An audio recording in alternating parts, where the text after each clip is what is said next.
When the world won't give you answers, create your own. Harry Potter's not just breaking the rules anymore.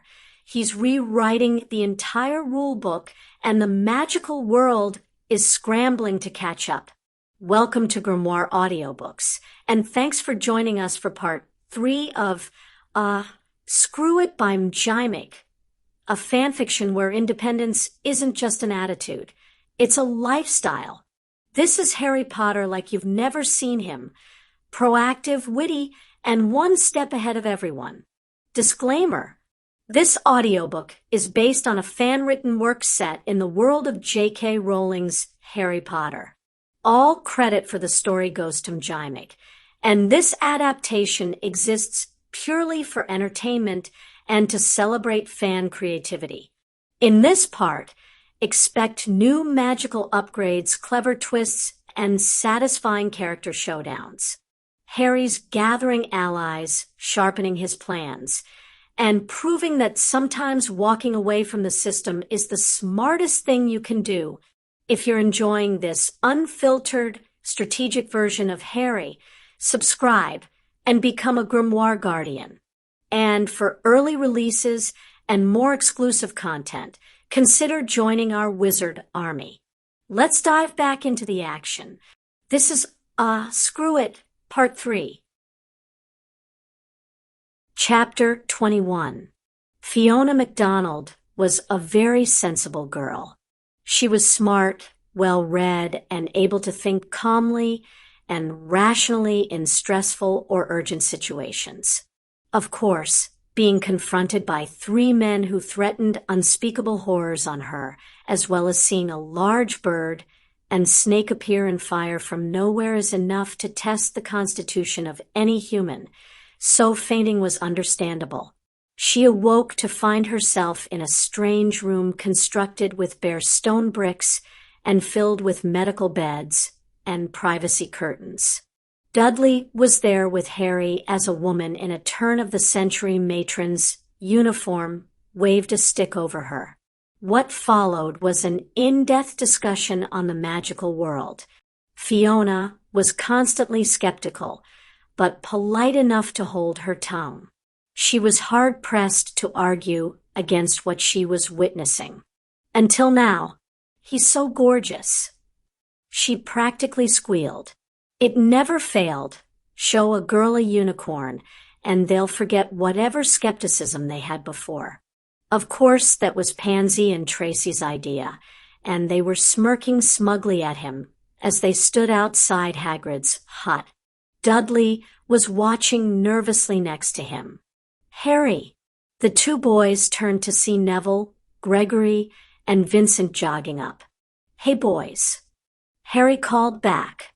"Are you okay?" Neville asked as they reached him. Harry frowned. "Yeah, why?" "Why?" Neville was stunned. "Dad said you were attacked by 3 rogue werewolves." "I wouldn't call it attacked," Harry said with look of disgust. "They didn't cast a spell or touch us." "They were in the house, though?" Gregory asked. "Yeah. You know that we can't put wiggle security on a muggle house, so they had easy access." "Wait, if there wasn't any magic, then how did everyone know you were in trouble?" Neville asked. "I was not in trouble." "You will be." The warning from the girls was ignored except for a playful sneer from Harry. "How, Harry?" Neville pressed. "Do you remember the mirrors that Sirius and my dad used to talk?" Harry held up his wrist to show his watch. He placed his thumb on the glass face and spoke clearly. "Sirius Black." They stood there waiting. The boys were looking at each other and wondering if they should take Harry to see Poppy. Sirius Black. Harry was getting irritable. "All right, that does it." He ran a finger from the bottom of the watch face to the top.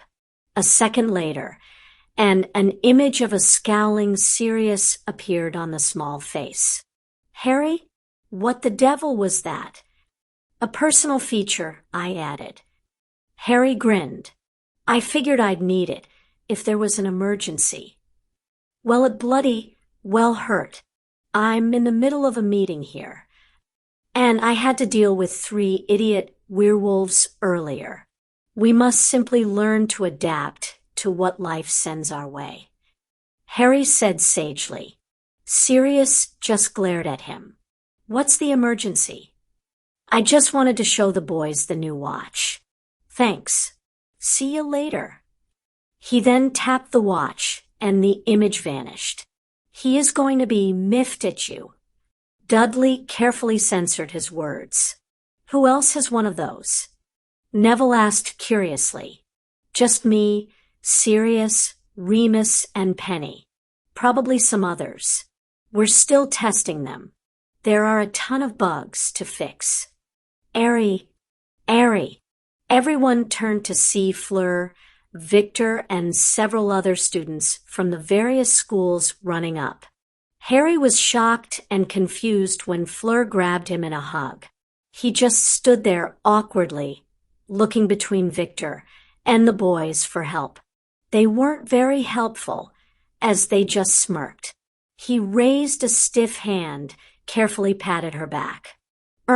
There? That seemed to trigger a new reaction as she pulled back and grabbed him by the shoulders, looking him over. "You are well?" "Not ert."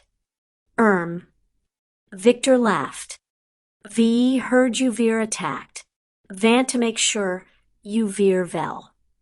He explained. "For the love of, look, it wasn't a big deal. No spells, no physical violence. Just a couple of werewolves who weren't happy about the cure." There were 3 werewolves. Dudley corrected. "How did you defeat them?" Victor asked curiously. Harry wasn't quite sure how to answer that. "Classified," Dudley said quickly. Harry used a new item he made and called in a specialist. "Yeah, specialist." Harry chuckled. "The snake is a specialist." Harry and Dudley grimaced as they heard the curious voice of Fiona MacDonald behind them. "Snake." And there was the incredulous Hermione Granger. "Harry." It wouldn't take her long to put the clues together. "We'll discuss it later, Hermione." Dudley said firmly. "Let's just say that both Ember and Blinky were part of the rescue mission." "You're Hermione?" Fiona asked with ill-disguised curiosity. "Hermione Granger. I'm a student with I'm a student here," she said as she held out her hand. No one was comfortable calling Harry a student when he never attended class. Fiona was feeling quite intimidated. If it wasn't the beautiful Daphne, the feisty Pansy, or the goddess that was Fleur, it was the pretty Hermione and many others. And they were all hanging around Dudley. She couldn't figure out why that bothered her. "What's the plan, Harry?" Dudley asked his cousin, completely unaware of Fiona's current internal dilemma. Harry looked at his watch. "Well, dinner is almost done, so I assume Fiona will need to be home soon before her parents get worried. Sirius can always take you back to the house." "I meant about Fiona knowing about magic, and the fact that we were attacked." Dudley groaned. He knew Harry liked to be obtuse on purpose at times. "Seriously, do you want to see what happened when I dealt with Riddle? That was an attack. Hell, what he did on Halloween in '91 was more of an attack than what happened today." "Harry, Riddle had you hostage." Hermione gasped at his attitude. "He threatened to kill the whole of Hufflepuff." "Puffed," Harry said dismissively. "I've been attacked worse by flobberworms." "And Flint." Everyone turned to Vincent. "Flint tried to kill Harry." "Yeah, that one I'll give you," Harry said with a little shudder. "Goblins too." Harry grimaced at Gregory's attempt to help, That was more my own fault. But, yeah, that was a bad one. The people who kidnapped me. They attacked you as well. Daphne said pointedly. The whole setup was to get you to riddle. Look, you are all proving my point. Harry sighed. Today, compared to the crap I've dealt with, was barely a schoolyard argument. Amber and I have bigger fights when she keeps transporting me with asking. Harry really didn't have the heart to chastise his tiny, immortal friend. He just made sure that Phoenix kept tabs on them. All right, that's enough. Neville stepped in, breaking up the discussion. Harry is just a student. It isn't his job to handle things like this. We should go to Professor McGonagall or Headmaster Dumbledore. Harry raised his watch and pressed it. Albus Dumbledore. Harry, is there a problem? I'm a bit swamped in paperwork and meetings. Fiona MacDonald. Some adult decisions need to be made about how to handle her parents. One thing, her memory is off limits. Albus deflated. These meetings are about your little adventure today. Bring Miss MacDonald to my office. I will contact Amelia.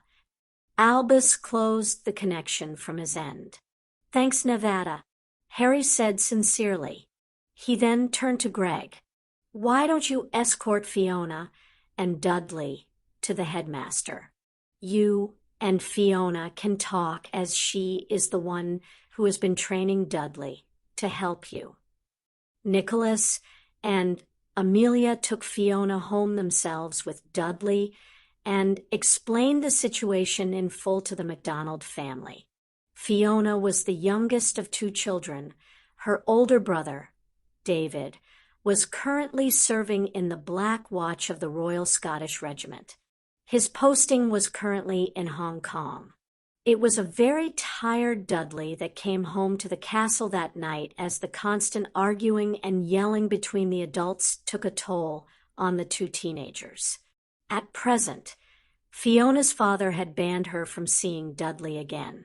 Everyone could see Dudley was heartbroken, and that was something Harry could not abide. Fiona had had a very bad night. Her father had ranted all evening whilst ordering her to stay away from Dudley. She had gone to bed in tears and only fallen asleep when she had exhausted herself by crying. As a result, she was fairly dehydrated in the morning when she woke up. She headed down to the kitchen in her pajamas. Morning, Fi. The redhead froze. That was not a voice she expected. Hadash. Looking around, she saw Harry standing at the cooker and making a fried breakfast. That was strange. What was scary was that her parents, Mark and Andrea, were sitting at the table, completely still apart from their eyes, which were darting around fearfully. Take a seat. I've got everything ready but the bangers. What's wrong with my parents? She asked suspiciously. They are stupid idiots who think that just because they are your parents, they have the right to completely destroy your happiness for their own small-minded ways. Harry hadn't turned around as he was flipping an egg. He also didn't sound like he was upset, angry, or he sounded quite chipper. I meant, why can't they move? Fiona clarified. They got a little pissy last night when I came here and woke them up. Your mum tried to whack me with a frying pan. This one actually, he gestured to the sizzling sausages. You broke in and tied up my parents. She asked slowly and cautiously, just in case. Dudley often said his cousin was insane. She thought he was joking. Sure, I was having a bad night. Dudley was having a worse night, and I assume yours was just as bad. I decided that as your fools of parents were the source of all the badness, they should suffer too. Does Dudley know you're here? Nah. Last I heard, he was locked in one of my spare bedrooms and trying to come to terms with never seeing you again. Fiona felt her heart crack a little bit more. She hoped that Dudley felt the same way about her as she did about him. This was more proof that this was true. Then she remembered that her parents had threatened to move to another country if she ever went near the boy again. She started to sniffle as she tried not to cry. No need for that, Harry admonished gently as he put the plates on the table, one for each of them. Dudley is the last of my family. His mom and dad don't count. His happiness is my happiness. My girls tell me that he is absolutely besotted with you. My boys tell me something quite similar. The girls also said that you seem to feel the same way about him, based on the few hours they spent with you yesterday. She blushed. She didn't realize she was so obvious. Harry just grinned triumphantly. Right, so I want my cousin happy. He wants you to be happy. Your parents want happiness for just themselves. Harry took out his wand and waved it at the petrified couple. They slumped slightly as they were released before tensing at the threat in front of them. When I am finished with you, take a look behind you. Harry calmly interrupted the enraged father. They were all a bit jumpy and turned and screamed. Staring at them at their head height was a massive snake. That is my pet snake, Blinky. He's been curled up in your living room for the night. He's the one who saved your daughter from those werewolves yesterday. Let me tell you something, Mark. You should be afraid of me. The two adults looked at him skeptically. I entered your house without anyone knowing. I could easily kill you right now, and there would be no evidence. He waved his wand at their plates, causing the food to vanish and the plates to become spotless. Your daughter is a good person who has been helping some friends of mine. Her happiness is now important to me and my friends. And we won't even mention my cousin. I suggest that you take a long, hard look at yourselves and determine whether I should bring your daughter back this evening or simply make you vanish. Phoenix. There was a flash of fire, and Harry grabbed Fiona's hand before they vanished, leaving a stunned pair of adults behind. They sat there for a few minutes before they heard a hissing noise. They slowly turned and realized that Blinky was still there, still staring at them. What the hell was that? Fiona demanded as she found herself in a strange lounge. Phoenix Fire Travel. Harry said with a firm nod. Much better than anything a wizard can come up with. Phoenix floated down onto Harry's shoulder and began trilling. Well, sure, but you don't get that nice warm feeling when you do it. Harry grinned at the bird. Hey. Harry stumbled back as Fiona gave him an angry shove. You know what I meant. What was with the intimidation act and kidnapping? Harry gave Phoenix a nod, and she flamed out. He then turned to Fiona, completely serious. That wasn't an act. That was the truth of the matter. I will not abide the abuse of children, certainly not by their parents. But tell me, Fiona, how long did you cry last night? Harry asked, his expression stony. When you came downstairs, your eyes were still wet and red. Whilst you were with me or Dudley over the past year, how much danger have you come across? Not counting yesterday's little encounter. None. Have you had sex with Dudley? Has he tried to hurt you? Absolutely not. Then can you give me one good reason for your parents to forbid you from seeing Dudley? Fiona had been stunned nearly speechless by Harry's blunt and personal questions, but now that anger returned. They were just scared, Harry. Harry took a firm step forward. Yes, scared. But they were scared of nothing. Scared of threats that don't exist. All I am doing is giving them something to truly be scared of. Me. Hopefully, by tonight they will also be scared of losing their daughter, scared that they will ruin their happiness. Fiona spun around to see a shocked Dudley standing in a doorway. She never realized she had sprinted to him and was hugging him tightly. Dudley was still shocked.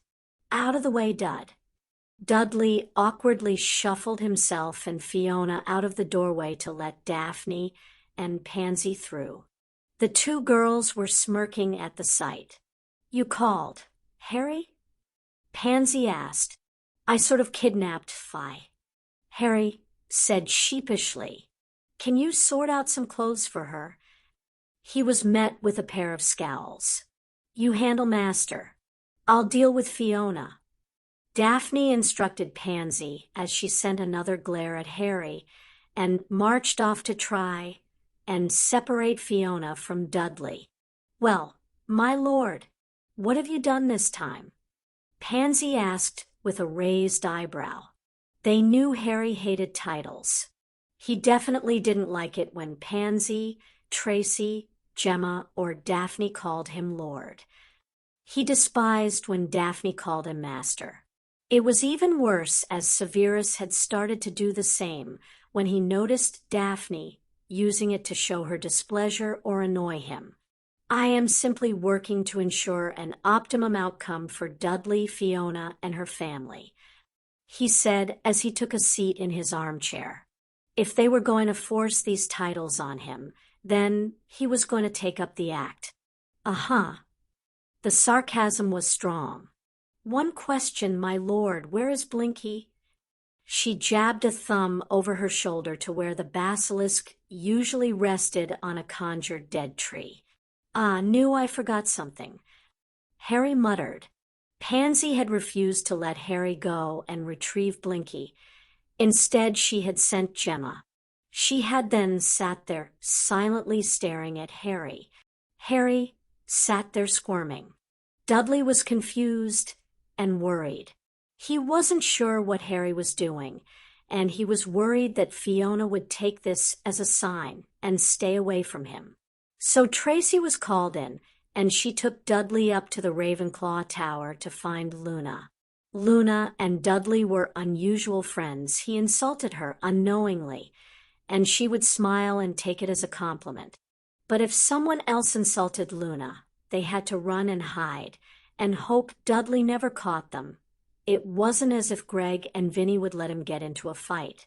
Not alone, at least. Fiona eventually emerged from one of the spare bedrooms that the girls used as a wardrobe. Harry just smiled and said he'd let Dudley know she was ready. As they reached the Great Hall, they were approached by Avila with a stormy look. Slap. Thwack. Thud. Harry James Potter, what the devil do you think you are doing? Hermione demanded as she stomped up and started to tend to Fleur's broken and bleeding nose. She slapped me. Harry shrugged as he rubbed his red face. And you decided to retaliate by punching her in the face. Hermione sneered.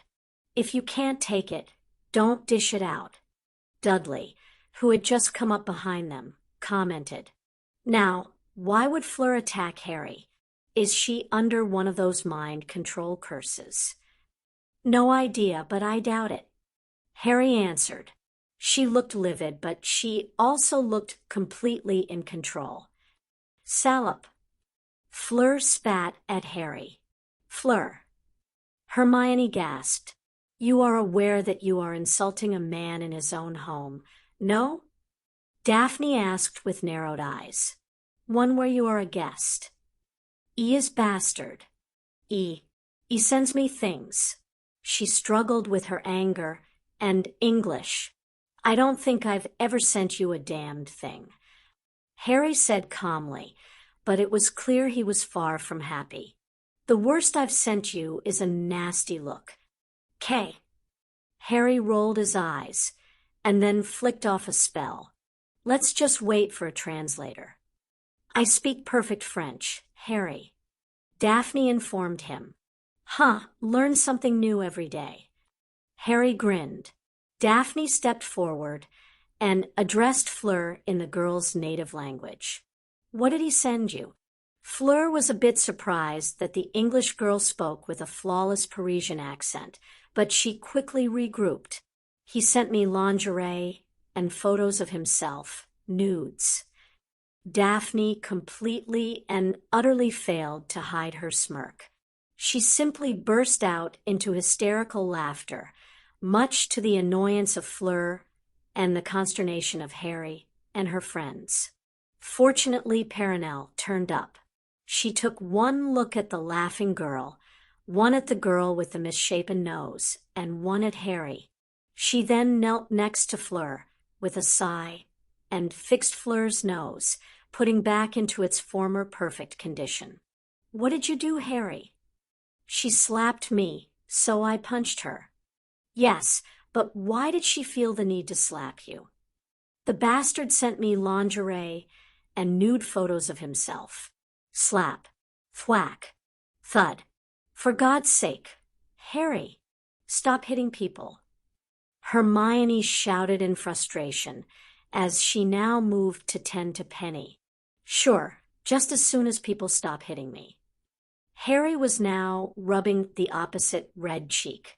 It's what you deserve for sending those things to the poor girl. Penny scowled as she healed her own nose. First, I have no idea what things you are talking about.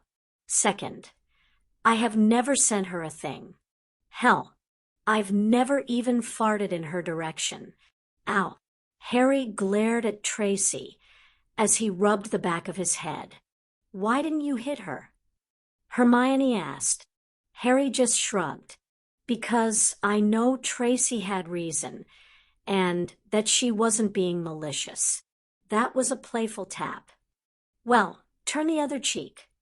Hermione, he's already been slapped on too. Are you sure you want him to turn to those cheeks? Dudley asked dryly. Hermione turned red in embarrassment. Fleur said you sent her lingerie and nude photos of yourself. Daphne informed them as she finally caught her breath. Harry calmly drew his wand before sending a flurry of hexes at Perenelle Flammel. That's right. You keep running. You tell that old goat of yours that I'll be coming for him as well.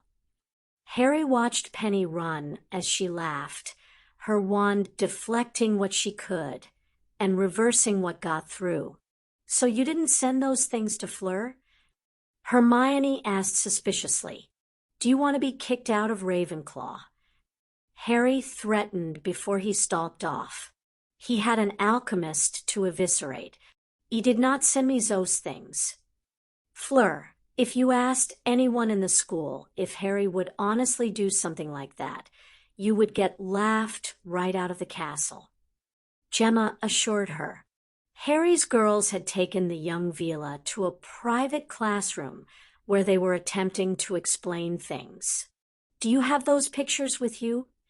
Pansy asked with serious curiosity. Fleur reached into her school bag and handed a fancy cardboard box. Inside was some elegant lingerie, until you inspected them closer to realize the panties had no crotch. Sitting on top were photos of Harry nude, but moving so he didn't show the full goods. That is not Harry, Pansy said firmly before she incinerated the photos. Trust me, if you ever see Harry without a shirt on, you will understand why those were not real pictures of Harry. Pansy, she saw the others looking at her with worry. A lot of detail was missing. She said cryptically. The other 3 Slytherins shuddered. How the devil did you get so good with a wand? Nicholas scowled as he and Perenelle were stuck to the walls of the potions classroom. Necessity. Harry shrugged. So, I have a few questions. he said conversationally as he sat on one of the student desks. How did you manage to do this to me despite the vows you took? And what should be your punishment? Penny gave him a fond smile. Nothing we did was with malicious intent. The worst we could be considered to have done is to have made your life more interesting. You sent someone nude pictures of my body. Harry scowled. You've clearly seen it. You can understand why dash. We applied glamours to Nicholas. She said quickly, we did use polyjuice, but we made sure your scars and blemishes were hidden as well as your privates. The whole picture deal was made to be cheesy. Harry let out a sigh of relief. Of course. Now Fleur thinks I am a bloody pervert. I won't blame her if she takes this up with her government. She won't. Nicholas smiled. We intend to tell her the whole truth. By now your girls will already have explained they are fake. How would they know? Because you have spent several days unconscious and in medical care. They were the ones who changed your clothes, as a good concubine or slave should tend to her master. Harry grimaced. Those girls love you, you know. Perenelle said softly. Not like that. She said quickly at Harry's black look. At least not quite yet. But after all you have done for them, how could they not? It was just a joke, Harry. Nicholas tried to assure him as he and his wife hung, spread-eagled on the wall. A joke. Penny winced. She did not like that calm tone of Harry's. A flick of Harry's wand, and the pair were stripped to their underclothes. You have a class in 10 minutes. I guess I'm going to get to enjoy my version of your joke. He smiled humorlessly. Hurry. What's up, Nicky? Aren't you laughing yet? Can't you feel the anticipation? Harry said with a mocking laugh. If you want, we can go the whole hog. You are still wearing clothes after all. That's enough, Harry. Harry didn't even turn at the sound of Alba's calm voice. Really? All the shit I have to go through. I've already lost Ron this time round, and now they want to take Fleur as well. Molly, Arthur, Ginny, Gryffindor. I sacrificed a lot when I chose Slytherin, and I knew that my friends from Gryffindor would be a part of that. I'm sorry, Harry. Albus said with sadness for the young man. Harry didn't even flinch as he felt the spell coming at his back. Of all the inconsiderate things that can be done to a person, you went and did it to Harry. As if that wasn't enough, it was you, Perenelle. He looks to you like a grandmother. The only way this could have been worse is if Phileas had been involved. Nicholas and Perenelle Flammel sat in the headmaster's office uncomfortably as Albus ranted at them. He had been going for nearly 20 minutes. He had been especially hard about the fact that they were part of the group who had taken him to task for trying to get Sirius to betray Harry. Look, we realized this was a mistake, Dash. A mistake. Nicholas, say what it truly is. A grave injustice. Albus had a face like thunder. The air crackled with magic. Harry gave me all his relevant memories up until he faced Tom in the graveyard for the second time. The boy had intended to complete his mission on his own. Even his memories from the first time showed that I did give him some aid. Albus. Nicholas snapped. I understand. Truly. Nicholas calmed himself. You ranting will not help. Us sitting here and being treated like naughty children will not help. Ah. He held up a hand to stave off Albus' scathing retort. We may not be able to fix this, but there are certainly things we can do to try and make amends. Now, Penny, if you would go and apologize to Fleur on our behalf, I will endeavor to do something for Harry." "What do you intend to do?" Albus asked warily. "That I cannot say. It is protected by oath. But I can guarantee that it will take an immense pressure off of Harry. Ragnarok, be prepared." The Goblin King sneered at the old alchemist who had dared to enter his chambers. He began to get dressed in his armor as he made plans in his mind. The first being to have anti-phoenix wards installed. "Nicholas Flamel, you must take Harry Potter to the Glastonbury tour. There he will find all he needs to legitimately claim this kingdom."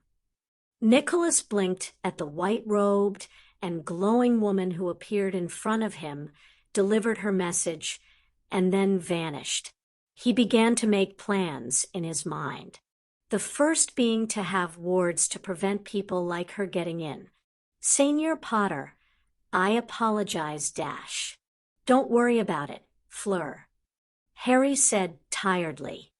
"It was in no way your fault or mine. But if those two fools who were responsible don't apologize to you on their hands and knees, let me know, and I'll rectify it." Fleur looked a little confused until Daphne stepped forward and gave a translation. "Et has been done," she assured him. "Then take a seat and try to forget what the bastards did." Fleur was worried as she sat opposite him at the Slytherin table. Harry was usually full of life and bursting with things to do.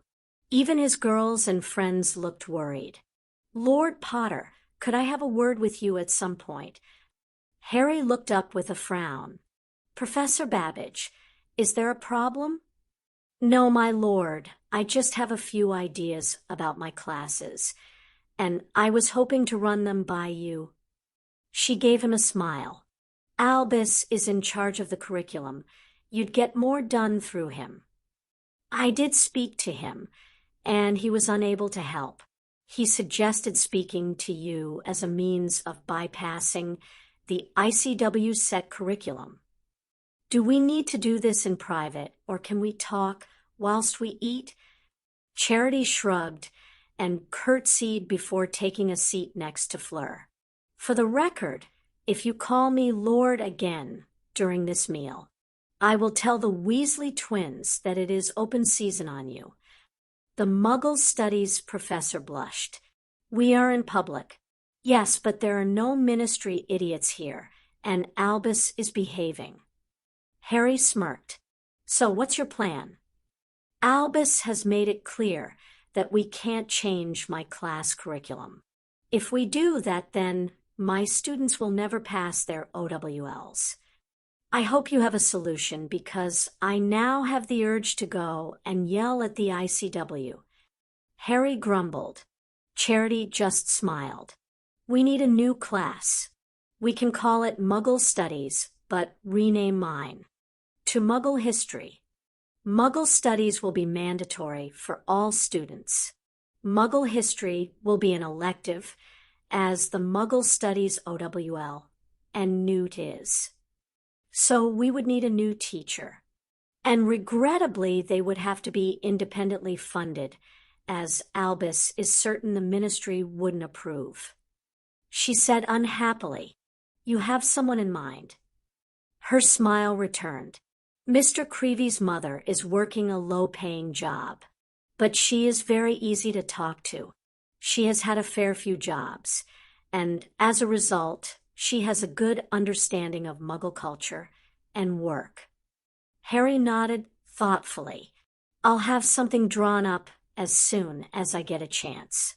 In the meantime, feel free to make her the offer.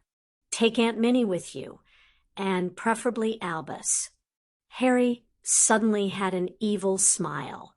"Make sure you get Mrs. Creevy to critique their ability to dress like Muggles." Charity laughed. "If she does that, they might not give her the job." Buffed. "I'm the one paying her. If she does that, I will guarantee her the job." Charity laughed again. Harry had made her job so much better. Before she had been looked down because she even associated with muggles. Now, though, she had third-year muggle-born wanting to join her classes, and it wasn't because it was supposed to be an easy pass. You might want to get together with Bert as well. In fact, consider yourself the head of a new department in the school. Within the next few years, your department will be made up of lots of other departments, and you will be in charge of them all. Do I at least get a pay rise? She groaned. Considering you will be working for me, and not the school? Damn straight. Everything began to return to what laughingly passed for normal. Penny was still distraught over the pain she had caused Harry, and only stopped apologizing when Harry threatened to have Ember use her for flaming practice. Nicholas was running himself ragged between classes and his other mission. Harry took pity on the man and sent a request to Yoshiko and Severus, hoping they would return. Married, the kitsune was clearly on cloud 9 as she happily bounced next to Severus. Severus was trying very hard not to smile. "I am now Snape Yoshiko," she squealed before pouncing on Harry and hugging him tightly. Harry just stood there. "This is the natural conclusion of what you instructed me to do." Severus frowned as he saw Harry did not look happy. "Did you do this because I gave you a command?" Harry asked with a bit of worry. Severus straightened and stiffened. "No, you gave me the freedom of choice. This is what I have done with that freedom." Yoshiko backed away with an unhappy look. "Aren't you happy for us?" Harry's bottom lip began to quiver, his eyes to water. "Why didn't you invite me?" He sniffled. Yoshiko gasped in horror before she hugged him again. Severus just gave him a disgusted look. He knew full well that Daphne had taught him how to cry on command. It was only a few days before Christmas, and Harry was exceptionally perturbed as he stood in his living room. "I'm sorry, could you repeat that?" "Harry, just say what I say. Fleur Delacour, I would be honored to take you to the Yule Ball," Daphne said with a hint of exasperation. Harry looked from the increasingly embarrassed Fleur and the increasingly annoyed Daphne. "Is this another flannel joke?" "No, master, it is not," Daphne said firmly. Harry's eyes widened as he heard Fleur gasp. "You really want that out there?" He asked incredulously. "I trust Fleur. You trust Fleur. All 4 of us have been open and honest with her. Now do as I say, master." She pointed at Fleur with a manic look. Harry quickly turned to Fleur. "I'd be honored," he said, a bit panicky. "There, wasn't that simple?" Daphne smiled sweetly, as though she hadn't just been a raging loon. Harry glared at her. "Sit." He pointed at the couch. She immediately sat. This was about as much of an order as Harry had ever given. Harry turned back to Fleur. "Is this what you want?" Yes," Fleur said after a moment's hesitation, as she realized what was being asked. "Daphne and her friends, She turned to Daphne, and the girl nodded before Fleur began to speak. Daphne translated. "You are interesting and fun, even when you are annoying. You do not act like you are 14. Merci," Fleur said to Daphne. "Master, let Fleur take the oath." Daphne was practically pleading. Harry's first instinct was to immediately reject Daphne's suggestion with an unfortunate amount of vehemence. But his common sense kicked in just in time. Daphne was bound to him as a slave. It was impossible for her to hurt him in any manner without causing herself pain and death. There were also other factors that stopped him from a knee-jerk dismissal of the suggestion. Those factors would soon come into play. He turned slowly to Fleur. "Do you know a clemency?" She looked to Daphne curiously. Daphne explained in French. "Non, it is not needed for Vila." "All right." Harry sighed in frustration. He then made a decision. "Daphne, go and get the girls and Dudley." Daphne was engaged in an intense conversation with Fleur. She had taken the news about Harry and his time travel with a fair amount of shock. Dudley just sat there, frowning thoughtfully. "Dud," Harry asked hesitantly, "I always wanted to tell you. I just couldn't. You don't know a clemency, and I don't know how to protect your mind." Dudley gave him a curious look before realization spread across his face. "I'm not worried about that. You told me everything you could. Something's wrong." Dudley didn't look pleased at all. It was clear he was upset.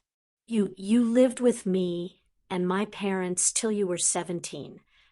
It wasn't like any of us had a choice. There were plenty of people who would have taken me in, and your parents would have been happier." Harry shrugged. Dudley just growled and sat forward. "You are talking to someone who lived with you for nearly 10 years, Harry. For 10 years, we had you locked in that cupboard. For 10 years, you worked like a damned slave." The girls were now paying attention. "There is no way in hell that you would have been treated any better when you started Hogwarts. How many times did they try to kill you?" Dudley demanded. "Easy, Dud Dash." "No, I have nightmares about this. I dream that everything you've given me is a dream, and that I'll be that fat little fucker, and you will be trapped in the cupboard again." "Dudley." Harry got up and knelt in front of his cousin, placing his hands on his shoulders. "It's true, they treated me badly. They made sure I knew I was hated. But the day we went our separate ways, you and I, we may not have parted as friends, but we damned well didn't do so as enemies. We had a modicum of respect for each other. That is why I came for you at the home. That is why I have given you every chance I possibly could, because I felt you could be better than your parents. You showed me that on the last night we saw each other. And look at you now. You are smart, handsome. You have a beautiful and caring girlfriend. You are respected by everyone from Dumbledore to Filch. Dudley, I only gave you chances. You were the one who did something with them." Dudley looked at him, his face set in stone. "I swear, I will be the best that I can be. Whatever you need me to be." Chapter 22. The Yule Ball. Harry had purposefully tried to repress the thought of it whenever it came up in the past 4 years.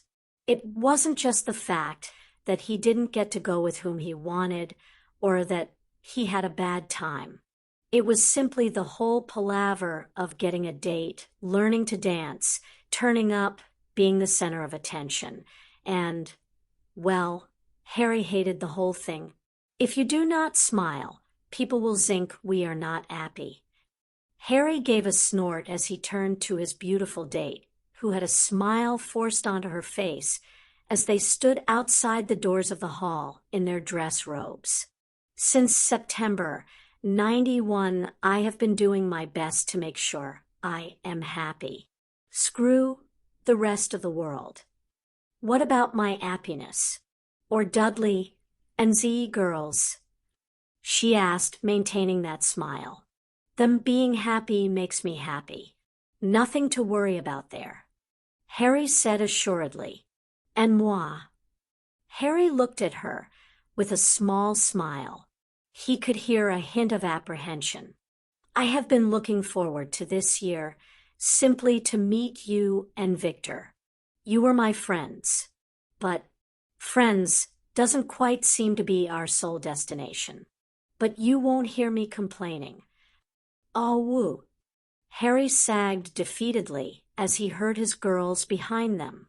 They had declared their duty to attend their lord and his lady as their handmaidens for the night, except Tracy, who had offered to accompany Victor to protect him from the vapid fangirls.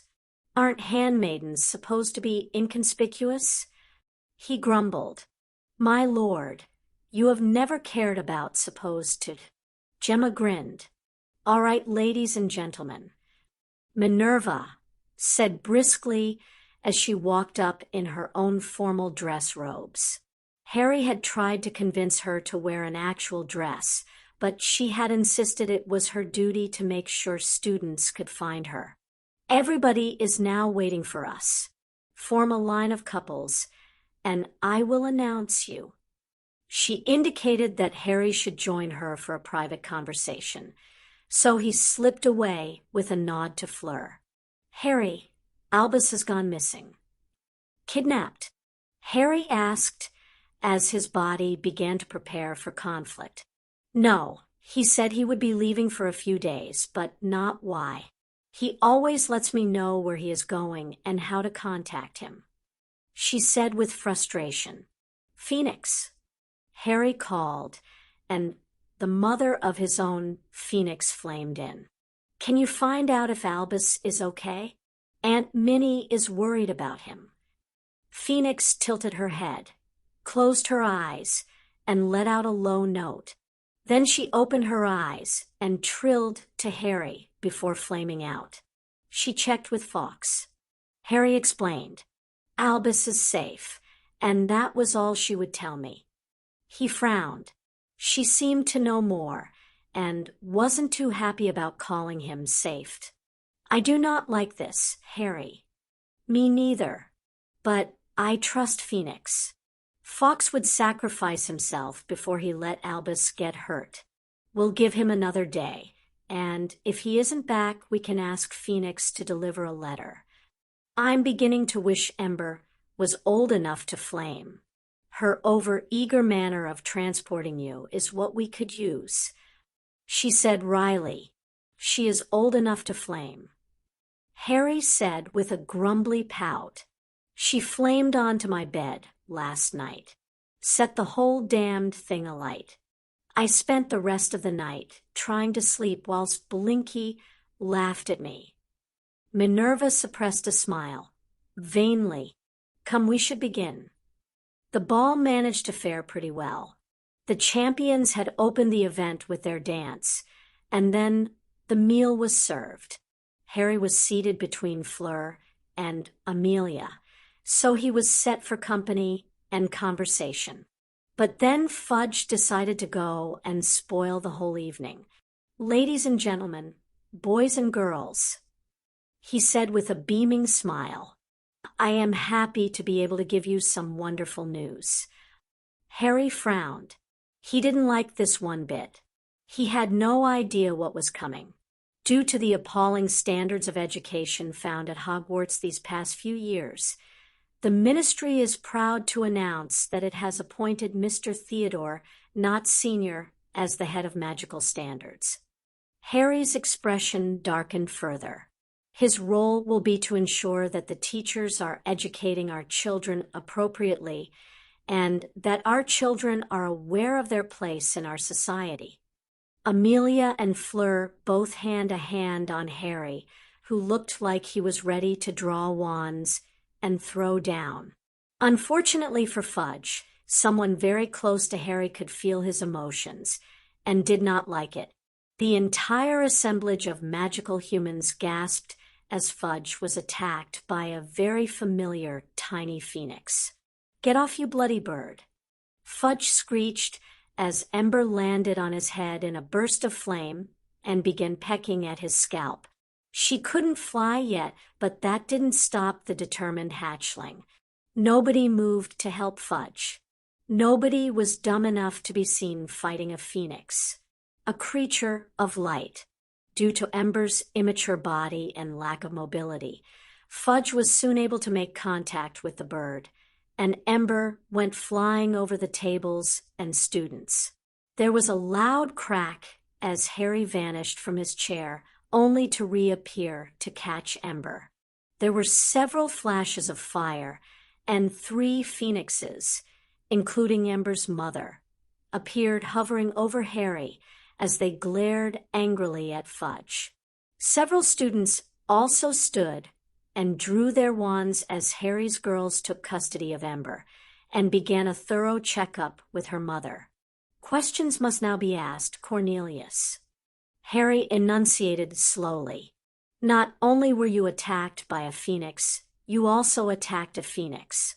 I am sure the citizens of Britain and the rest of the magical world will want to know if Britain is under the thumb of the dark. Lord. Fudge. Regardless of the gravity of the situation and the stoniness of Harry's voice, many attendees had to cover their mouths to laugh at Harry's insinuation. Fudge was obviously flustered. Outrageous. I was clearly unaware of who was attacking me. Nicholas saw an opportunity and pounced on it like a kitten with a piece of string. He just hoped he could hold on to it better than a kitten. Irrelevant, he declared as he stood. A phoenix has declared against you. Britain must take action immediately, or they will face trouble from the rest of the world. Nicholas was trying to surreptitiously catch the eye of one of his co-conspirators. Fortunately, he got through. Frank Longbottom, Lord of Longbottom, stood gravely. As a member of the ruling body of Great Britain, I call upon my fellow members to call for a vote against Cornelius Fudge. Furthermore, we throw our support behind Lord Harry James Potter of Slytherin and call for his ascension to the throne. Now, the gasps were for a different reason. Preposterous. Not Senior shouted angrily. The throne has been vacant since Arthur died, and the sword was lost. It is the very reason we have our illustrious Wisengamot. He said haughtily, perhaps your time as a vegetable has left your brain addled. He smirked. Oh, Theodore. Harry cooed. You just insulted my family and my home. Unless you want to face me on the piste, I suggest you hike up your skirt and run. I will gladly face you. Theodore said gravely. This was the opportunity he had been waiting for. His chance to defeat the boy and elevate the House of Not to its rightful place. You have insulted our minister and made fraudulent claims to the throne. I will face you on behalf of the British people. That is something you are unable to claim, Mr. Knott. Came the snarling voice of Sirius Black. You are not even a member of the ruling government. Furthermore, the children of Great Britain are all here now, along with many of our peers. Each of them would favor Lord Harry over you. This can easily be settled. Came the wizened tones of the elderly alchemist. We will adjourn to the Glastonbury tour. There Lord Harry shall retrieve the sword of King Arthur, proving his claim to the throne. Nobody has been able to find the sword. Fudge scowled. People have been searching for centuries, even to this very day. Only the worthy may find and wield the sword. Nicholas said gravely, Sir Nicholas, I suggest you and I head to the tour immediately and secure it from non-magicals. Frank spoke up again. Lord Harry can stake his claim at sunrise, and any who wish to witness may do so after a good night's sleep. And give you the chance to ensure that no one but the brat can find and wield the sword. Not scoffed. No, we will go now and end this farce. Very well. Nicholas frowned. But you will see that the majority of the Wisengamot is present to witness the event. I will send a messenger. Not said. clearly not willing to allow them any advantage. Which of you two miscreants wants to fill me in on this whole Glastonbury sword deal? Harry muttered quietly as he walked between Frank and Nicholas towards the castle gates. The entire school was following along with the guests for the ball. "Don't you pay attention, Harry?" Nicholas snapped in hushed tones. "Ganos said that you needed to claim the sword if you were going to conquer Britain. You never mentioned that, and neither did Ganos. Are you sure you didn't inhale a bad potion?" Harry asked him suspiciously. "I certainly did. Frank was there. We had a whole discussion on whether or not to make the event public." "Nicholas, Harry wasn't there for that," Frank pointed out reluctantly. "But I remember him being there and being entirely inappropriate. Oh, even in just the light of the wands of the students and guests, the blush on Nicholas' face was evident. We were testing the polyjuice. You are the absolute worst." Harry growled before stomping off ahead. "What happened now?" Perenelle asked as she jogged up from behind. Unlike Nicholas, she didn't bother with aging glamours.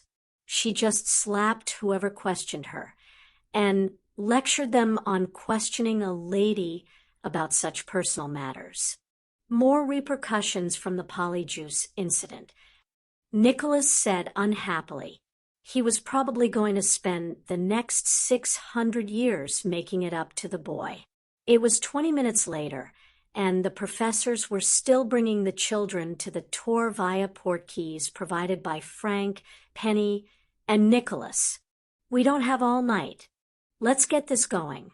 Fudge scowled impatiently. He wanted a crack at the sword and a chance to claim the throne. "You are an impatient fool." Everyone gasped as Ganos appeared surrounded in a bright white light that lit up the area. "Who are you?" I demand you identify yourself." Fudge stammered as he tried not to look like the coward he was. "I have gone by many names." Ganos looked at him as though he were a bug. "You would only have heard of me as Morgan Le Fay." There were more gasps. "Preposterous." Fudge screamed. "I have had enough of foolish claims of Arthur's sword and long-dead witches. Orus, arrest this woman and Potter. I had always thought humans were foolish and ignorant." Fudge turned on the spot. Arrayed behind them was a goblin army. Ragnarok was the one who had spoken. So far, that seems to only apply to British wiggles. He sneered. "What's a wiggle?" Came the confused question from Bagman. The rest of the school was giggling away, whilst the adults felt resigned to being called wiggles for the rest of their lives. "It's short for witch or wizard." Frank spoke up, and completely irrelevant to the here and now. "Only the worthy may access Avalon." Ganos announced loudly. "Only the true king may pull the sword from the stone and claim the throne of Albion and her territories." "Well, where is it?" Fudge demanded impatiently. He didn't think it was wise to try and attack the woman or Potter, not with an army of goblins and dragons looking for an excuse to act. "If you do not know, then you are not worthy." Ganos informed him. "Well, you must have told the brat." He accused. "He knows only what you know with regards to the location." She said calmly, trying very hard to ignore his slights against her apprentice. "As my apprentice, he has begun to learn the secrets of Merlin and myself." And there were more gasps at the revelation that Harry Potter was the apprentice of Morgan Le Fay. It was like all those fantasy books come to life. "You've been teaching the boy the secrets of Merlin?" Not asked incredulously. If you can teach the brat, you can teach me. I am the minister, after all. Fudge said importantly. Ganos glared at him. Why would I trust you with the secrets of my family when you have so thoroughly managed to ruin the glorious kingdom that Merlin and I helped craft for Arthur?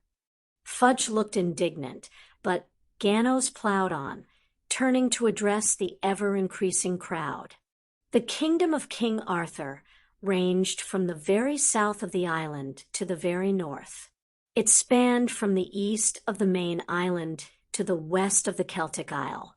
There were many fiefdoms, each ruled by their own king, but they all answered to Arthur Pendragon, the High King. There was much strife, as you should expect for a time when communication between settlements could take days and medicine was frowned upon, but Arthur's reign was steadfast and loyal to the people and ensuring their safety at the very least. She turned back to Fudge and the Wisengamot who had gathered behind him. What have you done except pocket the taxes of the people so you can live in luxury? You accepted bribes from murderers and let them walk amongst the weak and vulnerable. What have you done to earn my trust? To earn my secrets? She demanded. You expect us to believe that a pubescent brat has managed what you claim we can't. An old man asked with a sneer. We have kept this country up with the very sweat of our backs. There were no politicians or lawyers during Arthur's reign. She said sadly, there was no one to twist the truth or spout lies. If the Knights of the Round Table were unable to resolve issues, then it was brought before Arthur, Merlin, and myself, and magic was used to reveal the truth. Now you fools use gold to wash the truth away. Enough, she said suddenly. Enough of your manipulations. We are here to witness the return of the High King of Albion. We stand upon the Glastonbury Tor, resting place of Avalon. If you believe you are worthy, you may try to access it and claim the sword. With that she vanished in a slow bloom of light. Once the expected gasps died down, everyone turned to look at Harry. Tell you what, he said as he twisted his mouth, thoughtfully. I'll give you all until sunrise. Anyone who wants to try and access Avalon can do so until then. At sunrise, I will access it myself, claim the sword, and head off to bed. No one moved. That means you've got about 8 hours. Harry said pointedly as he tapped his watch. There was a sudden rush as wands were drawn by 2/3 of the people there and diagnostic and revealing spells were cast. Harry just snorted and turned away. What if one of them gets in? Fleur asked worriedly as Harry approached the group. Then they still have to draw the sword from the stone. Harry shrugged. There are probably a bunch of other tests and conditions. Fleur frowned before Nicholas translated for her. Did Ganos teach you how to access Avalon and claim the sword?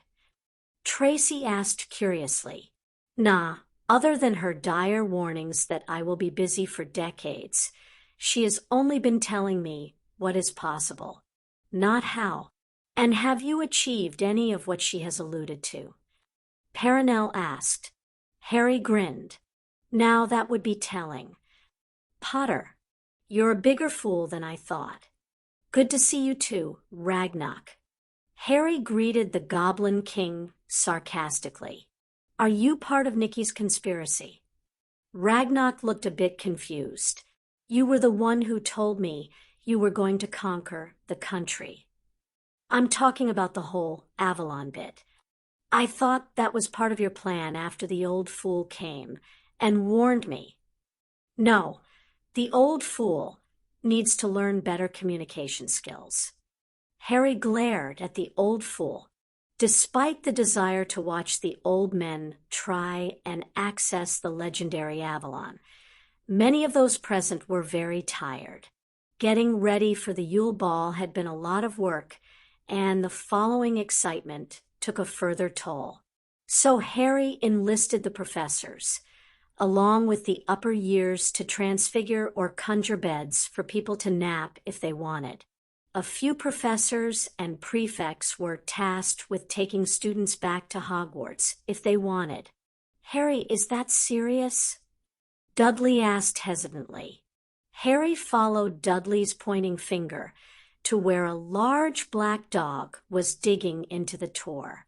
"I regret that you are correct, Dudley," came the resigned sigh from Remus. "I don't think he believes he can get into Avalon. I just think he wants to be able to say he tried." "Why don't you give it a shot, Moony?"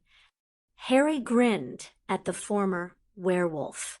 "Because even if I was worthy, I have no desire to wear the crown and rule the land. I just want to teach my classes and relax." He said wistfully, "What about you, Dud?" Harry asked as he conjured a shovel. "You could be the next King of England. Don't you have to be a Wiggle?" Fiona asked from Dudley's side. Harry had also had the professors transfigure the clothes of the ball's attendees, so they weren't in robes or fancy dresses. Fiona was in a comfortable jeans and blouse with a long coat to ward off the chill February air. Gano says that it is all based on genetics. Dudley could have a recessive gene, considering we are blood-related. There is also a chance you could have one too. There are probably millions of people with the gene in Britain alone. Fiona just snorted. "No thanks. Not unless you all agree to call me the High Queen of Scotland." "You'd be the High Queen. You can order them to call you what you want," Harry pointed out. The three males were amused as Fiona put on a mock, thoughtful face. "Nah, too much work. What are the Durmstrang students doing?" Harry asked curiously.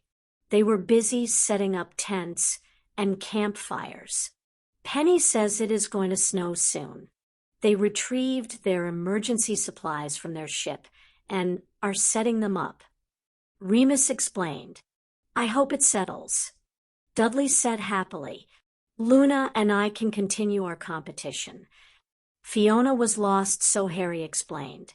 When Dudley and Luna first met when they were about 11, it was snowing at Hogwarts, and the students were having a snowball fight. It was Dudley's first trip from the home. Luna and Dudley wound up challenging the rest of the students into building the tallest snowman. They have yet to lose. "Do they use magic? Where's the fun in that?" Dudley scoffed.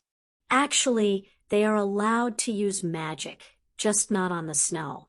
They can use magic to ward off the cold and help them get higher, but they can't use it to levitate snow or make it stick." Harry corrected. "Yes, I remember the amusing sight of little Luna Lovegood levitating this monster of a young man high into the air to pile on more snow on their 7-foot tower." Remus laughed. Phileas said he was accosted by Miss Lovegood after the last class of the autumn term and forced to teach her how to levitate people. Yeah, he spent a night in Poppy's care with a concussion because Luna used a bit too much power. Harry grinned. By 5 in the morning, the number of people trying to access Avalon had dwindled to around 10. Some of the older ones had collapsed due to simple fatigue. One had actually died. A few, like Fudge, had managed to expend all of their magical reserves. They were currently at the level of squibs. The rest had simply conceded defeat and conjured beds and chairs to rest on until sunrise. Sirius was happily digging away. Phileas and Minerva had insisted that the children go back to Hogwarts. They had promised to bring them back before sunrise, so they could witness Harry's attempt. Even Harry had gone back to catch a nap. At 7:15 in the morning, the students of all three schools began popping in via portkeys. "You've got around 15 minutes before I make my attempt," Harry announced. Of the 5 individuals still attempting to find an entrance, 4 glared at him hatefully, and the 5th whined pitifully from the bottom of a deep hole. Harry just rolled his eyes at his godfather.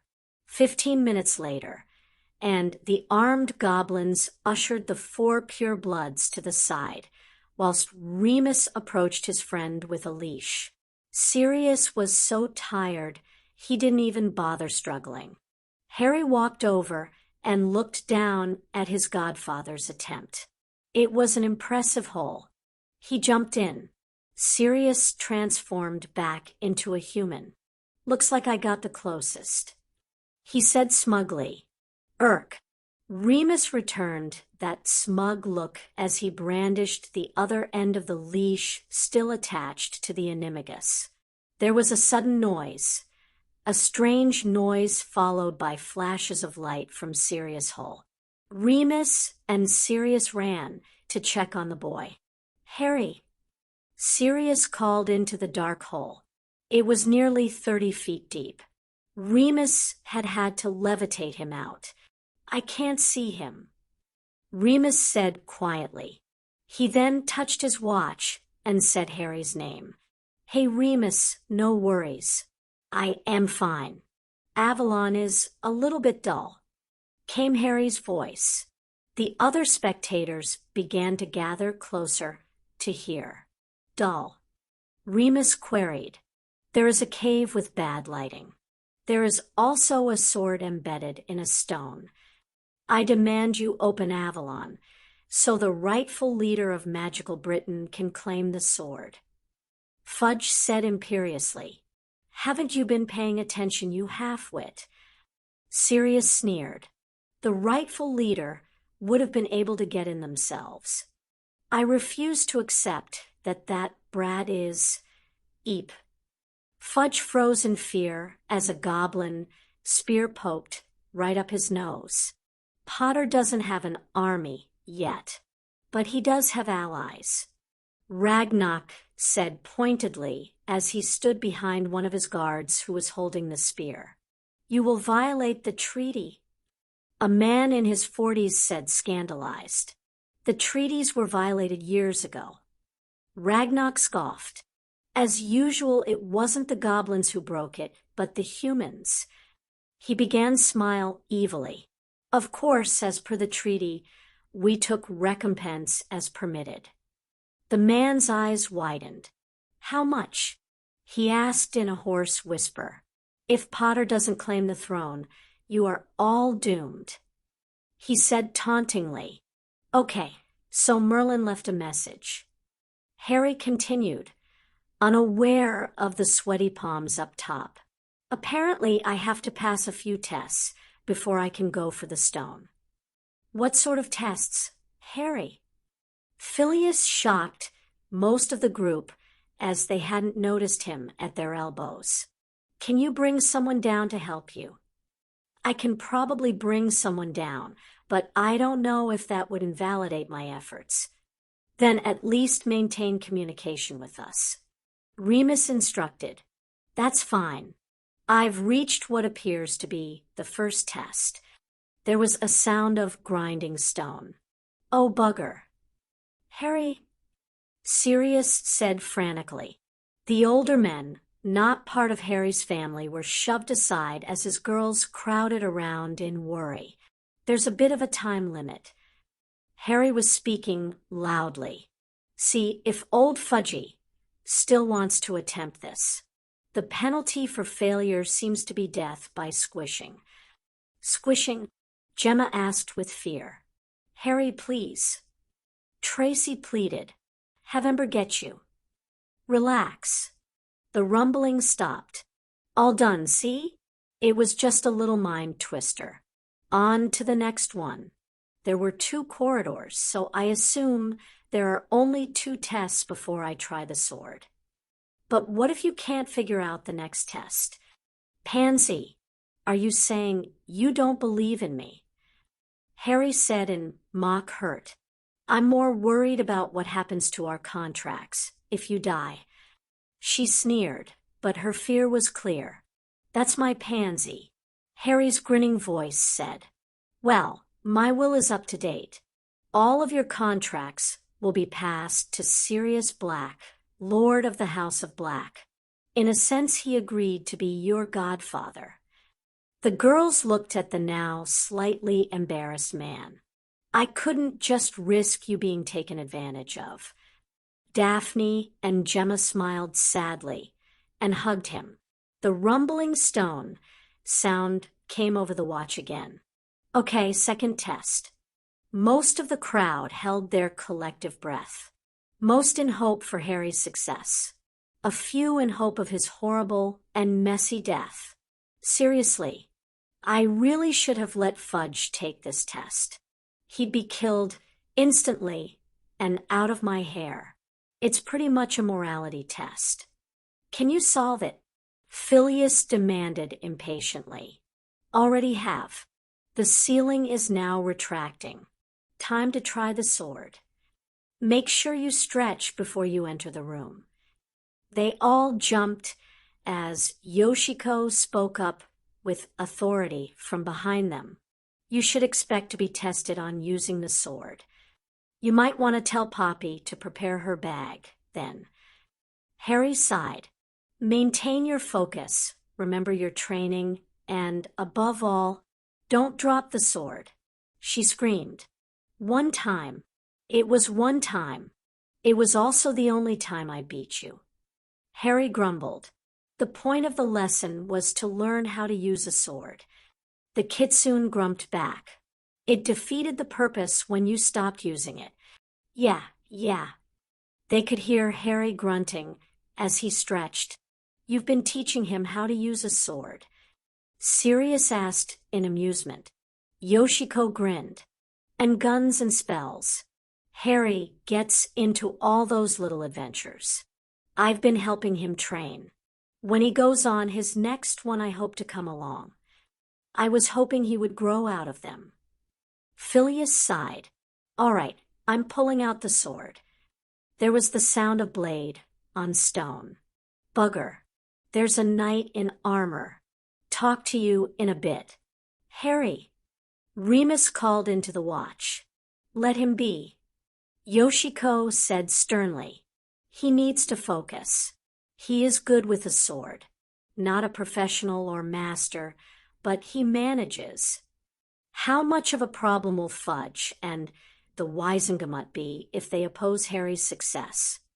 Remus asked Sirius quietly. That depends on how well they think they will fare against a goblin army. Sirius snorted. Not to mention that Toyota Maheim instructed me to inform her if Harry needed aid. Yoshiko added. She's taken a liking to the boy. She grinned. 10 minutes later, and there was a loud crack as Harry operated up.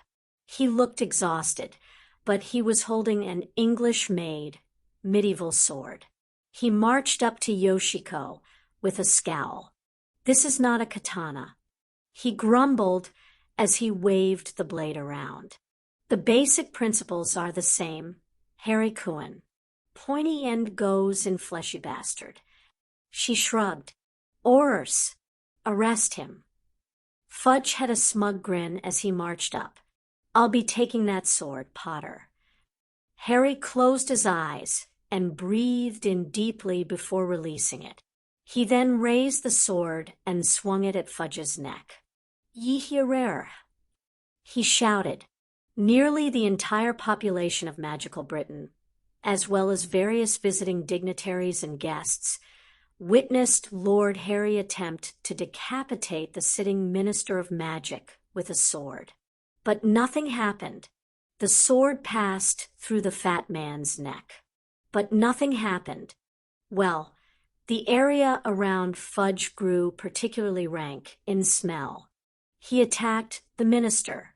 Arrest him. Not Senior declared with smug look. Stand down, Ors. Sirius glared at them as he stepped forward in full lord mode.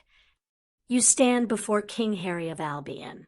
He has claimed the sword of Arthur, and with it, the throne of England."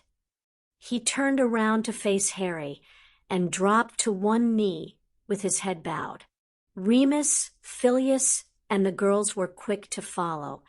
Most of the Hogwarts contingent followed suit. The foreigners merely bowed.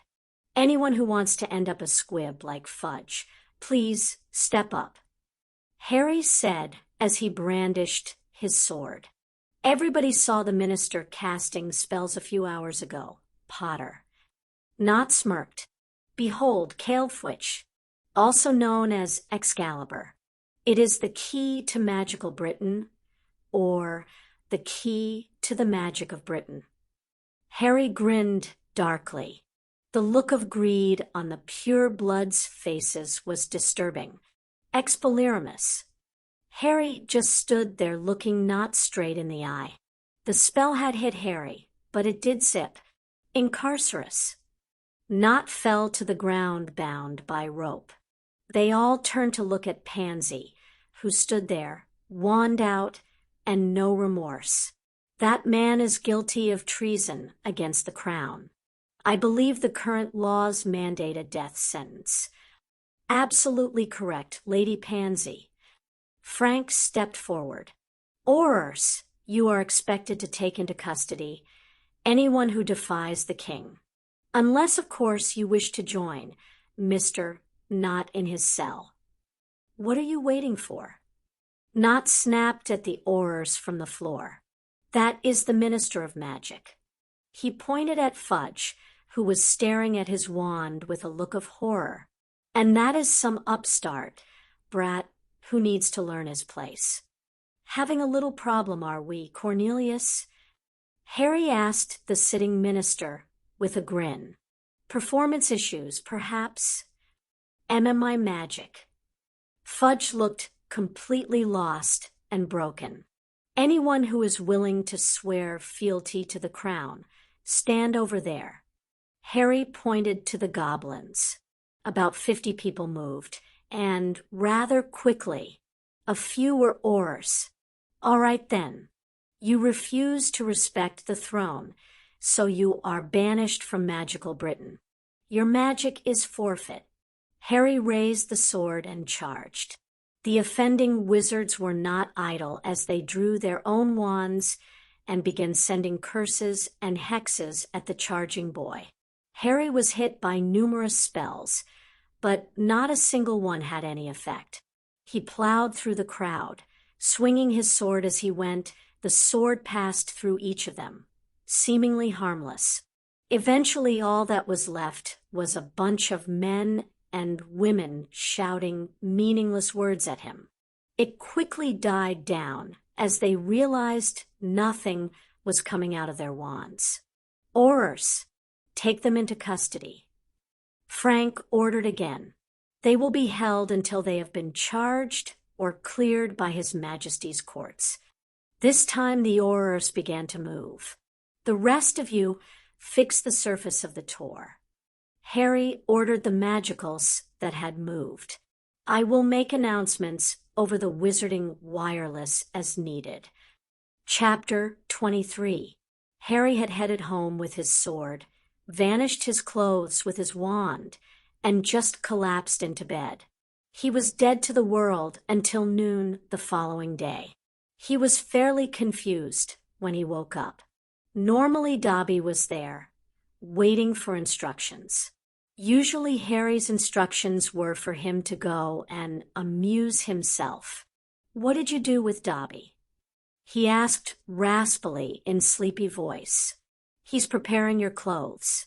"My liege." Daphne grinned from the side of his bed. Pansy was next to her, and Gemma and Tracy were on the other side.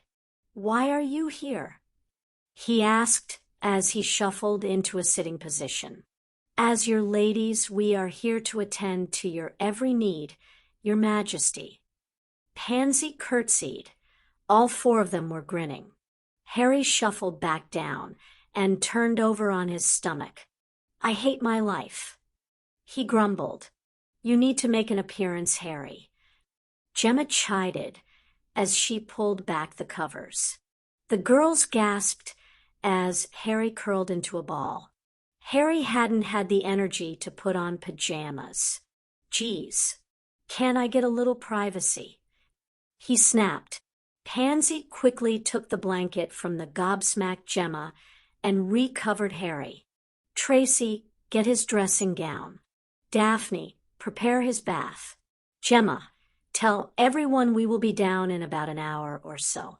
I'll get his clothes ready. All right, enough, Harry said with great irritation as he wrapped the blanket around himself and stood up. Last night, I pretty much conquered magical Britain and declared myself king.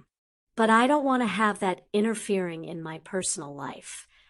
He said heatedly, leave all that majesty stuff beyond the walls of my personal quarters, or I will be miffed. My only authority over you four in this home is as your head of house. Otherwise, nothing has changed. Am I clear? Tracy sighed in disappointment. I was so looking forward to giving the crown jewels a good polishing. I suppose we could just enjoy the rest of the day in bed. Gemma grinned before she dived onto the bed, pulling Tracy with her. Daphne followed as she grabbed Harry and pulled him down. Pansy took a more sedate pace as she removed her slippers first. Harry was wrapped in his blanket like a sausage roll, Daphne on one side and Gemma on the other. I hate you guys. He grumbled. There was a knock on the door. Yes, for God's sake, come in. The door opened, and Dudley looked in curiously. Then he saw the bed, Harry glaring from the middle of four grinning girls. Oh, I was... Fleur. Yes, Fleur is here. He stammered. Oh, good. Send her in. Daphne nodded. Okay. Wait, aren't you going to help me? Harry asked frantically. Dudley just glanced at the happy girls who were looking creepier and creepier to him by the second. I'll ask Fleur to help, he said before quickly shutting the door. Get back here, you bastard. Harry shouted. Your king commands it. He's a muggle, master. Daphne smirked. He doesn't answer to the king of magical Britain. I'm the High King of all Albion. Harry grumbled. There was no division between Wiggle and Muggle in Arthur's realm. Oh, can we be there when you claim Buckingham Palace? She asked with begging eyes. I am not interfering in the non-magical world. Not as the king, anyway. Oh, Harry. Pansy sighed in disappointment. Haven't you learnt that you don't really have a choice in these matters? Of course I do. I'm the king. Harry said indignantly. You told us that as soon as you realized that you were going to have to repeat several years of your life, you would only use your position as Lord Slytherin to stop people from controlling you. Pansy explained. Within weeks you managed to put Draco in his place, acquire the Philosopher's Stone, sign a treaty with the goblins, claim 3 concubines, and kill a man in a duel. Harry lay there squirming for a few moments as he tried to come up with a retort. I'm tired and going back to sleep. He then shut his eyes tightly. That was when Fleur walked in. Unlike Dudley, when she saw the grinning girls and the entombed Harry, she just smirked. Are you a king or a sultan? Harry glared at her and said slowly, I'm fairly certain that I am the punchline for everyone else's jokes. At that moment, Ember woke up and was very agitated. She was chirping wildly as she hopped out of her nest and flew wonkily over to the bed on her young wings. No. Harry's frantic pleas were ignored by all as the little bird flew over Harry, dropped from the air, and promptly vanished with her companion in flash of fire. There was a moment's silence. He was completely naked under there, wasn't he? Tracy asked Pansy. Pansy and Gemma just nodded as Gemma tugged on the blanket Harry had been using to cover himself. Harry landed on a hardwood floor, completely naked with Ember hopping up and down on his chest. "That bird is a bloody menace," came an old chuckling voice. Harry looked up. "Abe, you asked him to bring me?" "No, I think Fawkes did." Aberforth Dumbledore sighed as he pulled Harry up. He then pulled his wand and conjured a robe. Harry was still uncomfortable, as he was wearing just the robe. "All right, so why did this little menace decide to kidnap me again?" He pointed to the still agitated phoenix on his shoulder. "It's Albus," Abe said gravely. "He's devastated and drunk, and he won't speak to anyone. I guess Fawkes figured you might be more helpful. Take me to him." Harry instructed firmly. Abe led Harry through to the back and up some stairs to a bedroom. Harry was shocked and appalled. Albus Dumbledore was dressed in loose-fitting trousers and a long, untucked shirt. He was laying on the bed with one arm over his eyes and the other connected to a bottle of fire whiskey. Fawkes was singing mournfully on the headboard. "Give us some space," Harry requested quietly. "Good luck, lad." Abe responded in kind as he closed the door on his way out. Harry marched over and snatched the bottle out of Albus' hand and tossed in the wicker rubbish bin by the door. On the table was a potions bottle. He uncorked it and had a sniff. He was easily able to recognize a sobriety potion after having to shove a few down Sirius' throat a few times. "Sit up, Albus," Harry instructed firmly as he easily pulled the frail old man into a sitting position. Albus groaned. It was pitiful and mournful. It was pain, but not physical. "Drink." Again, Harry made no requests and didn't indulge Albus with coddling. He pressed the bottle to the man's mouth and tipped it, forcing him to drink. Albus was too far into his misery to really fight, but he was soon sitting back against the bed's headboard and silently crying. "What happened?" Harry asked in his calm, no-nonsense manner. "I killed him, Harry," he whispered in a hoarse voice. "I killed him, and it was all for nothing. The prophecy is still active." It didn't take much for Harry to put two and two together. He and Albus had discussed the prophecy many times, much to Harry's annoyance. Harry didn't care about it and was eager to simply destroy the orb in the Department of Mysteries. Albus had managed to dissuade him, as it was a useful means of keeping track of when it was fulfilled. They had talked about possible candidates for the Dark Lord, and the one with the power to vanquish him. Gellert Grindelwald was the only Dark Lord currently known. Harry had successfully pointed out that if it was Gellert, then he himself couldn't be the one to vanquish him. Harry didn't fulfill the parts about being born to those who thrice defied him, but Albus had always been troubled and reluctant to dismiss any candidates. He still held both Harry and himself as remote possibilities for being the ones in the prophecy. Harry knew that Albus had been researching survivors of Grindelwald to see if he could find someone who did fit the prophecy. "How many people know what you've done?" Harry asked gravely. "No one. I made it look like natural causes," Albus said, wiping tears from his cheeks. "You know you're a bloody idiot, right?" Harry sighed as he pulled up a chair and sank onto it. "I told you," He wasn't the one. I even told you that the prophecy is irrelevant. Have you ever thought you, or I could be the Dark Lord? Albus actually laughed at that. Despite my fears about you in your earlier Hogwarts years, I very much doubt you could be a Dark Lord. Harry gave him a sad smile. Albus, where do prophecies come from? Albus frowned. He didn't understand. Seers are the ones who dash. Yes, yes. Harry waved his hand. Seers are the ones who relay the words of the prophecy.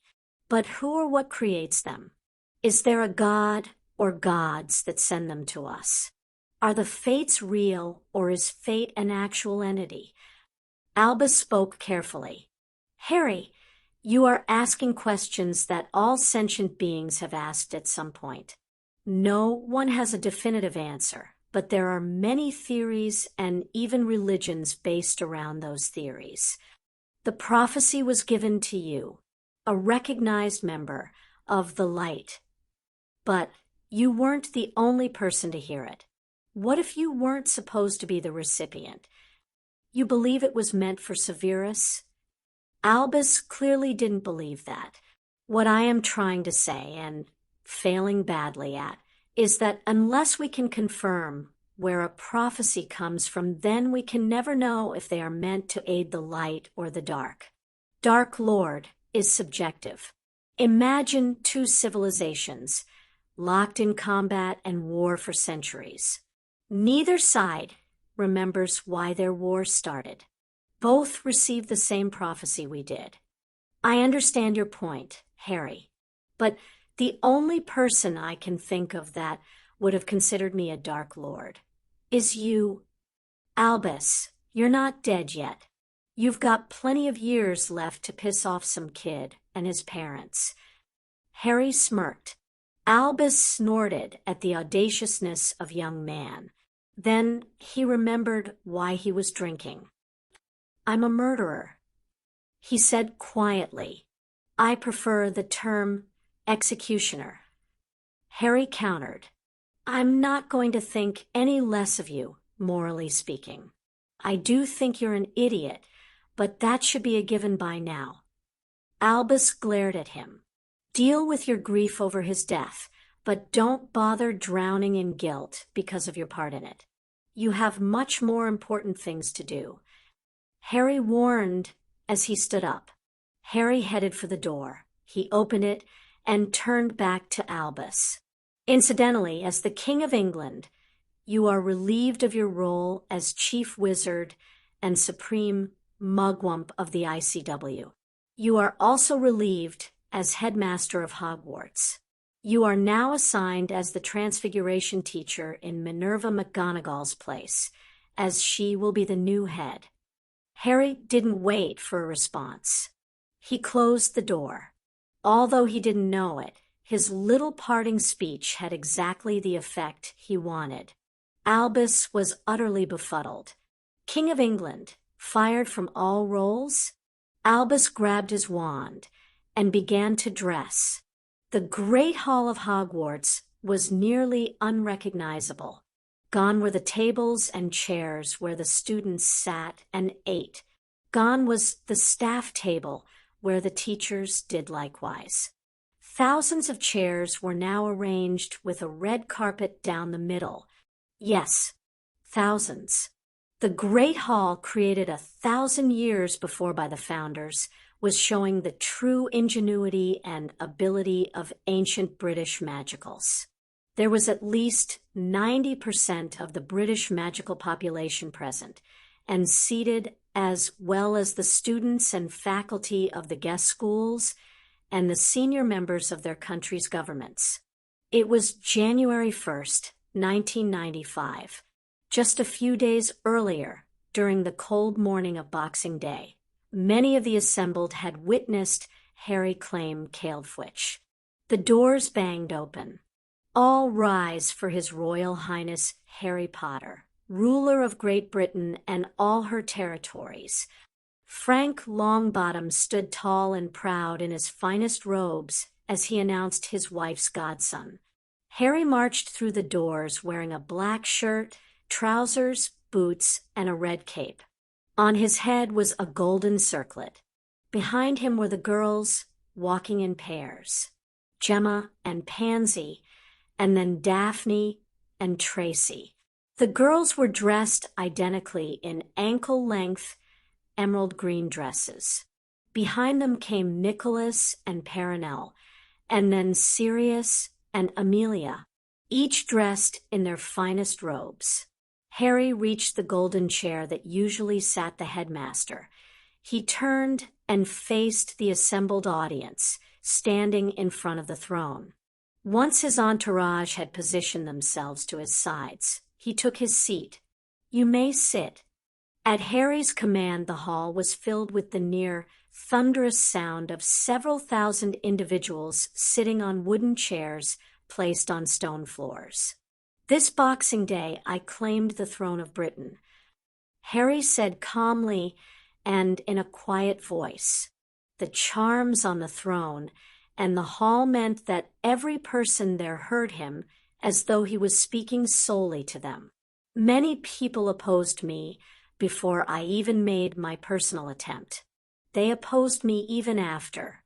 I did not claim the throne simply to satisfy some teenage fantasy.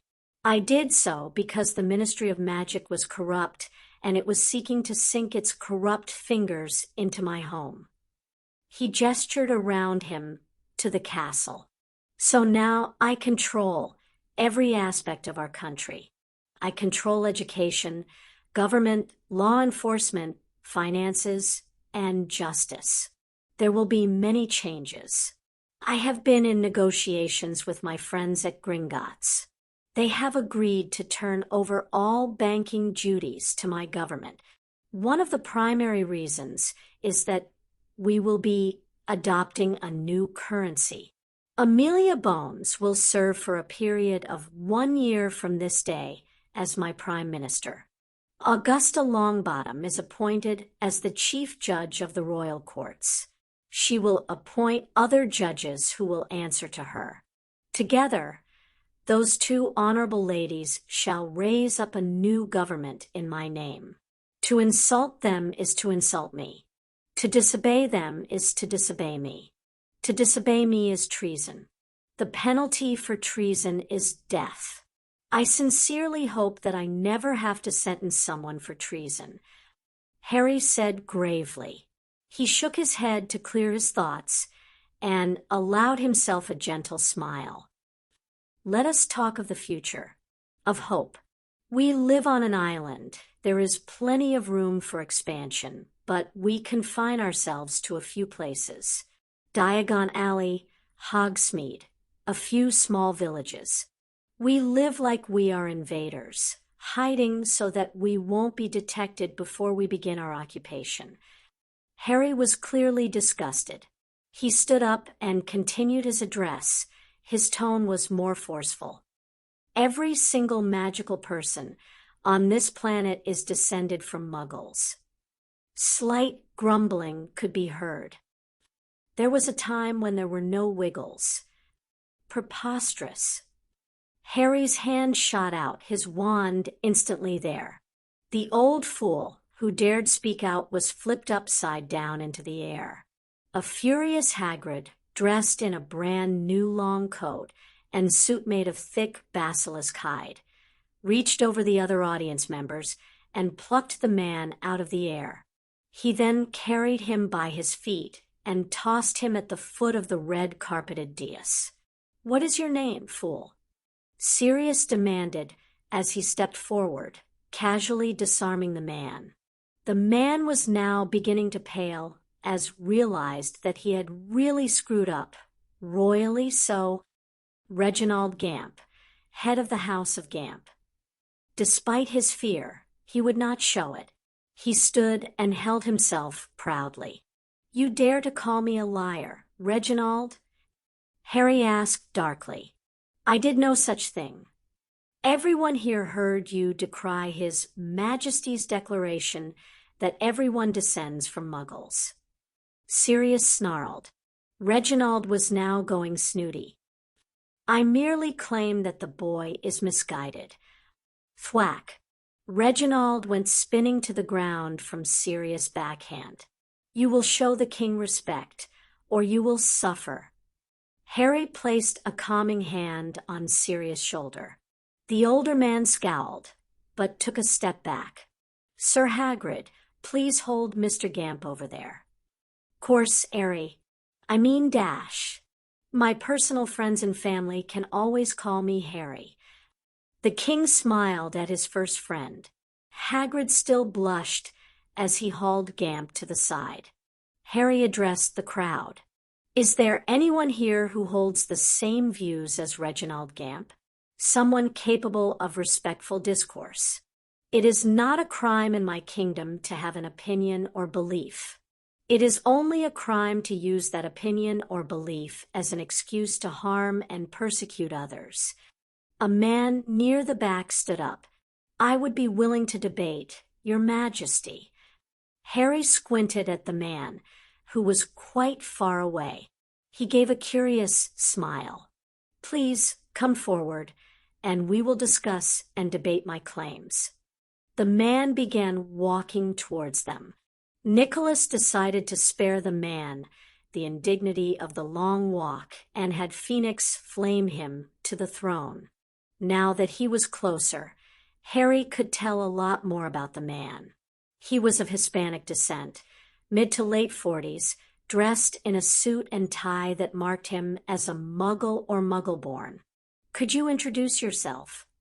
Harry prompted as he conjured 2 chairs and indicated for the man to take a seat. Damien Martin. I'm a Muggle and the father of a first generation, who finished her schooling last year. And your profession? I teach science at a secondary school in Birmingham. Cool. Harry smiled happily. This will be an intelligent discussion on your part then. Damien wasn't quite sure how to respond to that.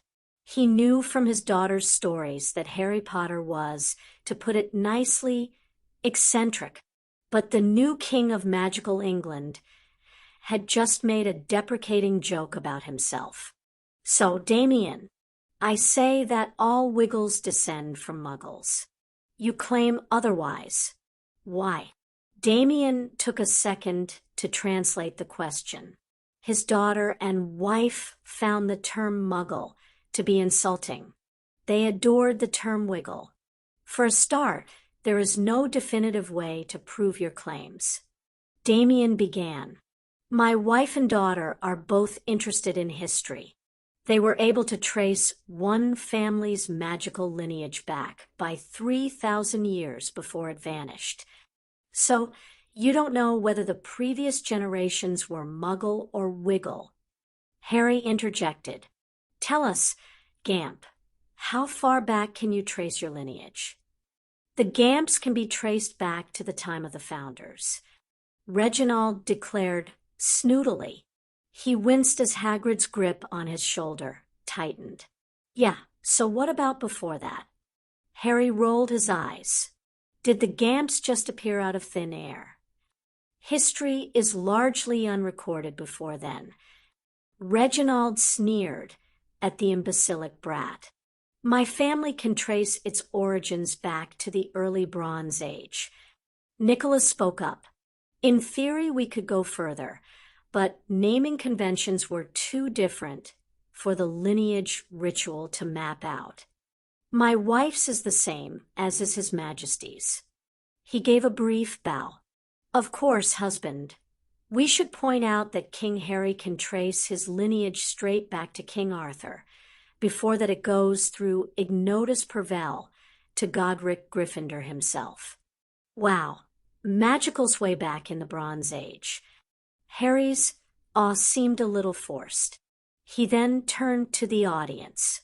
That is about 4,000 years for you purebloods who like to claim 1,000 years of history. Actually, Your Majesty, we could only trace my magical lineage back as far as the Iron Age. Nicholas interjected. Before that, we were non-magicals.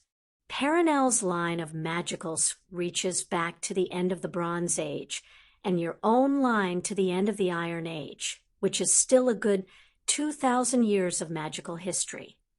Okay, so that makes 3 families that can prove their ancestry started with Muggles before they became Wiggles. Harry said to Damien, "Out of a population of several thousand, 3 is nowhere near enough to be conclusive evidence, Your Majesty." Damien said respectfully, "Oh, well, what would be conclusive?" Unfortunately, due to the amount of variables such as the sheer number of Wiggles, Harry grinned and gave Damien a thumbs up. It isn't feasible to test them all to see if they all have Muggle ancestors. And that doesn't even begin to take into account any lines that may have died out, and therefore can't be tested. Harry nodded thoughtfully. He then turned to Gamp. "Well, Mr. Gamp, what does that say to you?" "It says that you cannot prove I have mudbloods in my ancestry." He smirked. Then he winced as he felt that half-giant hand tighten on his shoulder. "Regardless, it simply means that you cannot make those claims without insulting my honor and calling me a liar. Only if it can't be proven you are a liar." Harry pointed out, "Should I call you a liar, then it will be up to you to prove me wrong. I already have one way to do that. Or you could face me in a duel." Reginald said with narrowed eyes, "Trial by combat is now illegal. All disputes shall be resolved within my courts. The innocent will no longer suffer because they are bullied by those with more power." Harry said firmly. There were murmurs amongst the purebloods. "You have no right to throw away centuries of glorious tradition." Gamp shouted angrily. Harry looked around the room with a glare. He stood up and drew Calidfic threateningly. "My word is law. Anyone who wishes to disagree may challenge me to a duel." That shut them up. Most of them had witnessed the confrontation between Harry and the minister. They had seen the spells hit Harry with no effect. There were still mumblings about several upstanding members of the ministry who could no longer perform magic. From this day forth, no one is allowed to make claims about blood, heritage, or power without providing absolute proof. All lordships and honors are hereby revoked. There were shouts of outrage. Silence. Those who believe they have a legitimate claim to a title may petition the crown to hear their case. Your ancestors may have distinguished themselves in the past, but that does not mean you have earned the right to coast on their deeds. Anyone who is eligible to claim their lordship or honors will be required to swear an oath of loyalty to the throne. You will notice that I say the throne, not myself. In 1 year's time, I will stand before you. I will swear an oath that I will defend and serve my lands. That oath will be made upon an artifact that will hold this sword. In the future, my successors and heirs will not only have to be capable of drawing the sword from the stone, they will also have to swear the same oath that I will. This oath will be crafted by myself and others. Nicholas spoke up.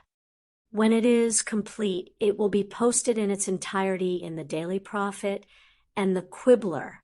I have spoken with the Phoenixes, and they have agreed to act as insurance for the country. Nobody will get near the throne if the Phoenixes don't approve.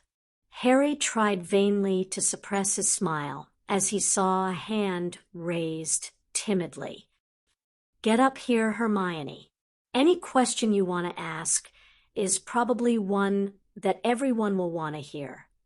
Hermione was now wide-eyed with fear and shaking her head vigorously. Unfortunately for the girl, Ember was ready for action. There were shrieks from the girl in question, and those around her as she vanished in a pillar of flame. Harry grunted. He caught the girl.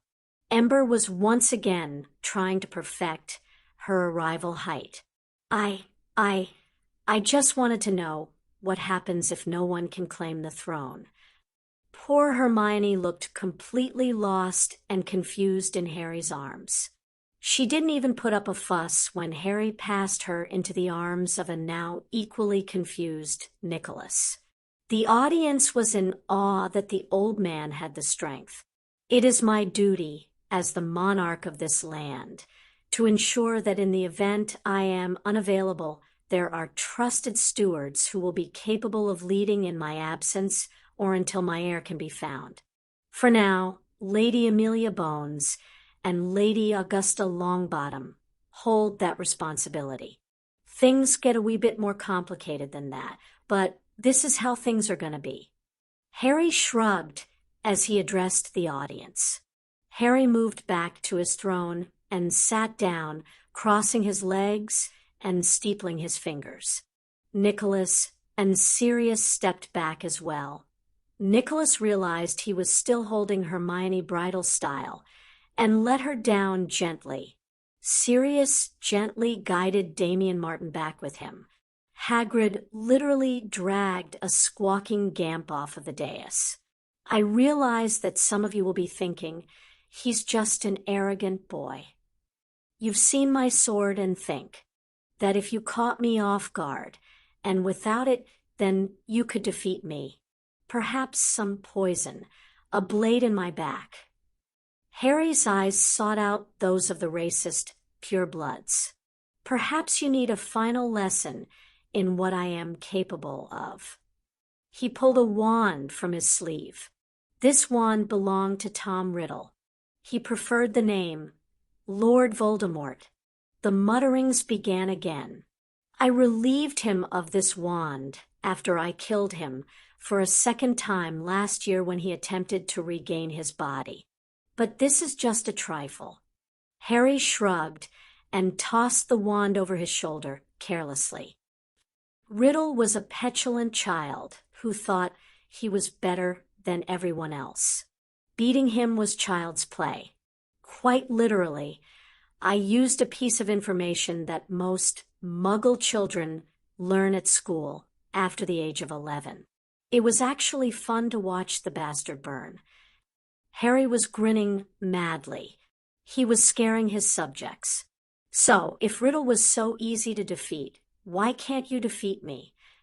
Harry asked rhetorically. Let me show you a true challenge, he said with a dark smirk. People jumped and shrieked as the doors to the great hall opened with a bang.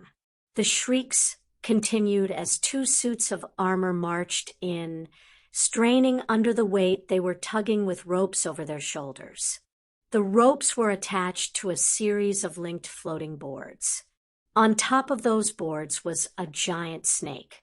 This is a 1,000-year-old basilisk, Harry announced loudly. Dead, of course. He added as an afterthought, you could never count on the intelligence of mobs. I killed this particular creature back in 91. Uncle Phileas was with me at the time. What you are looking at is Salazar Slytherin's personal basilisk, the monster of the Chamber of Secrets. The snake was in perfect condition. The way the floating boards moved made the body undulate, as though the snake was still alive. It was terrifying, especially to those who actually understood the danger of the creature if it had been alive. Eventually, the suits of armor stopped with their burden in front of the throne and kneeled. As Harry had often said in his defense, he had no real control over Hogwarts or the armor. So it was a surprise when the two suits knelt before him. He managed to hide it and continue his address. This is the second basilisk I've defeated. The first I defeated in 92. Harry watched the crowd carefully. Yes, some of you picked up on that. The first in 92 and the second the year before, in 91. That's what happens when someone decides you didn't do a good enough job and throws you back in time. Now, the murmurs were starting up again. I originally killed Voldemort in 98. It was a hard battle, and many, many, many good people died. Hogwarts was nearly demolished. Albus Dumbledore, Amelia Bones, and many others were murdered by that monster or at his command. The enchanted ceiling of the great hall ceased to show the sky outside. Instead, there were images from Harry's memories. Images of the battle, of the headlines he had seen in the Daily Prophet, of the people who had died, their bodies, and the gruesome manner in which they met their end. I was mocked and ridiculed because of the stupidity of the British Wiggles. I won the Triwizard Tournament with Cedric Diggory. It was a trap, and we were taken to witness Riddle's rebirth. I returned, badly injured, and with Cedric's dead body, but you all called me delusional. And despite that, despite all the hate that was heaped on me, I still spent the better part of what was supposed to be my 7th year at Hogwarts on the run because the pitiful ministry simply laid down and licked Riddle's boots. But I defeated him. I had earned my rest until some bastard decided I hadn't done enough and sent me back. Harry snarled. Nicholas stepped up and placed a calming hand on Harry's shoulder. Ember wonkily flew to his opposite shoulder and lightly cooed. With a very slight gesture from Nicholas, Harry turned and sat on his throne, leaning backwards in an almost slump. Nicholas took up the responsibility to address the crowd. He casually twisted his wand and dispelled his glamour, revealing the true effect of the elixir of life. Harry Potter is family to me and my wife. To you he is king. He didn't need to tell you that he had traversed time, but he did it so that you could understand him. Understand why he does things. Aside from the Hogwarts suits of armor, Harry has no army.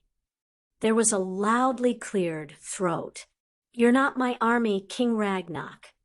Harry rolled his eyes. You're my friends and allies. We signed a binding treaty. You provide us with political representation amongst the rest of the world, and we fight alongside you against the enemies you find for us. Ragnarok then gave a bloodthirsty grin. I think we came out best in that negotiation. My point is that Harry has no intention of subjugating his people through fear and suffering. Those he is forced to care for are treated with great care and even love. His Majesty, Harry Potter, won the houses of Parkinson, Davis, and Farley when their heads betrayed their oaths to their Lord Slytherin. Gemma spoke up, surprising Harry. In order to save us from becoming slaves to men who wanted nothing more than to use our bodies for their pleasure, he faced one man in a duel and signed concubine contracts for us. His Majesty has never even asked to see our bodies. She said firmly. Behind her, Tracy, Pansy, and Harry were all blushing.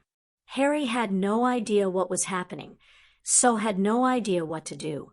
Then it got worse. Daphne stepped forward. 2 years ago, I was kidnapped. I was tied to a slave contract to be sold to the highest bidder. Sir Nicholas saved me before I could be signed away. He signed my contract on behalf of his lord, Harry Potter. I am the slave of Harry Potter. Again, he has never even asked to see my body, and has never demanded or commanded me, not even my attitude or behavior.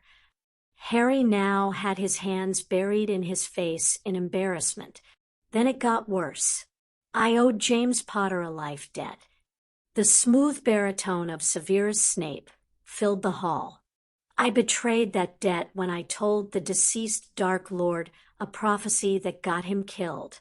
When His Majesty arrived at Hogwarts in 1991, I had every intention of treating him in ways that would see me locked in Azkaban.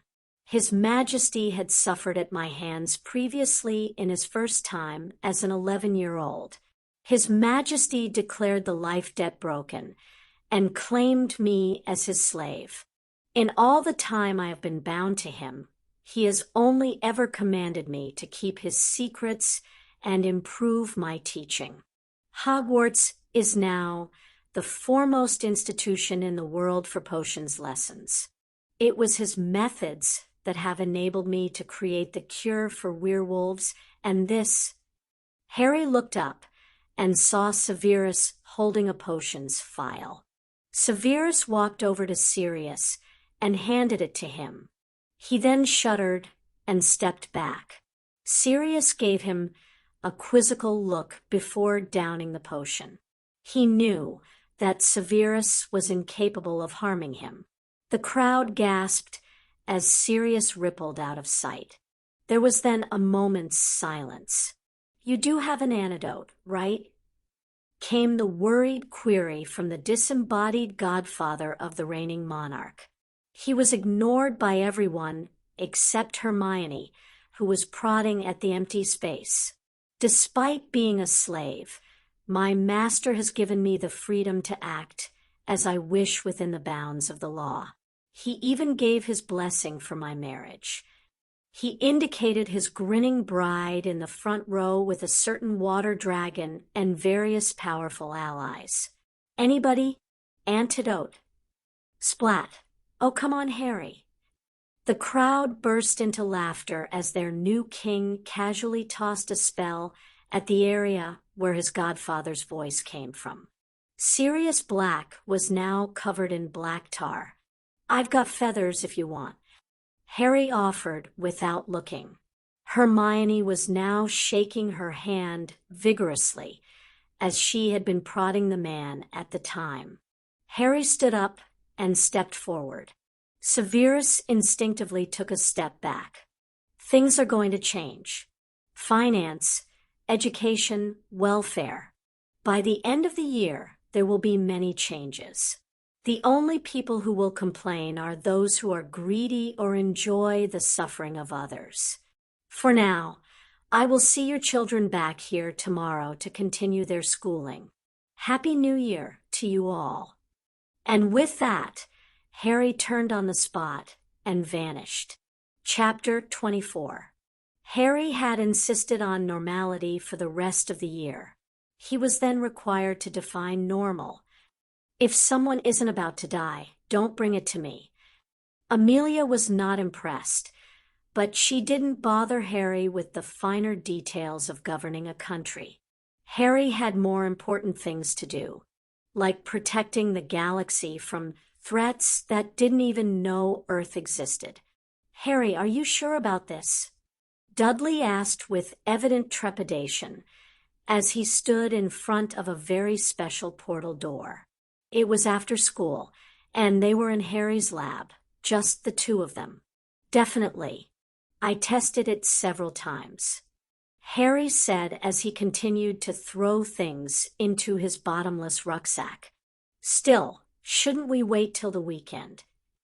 Harry chuckled. Trust me, the bad guys aren't considered enough to wait for the weekend.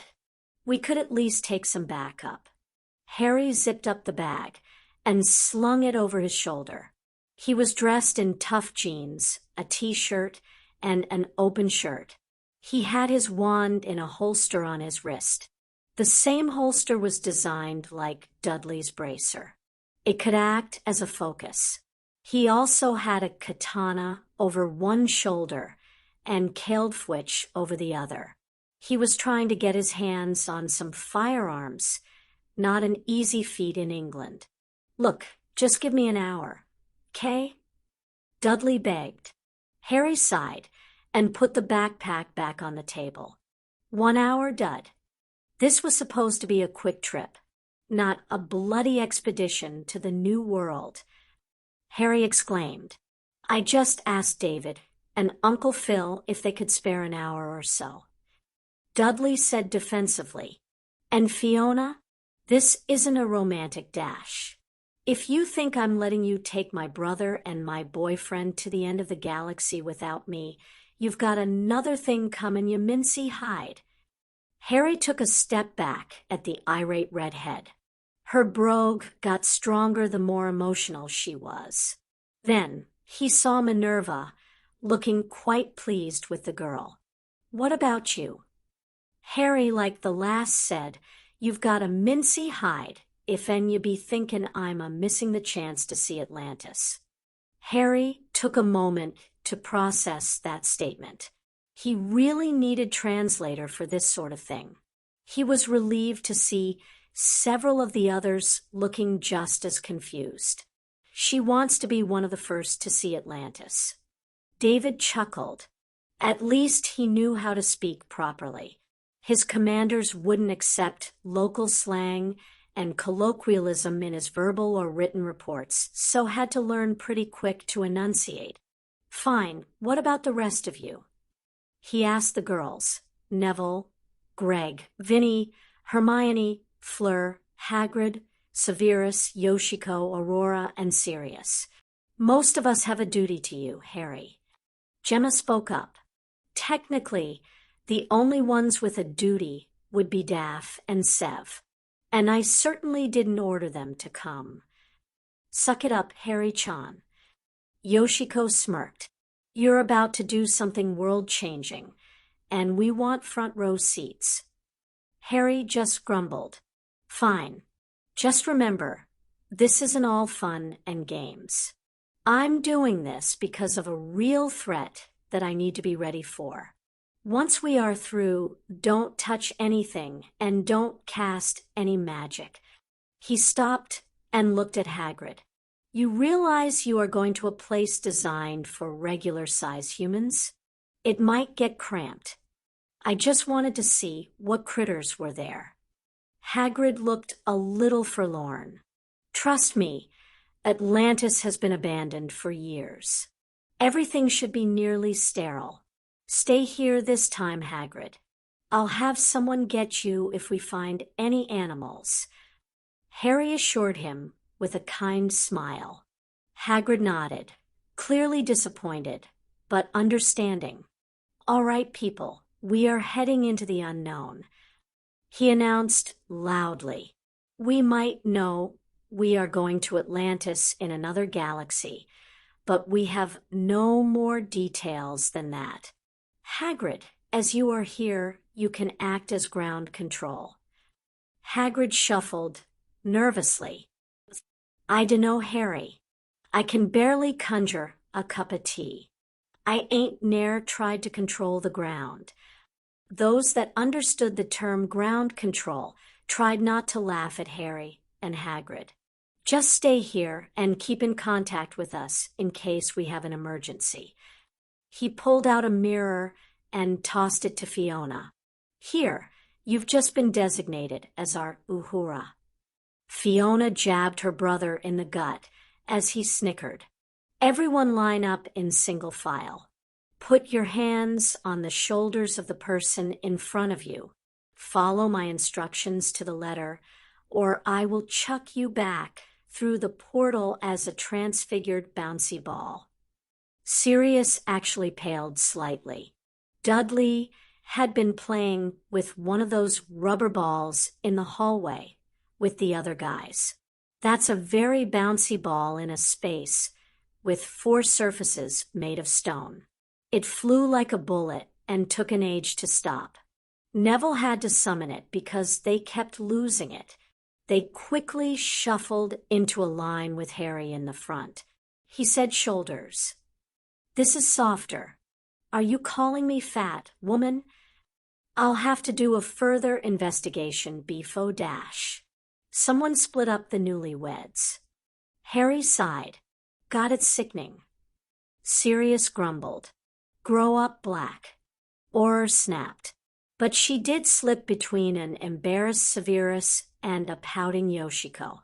And we are moving. Harry declared loudly from the front where Dudley had his hands on his shoulders. anything to stop the children from bickering. The trip through the portal door took them from a brightly lit lab into darkness. "Are we all through?" Harry asked. "I'm the last," David announced. "Lumos." The area was suddenly lit up to reveal a large room with a brownish-red floor and bluish metal walls and columns. All around them, more of the room was revealed as lights began to come on. "All right, which bastard did that?" Harry demanded. Standing there in the middle of the now huddled group was a very embarrassed Hermione Granger. "Very disappointing, Miss Granger," Severus said sternly. "It was dark." She said lamely, "My instructions were few and simple." Harry said in exasperation. "Harry, calm down. It was just a light spell." Minerva said warningly, "No, it wasn't just a light spell." He hissed. "It was a light spell that activated the automated systems. Automated systems that use power. Power that is being used to keep the shields up. Shields that are keeping the ocean above us from crushing the city into dust. You have a little time, Harry," Gano said as she appeared. "I cannot help you, but you have everything you need to fix this problem." "Fine. Daphne, make sure Hermione doesn't do anything else other than breathe. Sev, you're in charge. Make sure no one leaves this spot. No exploring, no spells. Just take this and set up the return portal." He handed Dud his backpack. "Uncle Phil, David, go with Harry, please," Dudley ordered, just in case he needs backup. Harry spent so much time grumbling as they began walking through the dark corridors that Phileas eventually got fed up with him. It was an honest mistake. Leave the poor girl alone. It was bloody careless. I want Hermione to be a part of whatever this fight against evil becomes. Because of that, I need her to feel bad and understand that not following orders or using caution could be disastrous. We could have lost the entire city. That is highly unlikely, Harry. Ganos assured them. The city is extremely low on power at the moment, but a few lights won't cause any problems. I'm thinking long term. Harry shook his head. Imagine we got information on a place. If the first thing she does is start casting spells, then the next thing she does will be waking up in the afterlife. Always assume you're walking into a trap. Does that mean you thought I was setting a trap for you? Ganos asked curiously. Thought? No, but that doesn't mean I won't be prepared for anything. Harry shook his head. That's a good way of thinking if you are going to be heading into hostile territory. David spoke up. You will meet all sorts of people, but you can't take the risk that they might be out to hurt you or others, so you be careful what you reveal or how freely you trust them. I suppose you are correct. She said unhappily. We had our own problems with betrayals. Eventually, you may have to deal with them as well. Harry stopped and turned to the ancient woman. Ganos, have you just unilaterally appointed me the caretaker of the universe? He glared at her. She gave a sad chuckle. In all the time I have existed, I have seen people brought back from the dead, travel through time, destroy entire galaxies, create brand new life, and even sacrifice themselves for their enemies. But I have never ever heard of someone being sent back in time to inhabit their old body just so they could do things better. I only approached you because of your drive and ambition. After hearing your recent confession regarding time travel, I am coming closer and closer to the conclusion that you are meant for even bigger things than I imagined. Harry began stomping off as he muttered murderously, If I ever find the bastard that sent me back, do try and relax, Miss Granger. Minerva sighed as the poor girl fretted away. Harry will be far more disappointed if you fail to remember this event and repeat the mistake in the future. Future? What future? She was near hysterical. He'll kick me out of Hogwarts and magical Britain, for sure. Ow. Daphne glared at her. Harry would never do that. It is insulting for you to even suggest he would. It was just yesterday that His Majesty invited you to stand beside him in front of his subjects, and he treated you as an equal. But he just dash. Hermione, you don't know a single thing about what has happened or what is happening. Sirius broke in quietly. It isn't written in books, and it hasn't been taught to you by teachers. You don't have empirical evidence to allow you to make any guesses, predictions, or assumptions on what Harry will or will not do. The rest of us, on the other hand, know Harry a lot better than you. We know a great deal about his reactions to various situations. So, how about you trust those of us with the knowledge and experience instead of coming up with wild and unfounded theories? Surprisingly, his speech actually calmed the girl, until a certain astronomy professor had to ask, "Where the devil did you learn a term like empirical evidence?" It was nearly an hour later that the lights started to come on. "I didn't do anything." "Calm yourself, Miss Granger." Severus sighed. "If anyone is to blame, it is probably Black. Hey." There were two pops, and Harry and Phileas reappeared, with Harry bringing David. "All right, it should be safe now. Just do not cast magic at anything. A Lumos should be fine. A warming charm on yourself will also be okay. But don't go casting diagnostic spells or cleaning and reparo spells at anything." Harry informed them. "Hermione, grab a pen and paper and follow me. You will be writing labels to translate things." I will." "Have you seen what this lot laughably call handwriting?" He waved at the teachers. "Yours is like a work of art by comparison." "Harry," Minerva scolded, "of course, it is just proof that you have zero chance of being a doctor." He grinned at her. It was a bit later that Harry was dictating to Hermione whilst the others explored. "How can you understand all of this? It looks like a bunch of lines to me." Hermione frowned as she used a bit of blue tack to attach another sheet of paper over a console.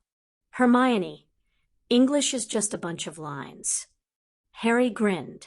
"But to answer your question, Ganos has been teaching me." "Ah, is it difficult to learn?" she asked as she looked at the markings on the console. "No different than any other language, Hermione Granger," Ganos said with a smile as she appeared. Hermione became flustered, dropping her paper as she tried to curtsy. Ganos seemed amused as the girl hastily retrieved her implements while still trying to bow or curtsy. It was really more of an epileptic fit.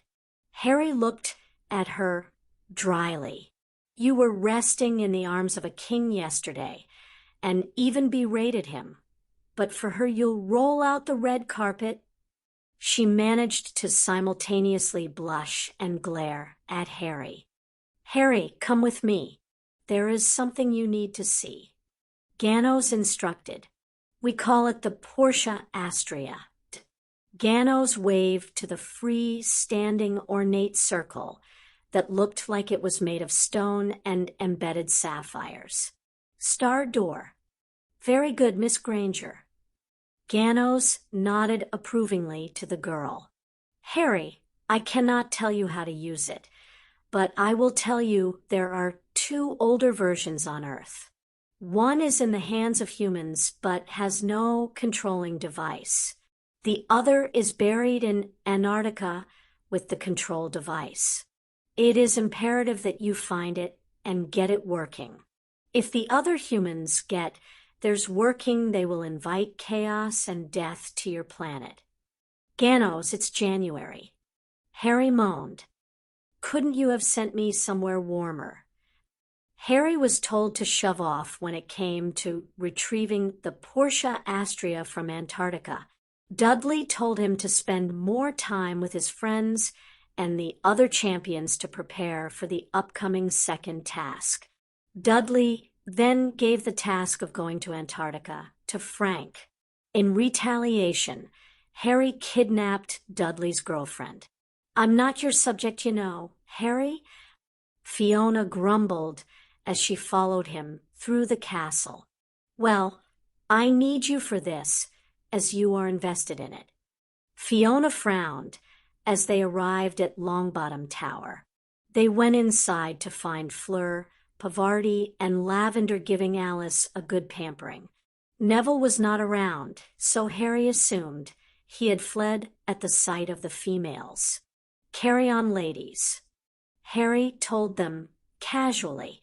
They gasped in shock as he pulled a sword out of thin air and rammed it through Alice's chest. The gasps quickly subsided as they realized it was Caeldfwitch. That was when Lavender rounded on him angrily.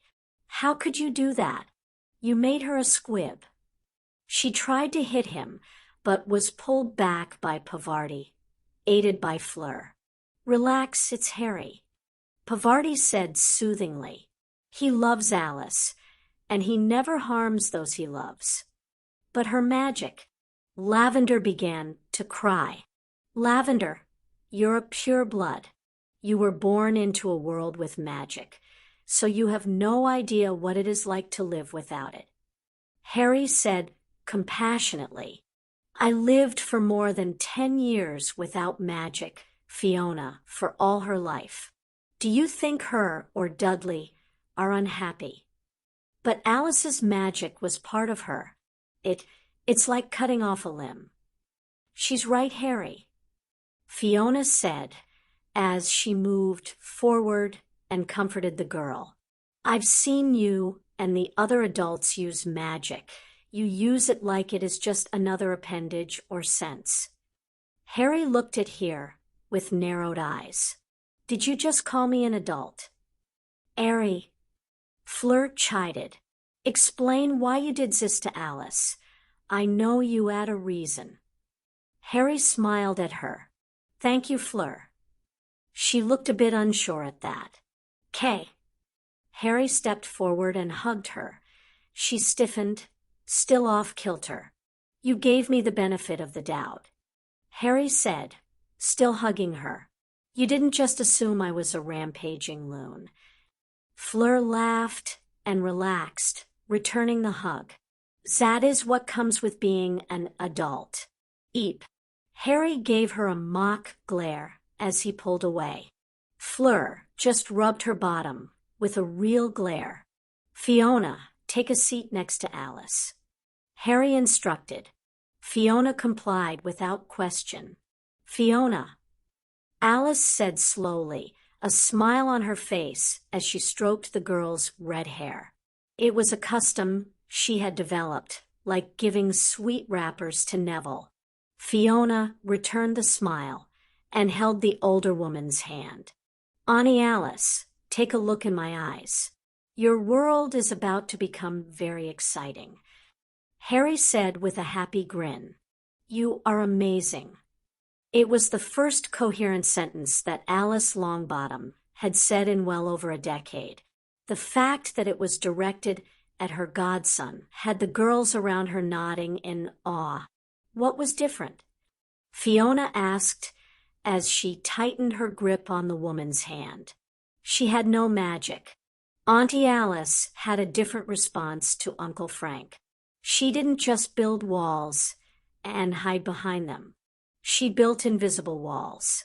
Walls so well designed that neither Sev nor Albus could see them. But you could. Pavarti asked. God, no. I didn't know that there were walls. I didn't know what was wrong. I simply made an educated guess that magic was involved, and that without it, she would be easier to help. Pav, would you go and find Nev? Pavarti just nodded before rushing off. So, you didn't know that taking her magic away would help her? Lavender looked like she was brewing up a storm.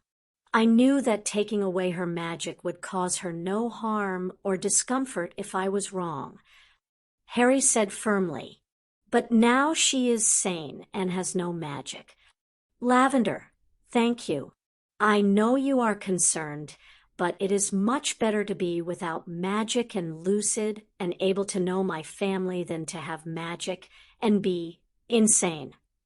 Alice stood shakily with Fiona's help to hug the blonde-haired pureblood. Did you know that this is not technically a weapon? They turned to see Harry looking at Caeldfwitch closely. It is actually a key to the magic of Britain. I can manipulate the magic of any British citizen or even the magic of the islands themselves. That includes those of Britain's foreign territories. He then stuck the sword into Alice's chest again. Harry, Lavender, calm down. Fiona admonished. Think about what Harry said. I don't give a damn what he said. She scowled. Sticking someone with any kind of knife is always bad. Harry removed the sword from a completely unconcerned Alice and handed her his wand. Go on then, give it a swish. Alice smiled at Harry as she conjured a small flock of birds. You are amazing. This is what Ganos and her people use to travel the universe. Frank asked skeptically. It was a largish group that was in the Chamber of Secrets, standing in front of the Portia Astria. One of the methods. This particular portal will take us to any planet in this galaxy that has a similar device on the surface. The one in Atlantis actually has the ability to connect with other galaxies. I'll probably replace this one with a newer model. You know how to make these? Alice asked in amazement. Meh. Harry shrugged. Atlantis is a massive flying city. It has homes, schools, hospitals, government buildings, and factories. There is a factory for making these portals and one to make more power devices that I use to repower the city. There are plenty of other factories and labs as well, but it just seems so cumbersome. Frank complained. And you can't use it like the door you made that doesn't require a partner at the destination. Well, Ganos people didn't have magic. What? I thought they created humans. Sirius frowned. They seeded life in this galaxy, but we evolved on our own. Some of our magic might be related to their abilities as they did breed with us, but they were just as baffled by our abilities as we were by theirs. Granted, we had just learned to smelt ore. If we have different abilities, how were you able to make Atlantis work? Hermione asked, because Harry has been learning how to ascend. They all turned to see Albus and Ganos walking in. Ganos, how did you get into Hogwarts? Harry asked in surprise. The same way the rest of us do. Albus said in amusement. She used the door. But the ward's dash stopped her because she was attempting to circumvent them. Albus interrupted Hermione with a smile. But if one opens the door to allow a person entry, that person is implicitly given permission. Miss Ganos will still need to leave by the front door, but she will no longer be restricted from communing with us here. The look that Harry gave Ganos showed that he was truly not impressed. In my defense, I have spent very little time in mortal form over the past thousands of years. Ganos said, clearly embarrassed. Anyway, Harry rolled his eyes. I was able to make Atlantis work because I can read the Altran language thanks to Ganos. Magicals have a gene that the Altrans had that allows them to control and activate Altran technology. It prevented invaders from appropriating their technology and using it against them. So, could Fi and I use it? Dudley asked. You can, Dud. You have the gene. Fiona doesn't. But I am working on that. Are you going to stab me with your sword like you did to Alice? The red head glared at him. My dear, as much as Harry would argue against me, he is a being filled with love. Albus told her with a fond smile for the glaring king. He can be very ruthless in his actions, but after examining those actions in hindsight, everything he has done has been to protect those who could not protect themselves. Albus had insisted that Harry postpone any experiments with Portia Astria until after the second task at the very latest. Ganos had assured Harry that the galaxy was unlikely to collapse in on itself in that time. Harry didn't spend time in classes, so he quickly found himself becoming bored. The only thing he was allowed to work on was the second task. Boredom plus Harry equals havoc. Of course, there were simpler things that distracted him from time to time. Alice spent a lot of time listening to Harry tell stories about himself and Neville, especially ones from his first time through. Fleur spent the evenings with himself, the girls, and Dudley. Fiona was often there as well when the couple weren't out at a movie. Frank and Alice often chaperoned them as it gave them the chance to reconnect. There was one event soon after school restarted that he didn't expect. There was a knock on his door one evening, and Tracy went to answer it. She was, as always, beaten by Dobby, but it was a bit of a game between the pair. Hey, Hermione, you okay? Tracy asked the clearly nervous girl. I would like to beg an audience with His Majesty, at his convenience, of course. She added a curtsy as an afterthought. Tracy looked amused. Harry, do you have some time to talk to Hermione? She called over her shoulder. Of course. Came the reply.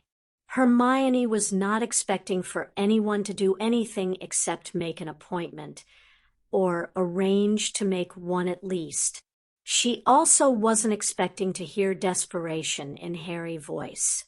As she entered the living room behind Tracy, she noticed Daphne and Pansy were adjusting their skirts and blouses. Fleur and Gemma were laughing at Harry, who looked very harried. Girls, come on. Tracy ordered. I think Hermione wants to speak to Harry alone. There was a lot of frowning and pouting, but they all left until Hermione was standing in the room with just Harry in his armchair. He still naively thought it would keep the girls off him due to the small amount of room. He underestimated them. Sit down, Hermione. You're making the place look untidy. Hermione was taken aback by the idiom. Have you been talking to my mother? She asked. I've been talking to a lot of mothers. I met with all of the families of new magicals. Hermione nodded and took a seat on the sofa. I want to talk about Draco, she said with gravity, and I would prefer to pretend he never existed. Harry groaned. Please, Your Majesty. Hermione pleaded. Here's the deal. You can talk to me about him, so long as you drop the honorifics. Harry glared at her. But I want to talk about his sentence. She reasoned. The one he got for trying to murder you? Hermione blushed, but nodded. It's just Azkaban. Even away from Dementors, it's too harsh for a boy. For any child. Yes, but he forfeited the right to be considered anything more than a human. He willingly and without reservation attempted to kill someone for no reason other than her birth. He wasn't afraid of you. He didn't see you as a threat. He didn't perceive some form of insult from you. He tried to kill you because he felt he was entitled to end your existence. But he was given years to change, even at 11 years old. But he refused. His father, was as bad as Vernon Dursley. But Vernon's son, Dudley, changed. Dudley hated and feared magic. Malfoy hated muggles. I showed Dudley magic and introduced him to Wiggles.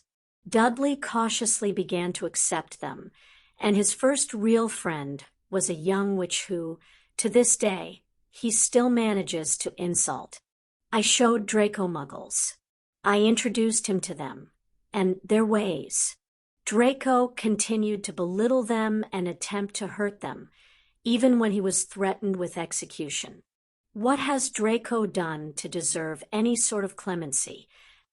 Harry asked Hermione calmly. She sat there, lost and forlorn. It just seems so wrong. She said quietly, Draco was wrong, and we would be wrong to imprison him in Azkaban. Harry admitted.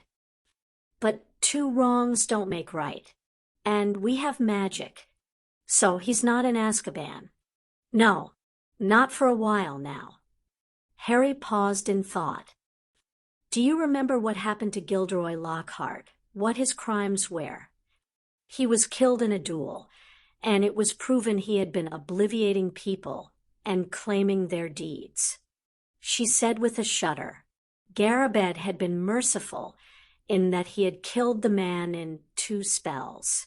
He had disarmed and then killed the fake with a piercing hex to the heart. During my first time through Hogwarts, Gilderoy tried to obliviate my memories as well. Fortunately for me, he was using a broken wand. It backfired and erased his entire identity. He knew how to walk, talk, eat, and communicate, but he forgot other skills like reading and writing. Harry chuckled at the predictable look of horror on his friend's face. But he also forgot who he was. As far as I know, he was still in the long-term ward at St. Mungo's during the final battle. And you did this to Draco. Hermione wasn't sure what to think of that. Harry sat forward, his hands clasped together, resting on his knees. He chose his words and phrasing. Carefully. Hermione, when you kill a person, you are not just affecting your target's life. You are always going to affect others as well. Your target might have a wife, children, siblings. They will certainly have had parents, even if it is only for a few moments. But you also affect yourself. You make yourself something that a lot of people have trouble being around. A killer. Your friends and family will look at you and judge you, even if they don't hate you or think you were wrong. It is a life-changing event. I imagine there are a few events that are similar, such as a girl becoming a mother, someone getting married. These are things that change your image as seen by the rest of the world. If I had killed Draco, Narcissa, his mother, would have been heartbroken. The public would be outraged over the murder of a child, even though said child was guilty of trying to murder another child. Draco Malfoy forfeited his right to live. He had proven himself a viable and persistent threat to the safety and freedom of innocent people. But instead of removing his stain by cutting him out of the cloth of life, I bleached him. I reset him. He and his mother are living quite happily in France with the main line of the Malfoy family. I hear he is still a bit stuck up, but the head of the family is a good man who would happily tan the brat's hide if needed. Hermione couldn't help the giggle, but then she grew melancholy and thoughtful. Death of a person or death of character? Harry said with a sad smile. It's a lot to take in. Even harder to have to choose. If you want someone to talk to, I recommend Albus. He's familiar with these moral quagmires. Chapter 25. It was the week before the second task. Albus had convinced the champions and those involved that the hostages would be perfectly safe. He had apparently enlisted Toyotama to provide assistance by watching over the hostages with the mere people. Also, the hostages would be awake and able to assist on the return. Gabrielle was thrilled. She was going to be a part of the tournament. Tracy had agreed to play Victor's hostage, but that left Harry and his hostage.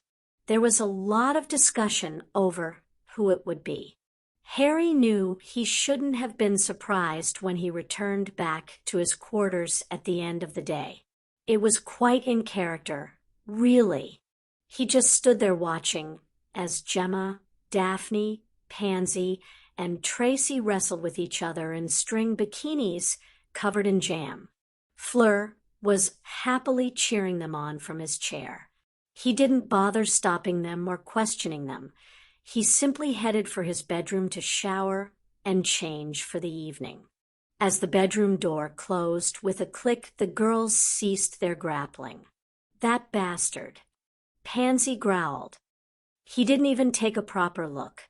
I'm sitting here covered strawberry jam, wearing scandalous clothing, groping my beautiful friends, and he just walks past. Well, I don't know about you four, Daphne said as she casually stood up, but I need a good shower. She peeled off her bikini with a grimace. Coming, girls, she asked with a smirk as she strutted towards Harry's bedroom. I do not need a shower. Fleur pouted. Pansy rolled her eyes as she stood up, marched over to Fleur, and shoved a jam-covered hand up her shirt, causing the French girl to squeak. And now you do. There was a quick round of shared looks before they all squealed and took off after Daphne and Harry. Into the silence of the aftermath, Dobby became visible. He surveyed the room. The carpet had jam crushed into it. The ceiling was splattered with it. The furniture, Dobby began to vibrate on the spot. Dobby is luckiest elf in world. He squealed in delight before he got to work. I like idea. Everyone stared at the grinning Bulgarian in disbelief, but she would be doomed to finish last. Amelia tried to reason with the champions. They were in Albus' office he had finally moved back in, and discussing the hostages for the second task, which was tomorrow. Miss Delacour cannot be hostage and champion. Madame Maxime frowned. She can if we change the method of timing. Harry grinned. Fleur did not look happy. She also didn't look sad or angry. She looked unimpressed, but resigned to her fate. Behind the champions stood the girls and Gabrielle.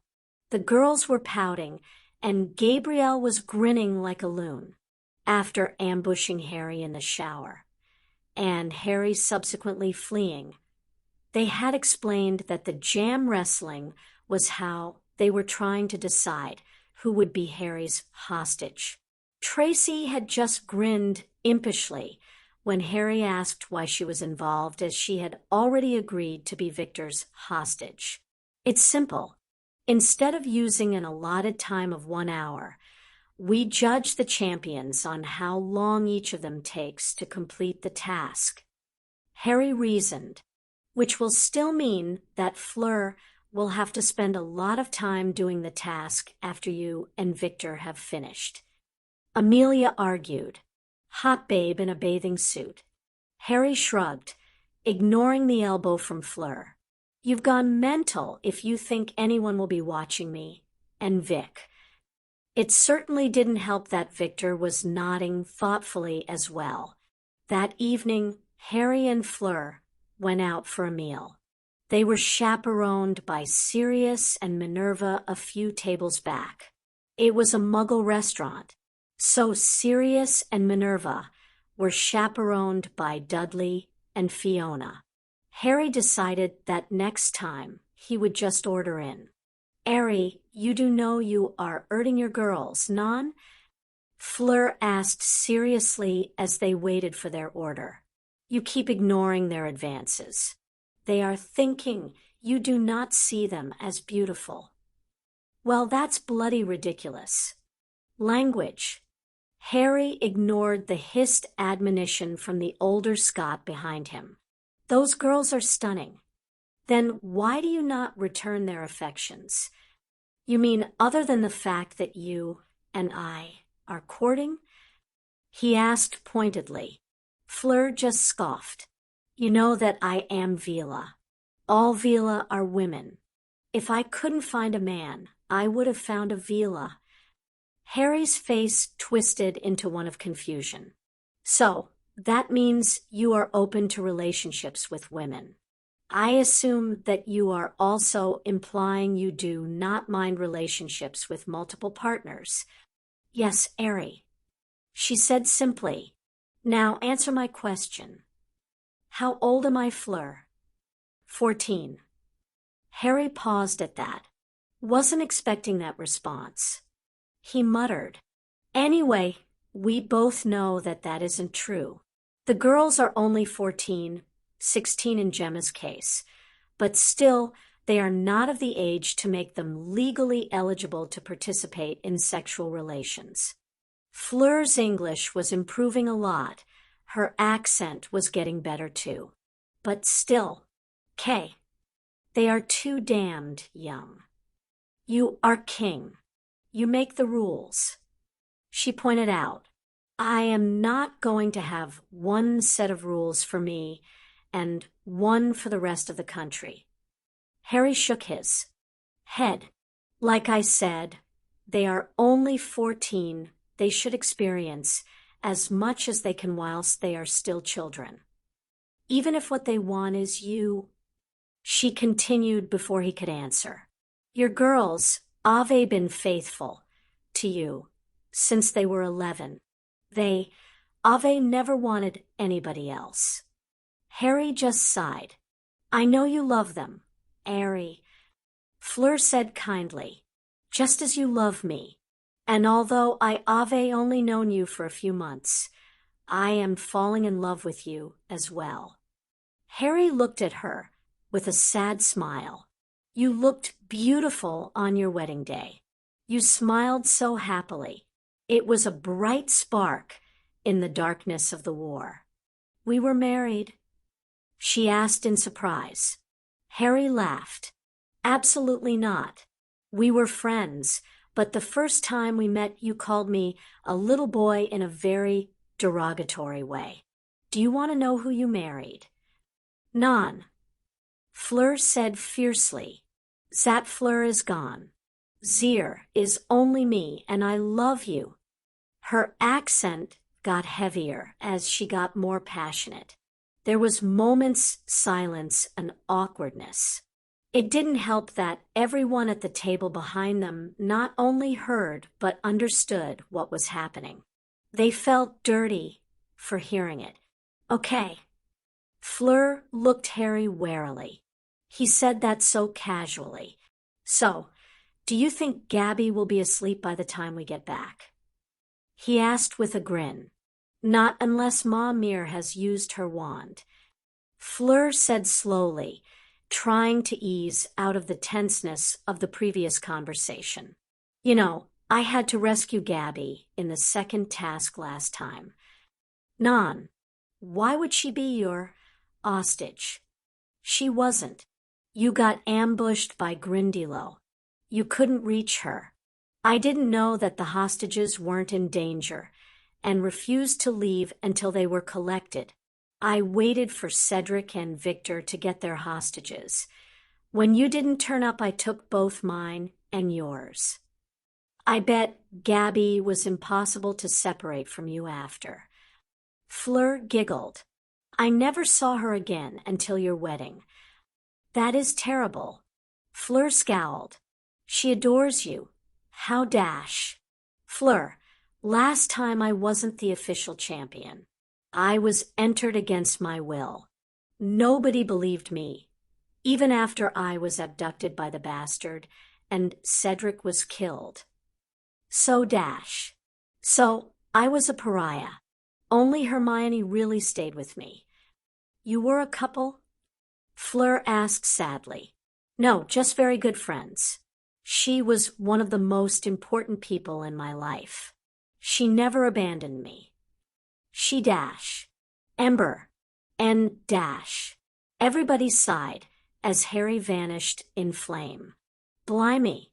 We thought there might be an attempt, just never thought it would be his phoenix. Fleur jumped as the man at the table in front of her turned and waved his wand at her in greeting. God damn you. Harry ranted at the chirping bird. Ember was highly agitated and flew off. That's when Harry realized he was in the Chamber of Secrets and that the Portia Astrea was activating. Shit. Harry tossed off a Patronus messenger. The various suits of armor that had been placed as security were moving into formation around the stone-looking circle. Ember, get Blinky. Harry ordered as he readied his wand. It was only seconds after Ember vanished that the portal connected and exploded in what looked like a bomb underwater. By that time, Blinky and Ember were back. Blinky, petrify only. Harry instructed. Seconds later, 6 well-built men dressed as soldiers came tumbling through the portal in a heap. I want you to think very carefully before you decide to even blink, Harry said dangerously. The men looked up slowly. Colonel Dash. Easy men. Another man said cautiously. Now, very slowly, stand up and raise your hands very high in the air. Harry instructed. As the boy said, a completely different man ordered as he stood slowly. On your feet and hands in the air. Harry ran a cursory eye over the men. They were wearing packs, guns, and knives. 2 were wearing helmets. The one who ordered them to follow Harry's orders was wearing a beret with a badge that Harry didn't recognize. But Harry did deduce a few things just from the few words they had spoken and how they acted. So, how about you explain how a group of American soldiers managed to find themselves tumbling out of my Portia Astrea? Harry calmly asked, never taking his wand off them. This is the 20th century. The leader asked in surprise.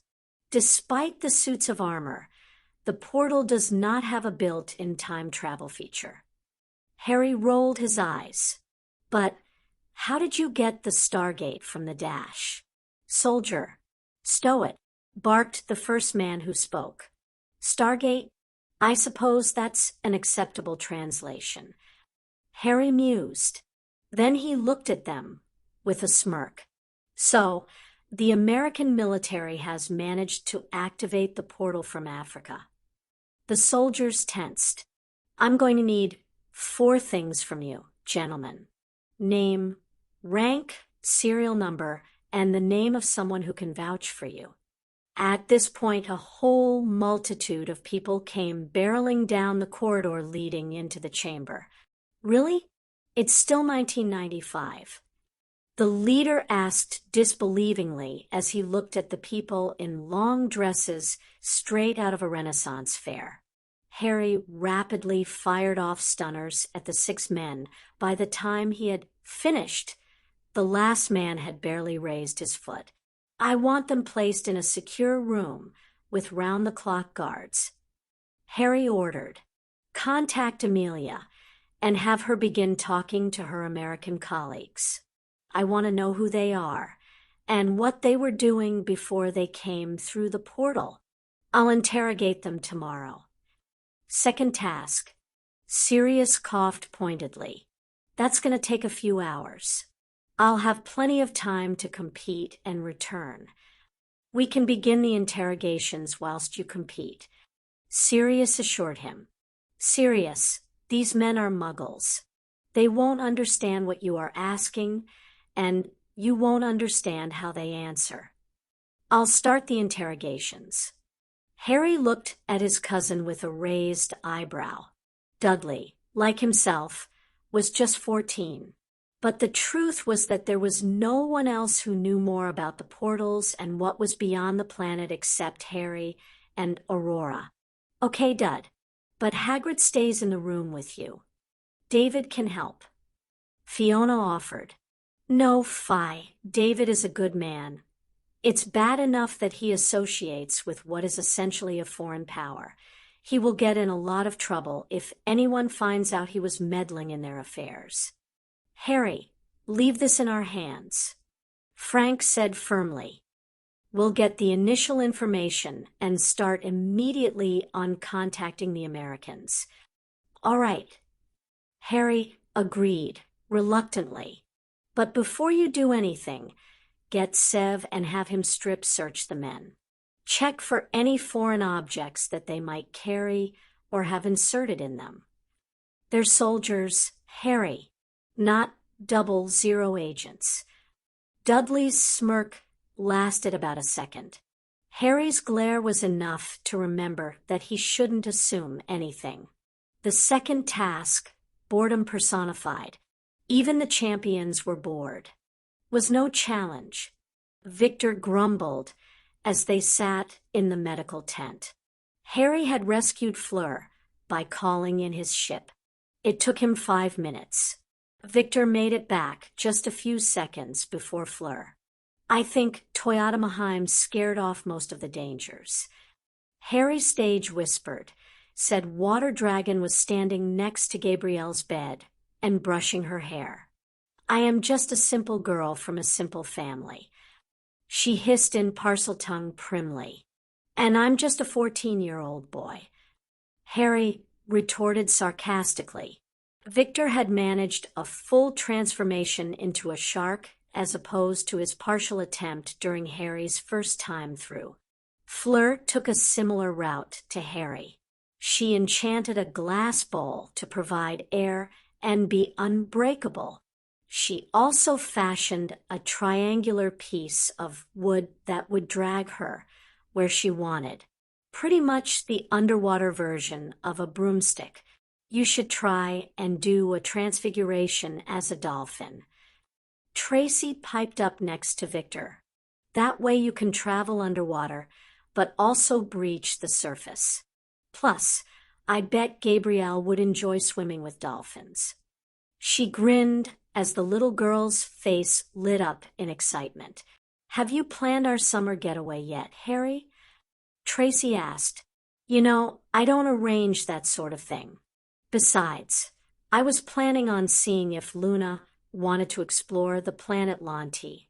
I was checking the city's sensors, and there is a large landmass nearby. That sounds amazing. Tracy beamed. Maybe some of those animals she can see will be there too. Possible, but unlikely. Still, we all know Luna will go searching. Harry chuckled. Can I come, Harry? Gabby, put those away. Harry ordered the little girl with the large, soulful eyes and pouty lips. If I want a puppy, I'll go play with Fluffy. As long as your parents say it okay, then you can come to Atlantis. He assured her. Ah, ladies and gentlemen. They turned to see Albus entering with the other judges.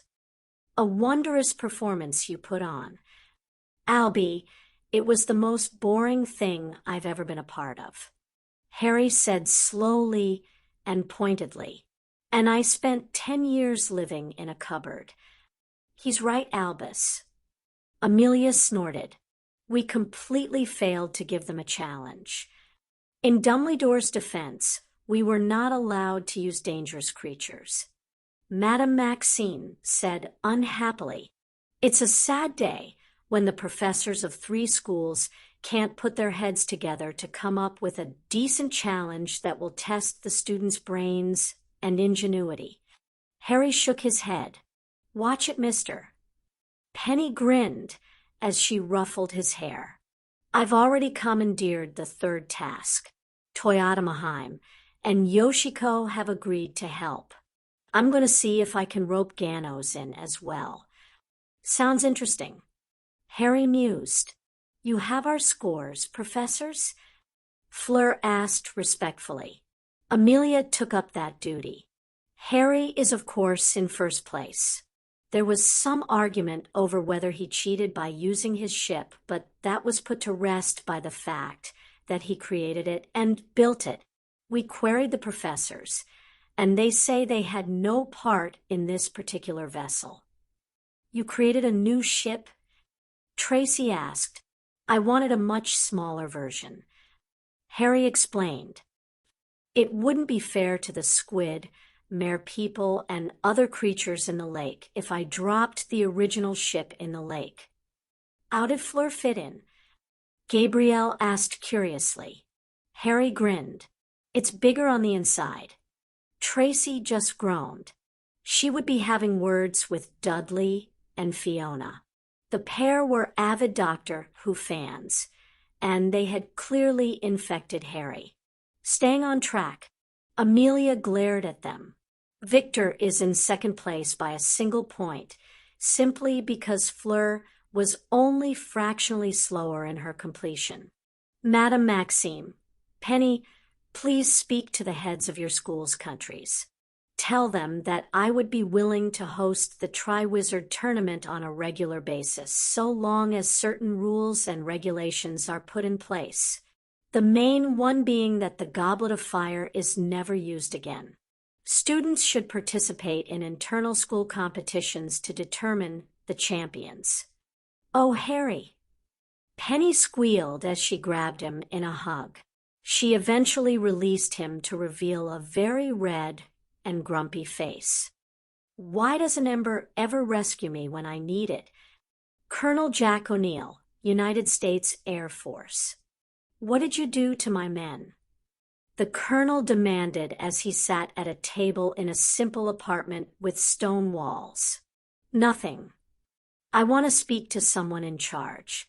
Stop sending kids in to do adult work." "Colonel, I am the highest-ranking person in the country." Harry responded calmly. Behind him were Dudley and Severus, standing quietly. "What are you? Barely 16. The colonel said in amusement. 14. "And please address him as his position deserves, King Harry or Your Majesty." Dudley said firmly. "Kid, I know for a fact there aren't any reigning monarchs under 20 in any country. Welcome to magical Britain." Harry said with a hint of sarcasm. "Colonel, I don't want any classified information from you. I just want to know who to contact, so I can turn you over. I know all about the Portia Astria, or Stargate as you called it. I've used it to travel to a few planets. To be honest, I prefer my own portals. The Stargate only goes to one place. There was only one address." O'Neill frowned. "No, there are plenty of Stargates and systems throughout multiple galaxies." Harry corrected him. "Now, we have tried to make contact with the U.S. Air Force, but they deny knowing about you. I don't suppose you know anyone in the British military." "Why?" the colonel asked suspiciously.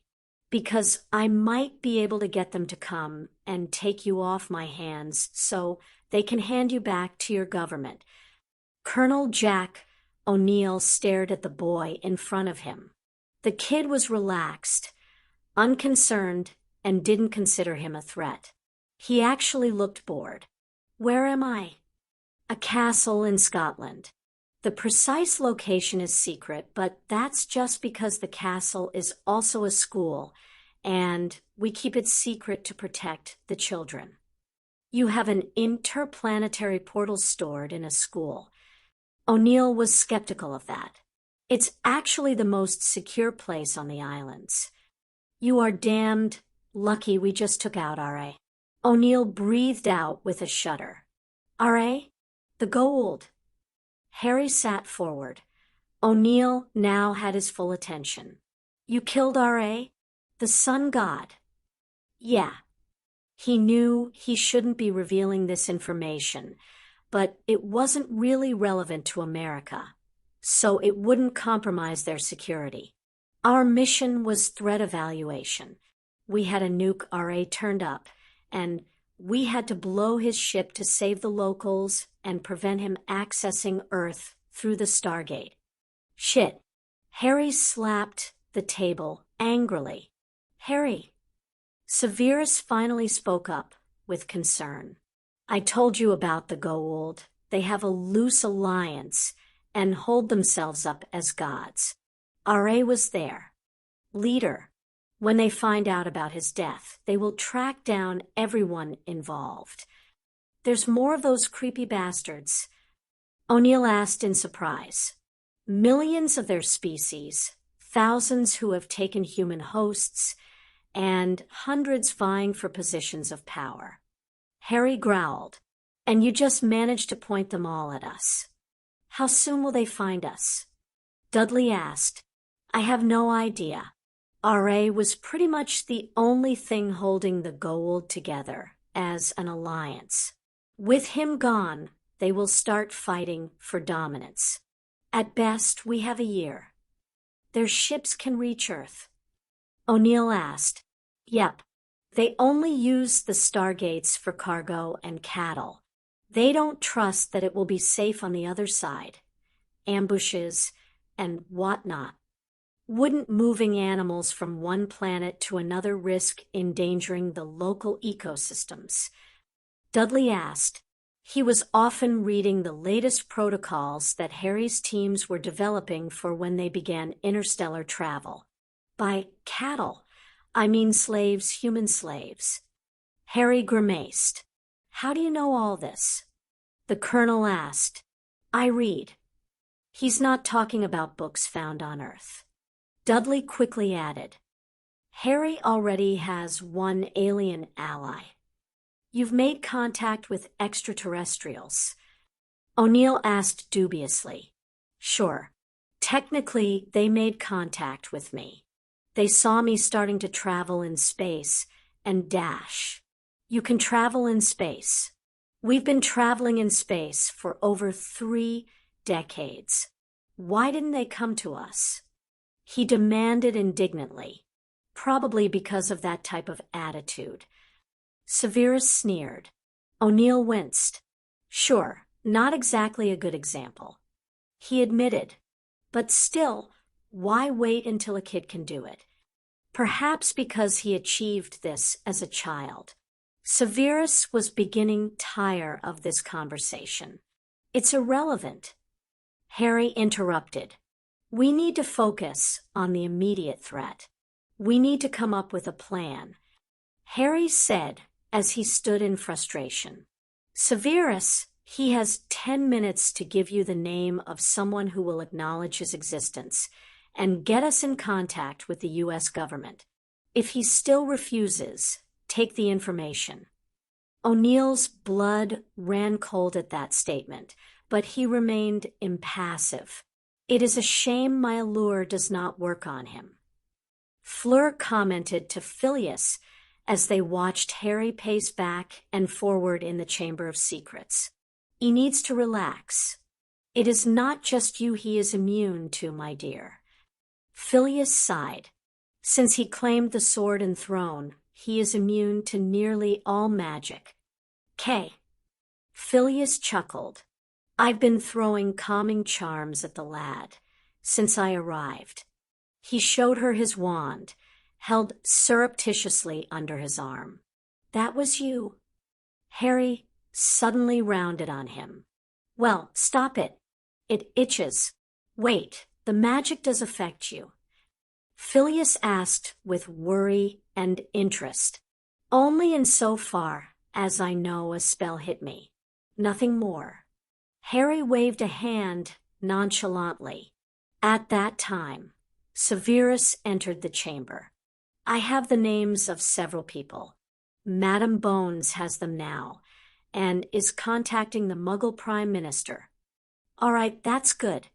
There is another piece of information I gleaned from his mind. Severus winced. They left a man behind, specifically the man who deciphered the portal and managed to activate it, the one who managed to send them back, and subsequently, through our portal. Fudash. Harry, did you get the location of the planet they went to? Severus handed Harry a piece of parchment. Harry took the parchment over to a wooden desk which was inlaid with colored crystals. There were symbols etched into the wood. He tapped a few of the symbols, and an image of the Milky Way appeared over the desk. This day just gets worse and worse. Harry sighed as he used the desk to zoom in on the image. This planet, it's the closest planet to Earth with a portal. What do you intend to do? Phileas asked. Travel to the planet, find the man they left behind, and try and sort something out that will prevent him and the people there being a liability to Earth. Harry, this whole fiasco is spiraling out of control. They turned to see Amelia storming up with Kingsley Shacklebot and his rookie, Nymphadora Tonks. They were Amelia's security as the Prime Minister of Magical Britain. The Muggle Prime Minister is threatening military action against us. He is accusing us of sedition and treason for acknowledging you as king. Harry looked at her in disbelief. You did mention that whole deal with the possible extraterrestrial threat. Of course I did, but he wasn't in the mood to listen. I introduced myself as soon as you appointed me. I gave him a rundown of your story and our new government. It seems he has been making plans with the Muggle Queen since then. I don't need this. Harry was near screaming. This is why I hate politic MPHFFF. Harry's tirade was halted by a pair of lips pressed against his, a tongue soon demanding entrance. I thought her allure didn't work on Harry. Phileas was surprised as he watched Fleur passionately kiss his honorary nephew. Amelia just snorted. She's a woman, Phileas. She has more than magic at her disposal. As effective as this is, we still need a plan. Severus turned away from the sight of his master getting the stuffing snogged out of him. I managed to catch glimpses of this, R.A., that the Colonel says they defeated. His technology is beyond anything the Muggles have. If they come to Earth, then we are doomed. I am not personally worried about these so-called gods. Phileas said thoughtfully. Harry is more than capable of having a plan in place. The immediate issue is the Muggle threats. Phileas, I only made it out of the Prime Minister's office because they wanted me to deliver the message. Amelia shuddered. They were more than willing to imprison me. They easily disarmed myself and my Aurors. She indicated her bodyguards, who also looked concerned. That's because you underestimated them. Severus fought not to sneer. You also assumed they would not take offense to the fact that you declared there was new king ruling on British soil. Well, what would you suggest then? Tonks did sneer. She was one of the last students to have to deal with the pre-enslaved Severus Snape. We must persuade His Majesty to allow us to handle the Muggles. He should focus on the aliens. Severus said thoughtfully. There was a flash of fire, and they all turned to see Harry and Fleur had vanished. Nobody doubted for a second that a certain mischievous phoenix was involved. Phileas, I will require yourself and Minerva in order to perform reconnaissance so that we can determine the reality of the threat the Muggles pose to us. Severus addressed his colleague. "I will fetch Minerva. Meet us in my quarters." "No, mine," Severus corrected. Phileas simply nodded and headed off. Severus turned to Amelia. "For the time being, do nothing about the Muggles. Appear to ignore them, but increase your security. Contact the goblins and have them improve your wards, explain the situation, and request a goblin guard. This situation is a threat to all magical beings. Dudley, we are about to embark on a mission, which, whilst will require your expertise, will pit you against your girlfriend's brother." Dudley looked at the downer-than-usual potions master with a raised eyebrow. "I know Harry said you could have your freedom, but you are still bound not to hurt him, right?" Severus actually chuckled. "I am. The Muggle British government has made substantial threats against the king and his people. The 5 of us will perform reconnaissance and try to determine if they are a truly viable threat or if they are merely posturing." Dudley looked at the 4 adults, Phileas, Minerva, Severus, and Yoshiko. "You do remember that I didn't travel through time. I am still 14. Dudley, despite Severus and Yoshiko's experience in the non-magical realm, we are still not completely conversant with their technology." Phileas explained, "Every time you bring something new to Hogwarts, you leave us baffled and confused." He said with a chuckle, "We do not require your infiltration skills, simply your knowledge and ability to identify things." Dudley let out a sigh. "All right, but just don't ask me how it works or operates. Fiona still has to remind me how to get my emails." When Harry and Fleur exited his bedroom, they were fairly rumpled.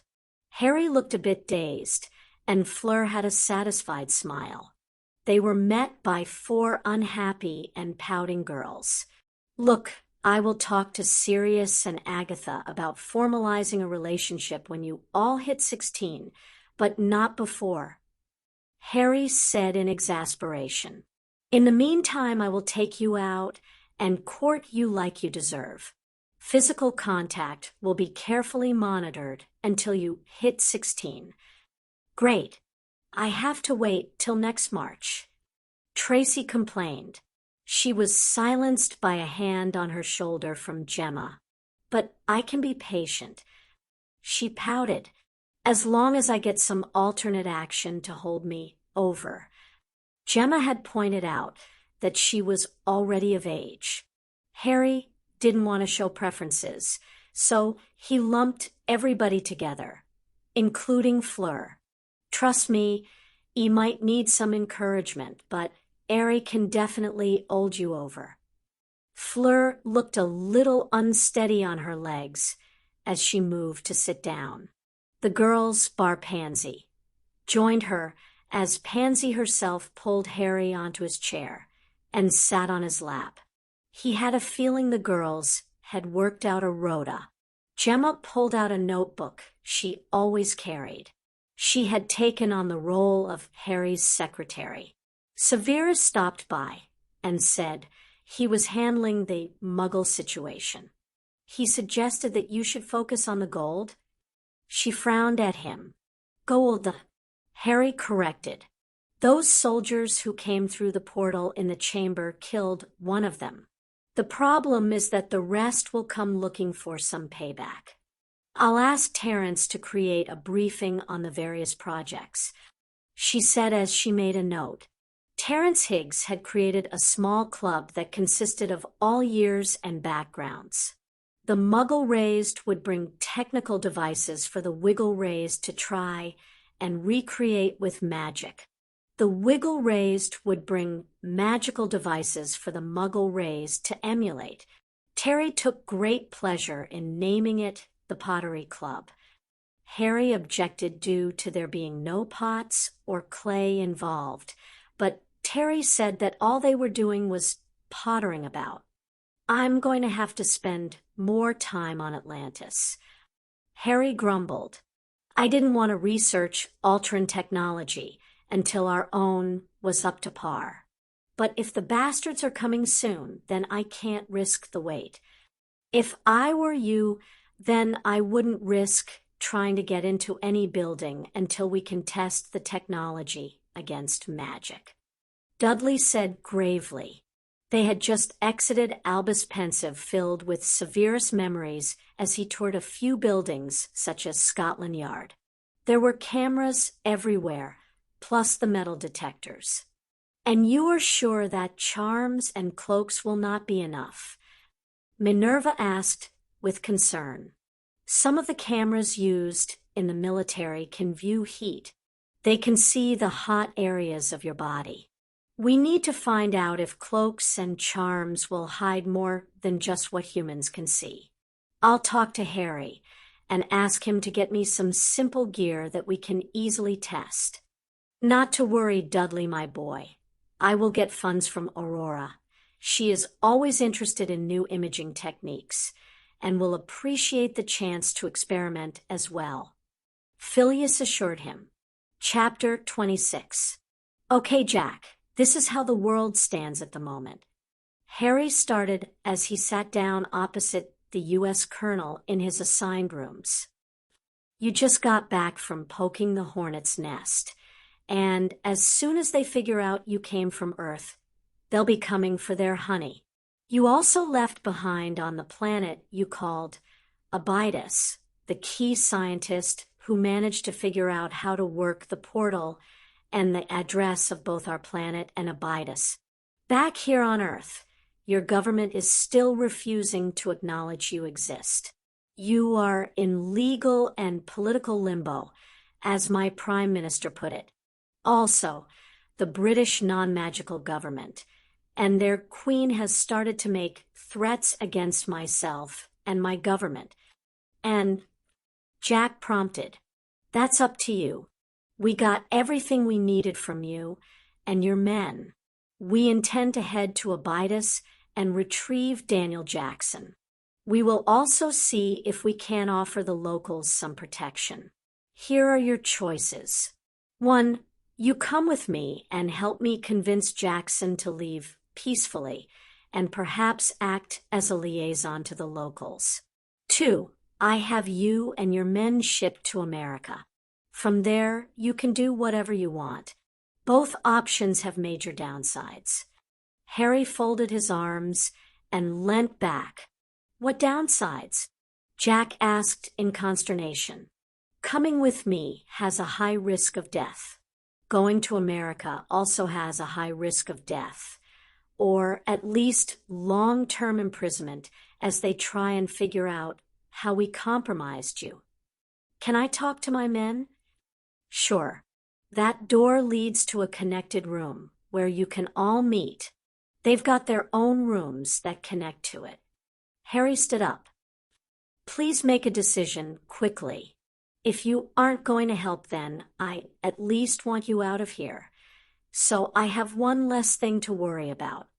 Blinky, very soon I will have plenty for you to hunt and eat. For now, we are going to see if there is a possibility of a practice run. Blinky was nearing 25 feet and very thick. He hissed gleefully as he coiled around and around himself. I'm sorry, okay? How was I to know they would be a bunch of pansies? Harry and Blinky had returned after less than half an hour. They had arrived at the Acromantula colony only for Aragog and his kids to take one look at the hungry-looking basilisk and his human pet and pelt it out of the forest. Harry and Blinky had chased after them. They couldn't risk them preying on muggles. Fortunately for Harry, they were headed north. They arrived to discover that Acromantulas, when faced with a choice between a basilisk and suicide, chose suicide. They could only watch as the giant spiders threw themselves off the cliff and into the North Sea. Anyway, Megorian promised you a feast every year to mark the anniversary of the day you cleanse the forest. Harry said proudly. Blinky was still sulky. There had better be spiders. You said they were tasty. What did you do to poor Blinky? Pansy said accusingly as she walked up and gently caressed the snake's head. I didn't do anything. Harry objected. We were going to clear out the Acromantula colony, but they cowards all scarpered when they saw Blinky. He grumbled as he sat in his chair. He was soon weighed down by a 1 Gemma Farley. No notebook. He asked the girl. Professor Snape said that he would bring anything of importance to you directly.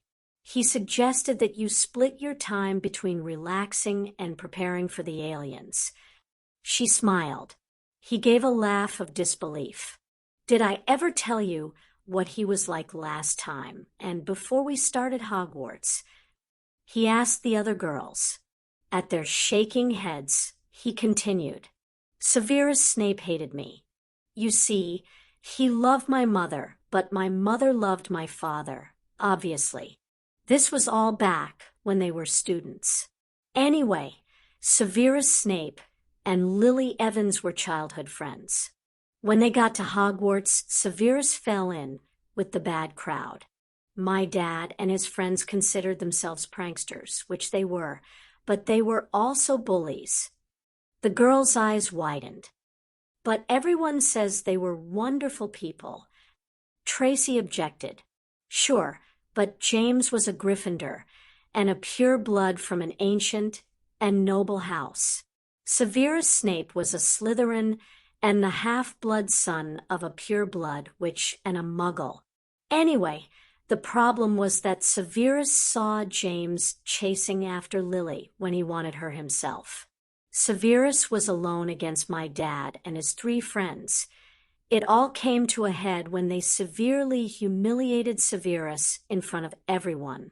Lily tried to defend Severus, but Severus was angry and ashamed, and he lashed out at everyone. He called her a mudblood. Harry got his expected gasps. So, moving forward, James and Lily fell in love and got married. Severus hated my father for getting Lily and himself for driving her away. Halloween of 81 comes around and James and Lily are dead. September 91 begins, and Severus Snape sees the same 11-year-old boy who taunted him when he was a first tie.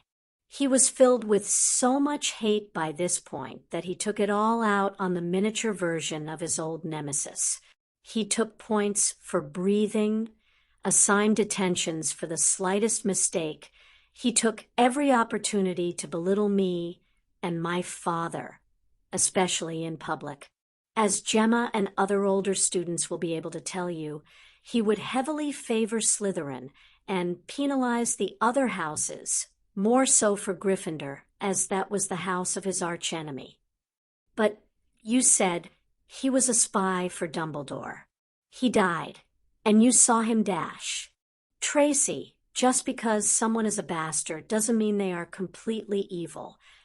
Harry said softly, Severus Snape deserved to spend the rest of his life in prison for what he put me and other kids through, especially for his part in my parents' murder.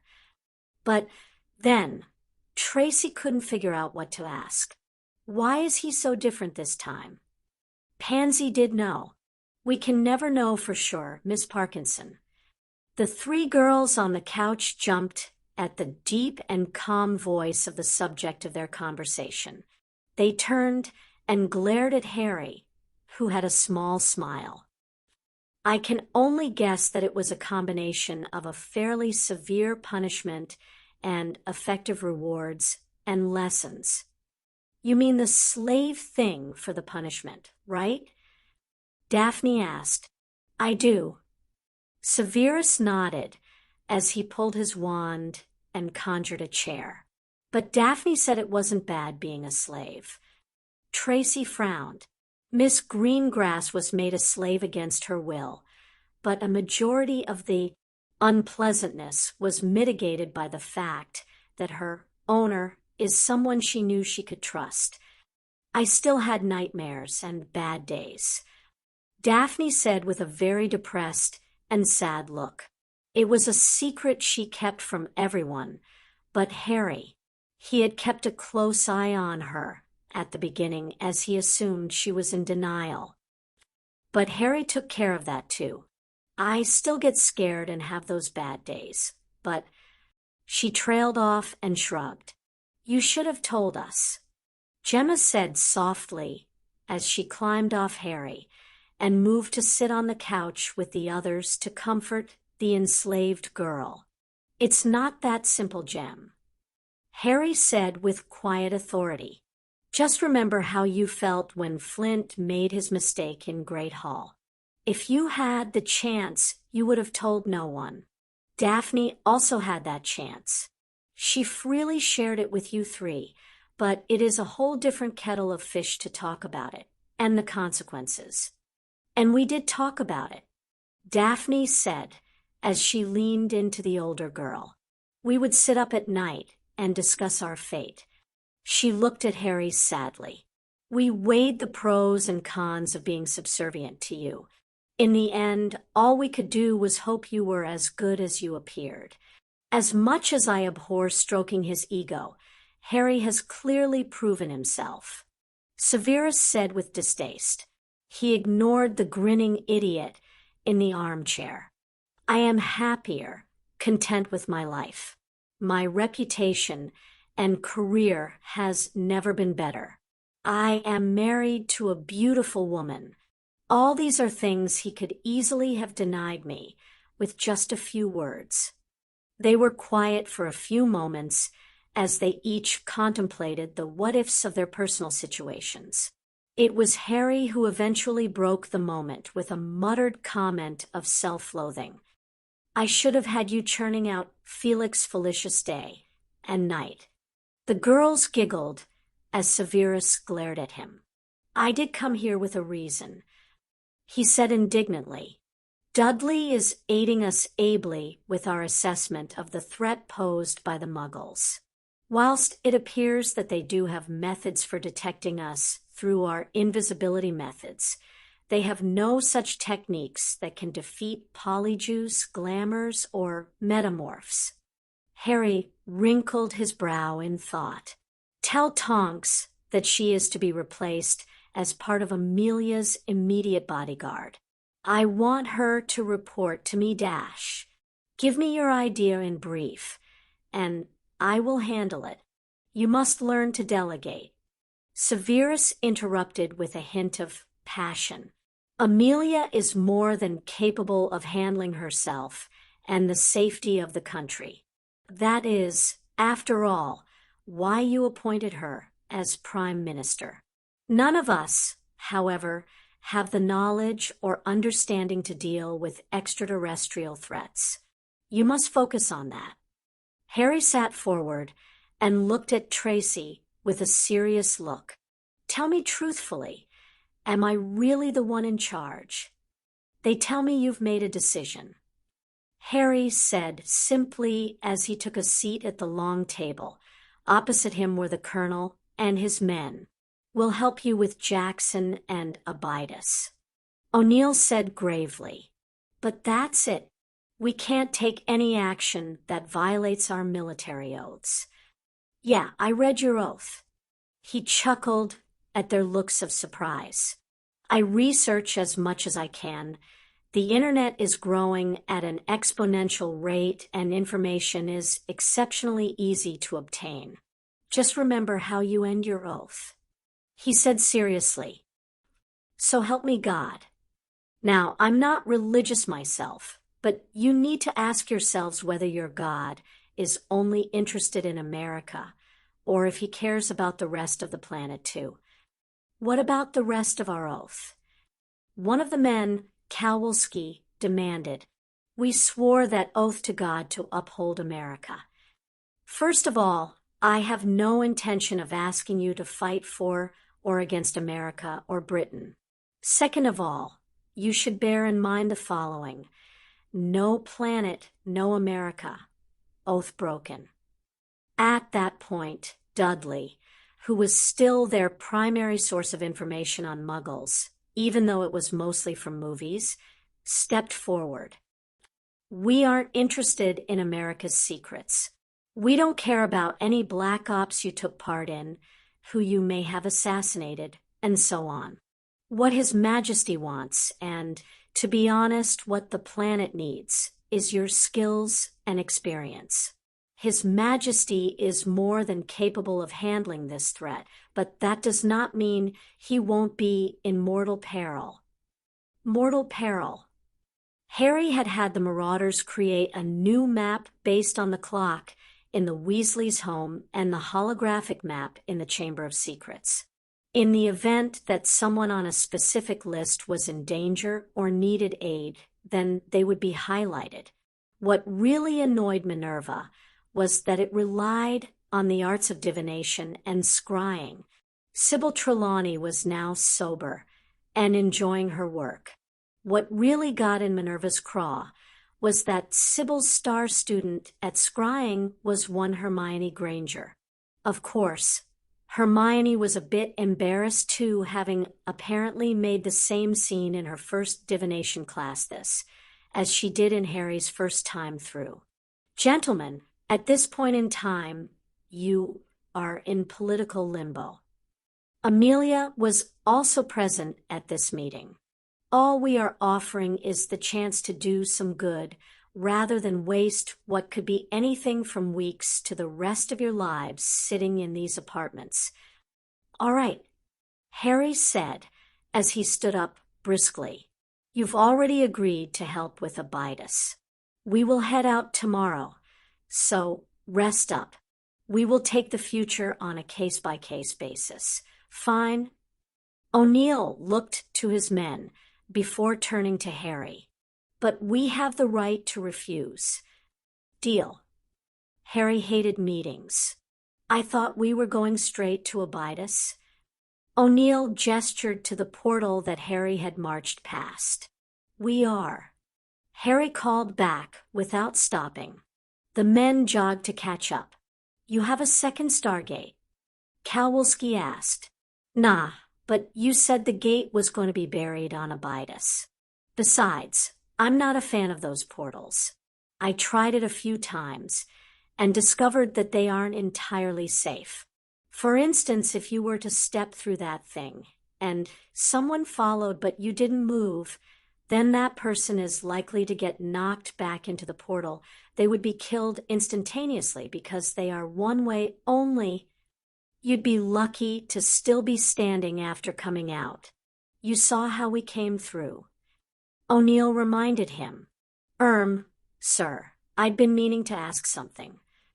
What's that, Freeman? O'Neill asked one of his men. When we came back to Earth, we weren't frozen. The soldier said leadingly. Why would you be frozen? Harry asked as they approached his ship. When we arrived on Abitus, we were covered in ice. Abitus is a desert planet. Kowalski explained. Maybe the gate you went through was damaged. Harry shrugged. A lot of it was jerry-rigged together, and they didn't even know how to use it till Jackson came along. O'Neill aloud. Harry stopped suddenly and turned to them. What do you mean jerry-rigged? Lots of computers to dial the gate and monitor it. You used computers to dial it? Harry asked dubiously. Like you had a robot arm to spin it. I'm no expert, but they were hooked straight into the guts of the ring's dash. Bloody hell. You lot are damned lucky you didn't wind up spread across the galaxy as cosmic dust. Harry exclaimed. Honestly, all you had to was give it some power, and then spin the inner ring like a telephone dial. It didn't exactly come with a manual. Ferretti grumbled. Yeah, but it doesn't sound like Americans come with common sense. Harry muttered. He ignored the glares as he touched the side of his shiny metallic sphere, and the seamless shell revealed a large square hole. "What is this?" one of the men asked as they followed Harry in. "My spaceship." "Ferretti, before you ask him more, remember that his answer is going to be magic," Kowalski warned. None of them had been exposed to the knowledge of magic before they met Harry. It was actually Severus who convinced them it was real. Being left to spend the night as a slug was not something they intended to repeat, but it was very convincing. Still, the men had to hold their tongues with great effort as Harry led through a ship that looked more like a home. Things got a little easier when they moved through what would be the back door to a garden on a house, a door that led to a large familiar room. Again, they held their tongues as they tried to accept the fact that they were now standing on the bridge of James T. Kirk's Enterprise. "How fast will this thing go?" O'Neill asked. "It can get to the moon in under an hour." Harry shrugged. "It'll still take years to reach Abydos." Harry just chuckled. "You have a warp drive." "Nah, we are still working on FTL." "FTL?" one of the men asked. "Faster than light." Kowalski answered. One of the others began explaining a bit more over to the side. "Where's your crew?" O'Neill asked as Harry sat in the captain's chair. "I am the crew." Outside the large window, the wall of the cave slid apart to reveal an inky black chasm. "Each station can control everything, and I can do the same from here. Feel free to take a seat." Despite the view outside showing the ship had risen slightly, they felt no effects of inertia. The window was huge, though, and that made the sight a little disorientating. "We are about to be moving at speed. I recommend you sit down or hold on to something until we hit space. The sight of the planet rushing past will affect your balance." Harry warned as they slowly moved forward. "Grab your seats, people." Kowalski ordered at a nod from O'Neill, aside from the 4 main stations. On the Enterprise, Harry's ship had a row of seats along the back wall. And by seats, I mean reclining armchairs with seat belts and lap tables. O'Neill took a seat at what was navigation on the show, and Ferretti took weapons. The rest headed for the armchairs. "Here we go, people." Harry grinned. The ship entered the black chasm, and the screen went dark. A few seconds later, "WH, how did we hit space already?" Ferretti demanded. Outside they could see a planet spinning slowly. "That's not Earth." O'Neill said gravely. "Nope, that should be Abydos." Harry confirmed. How?" O'Neill queried in confusion. "That wall we went through? It's my version of a star portal." Harry grinned. "You managed to reverse engineer a Stargate." Kowalski asked skeptically. No, he did not. Harry was wishing he had had the soldiers stow their guns whilst on the ship. As it was, he couldn't blame them for the unannounced appearance of Ganos. "Afternoon, Ganos." Harry said a little gruffly, but not unkindly. "Time is relative for mortals." She smirked at him. "Yep, this is my afternoon. You don't have a real concept of time, so we'll stick with mine."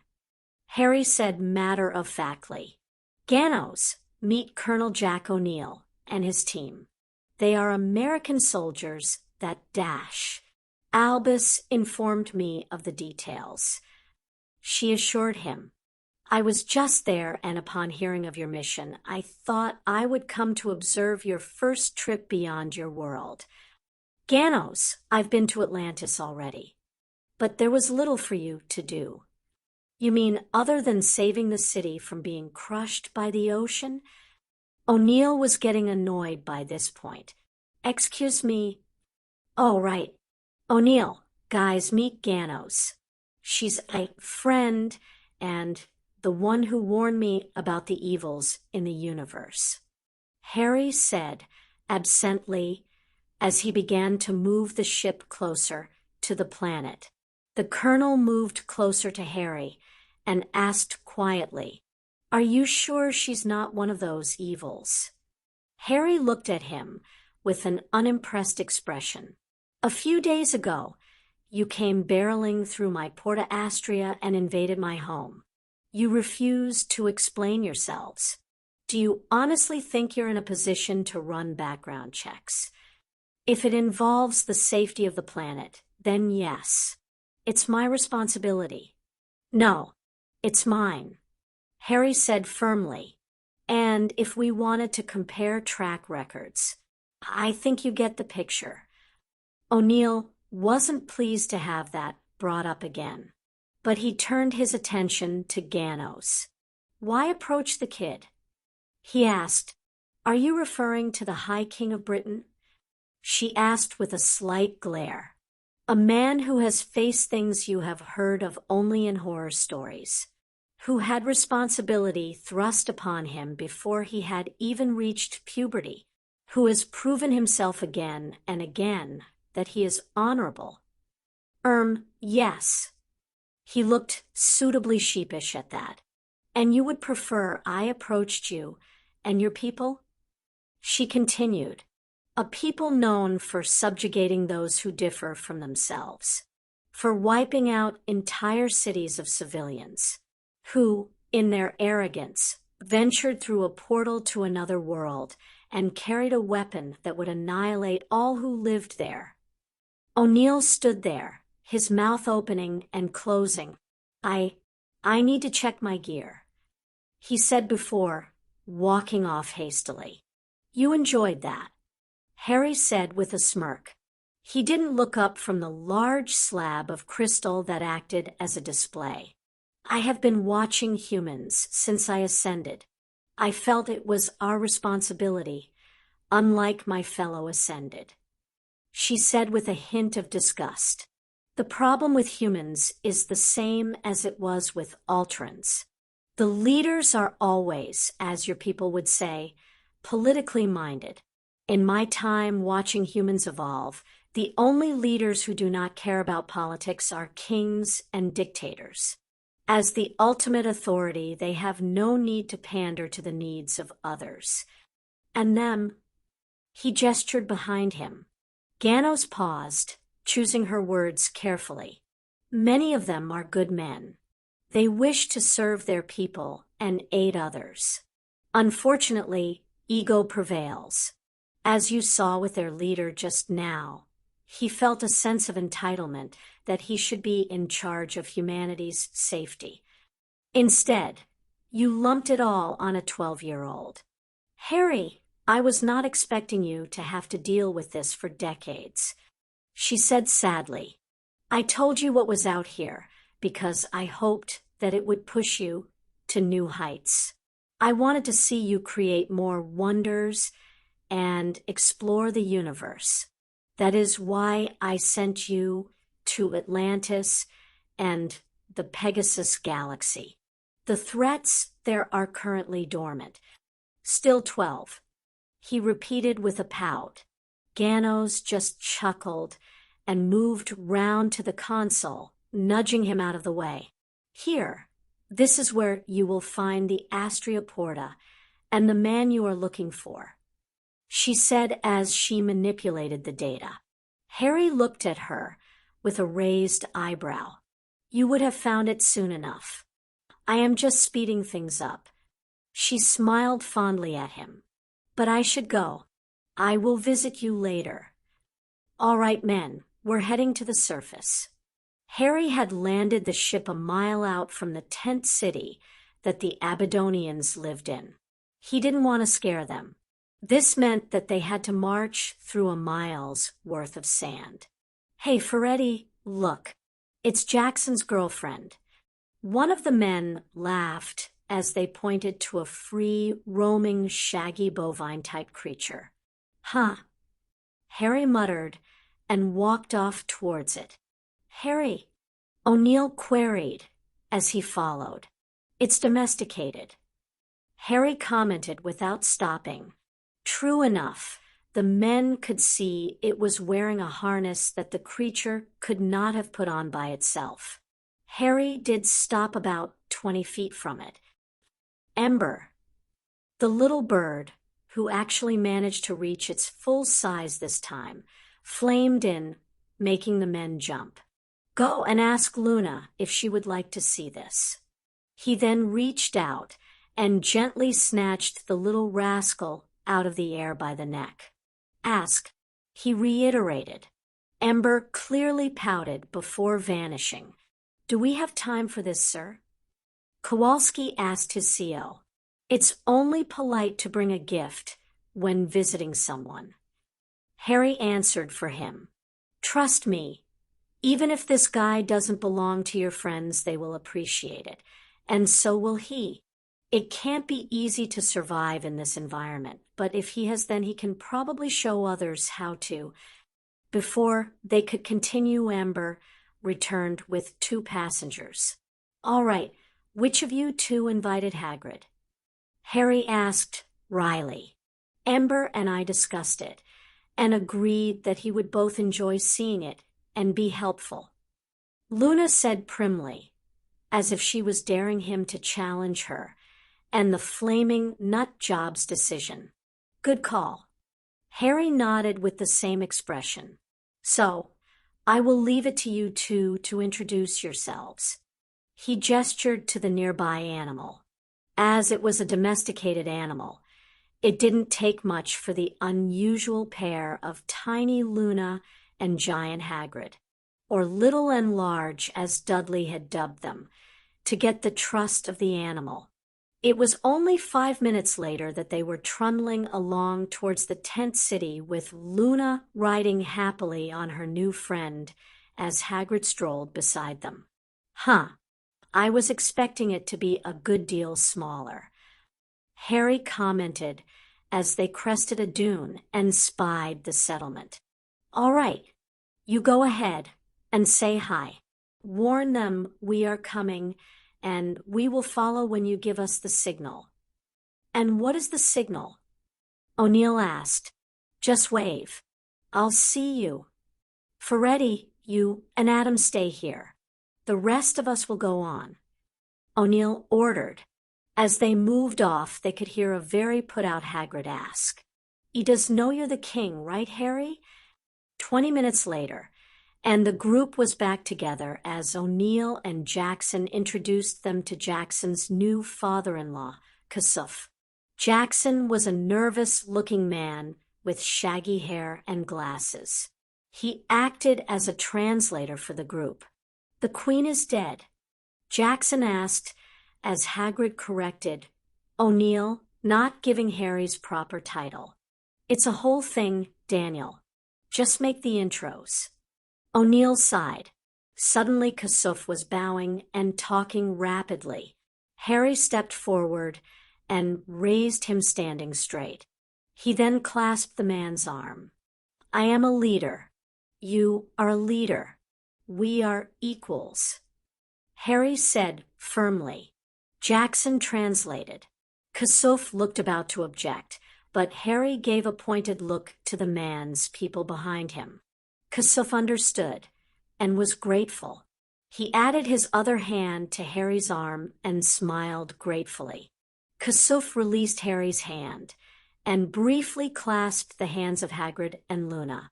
He then placed a hand on Harry's shoulder and guided him into the settlement. "Word of warning," O'Neill muttered as he stepped up to Luna and Hagrid.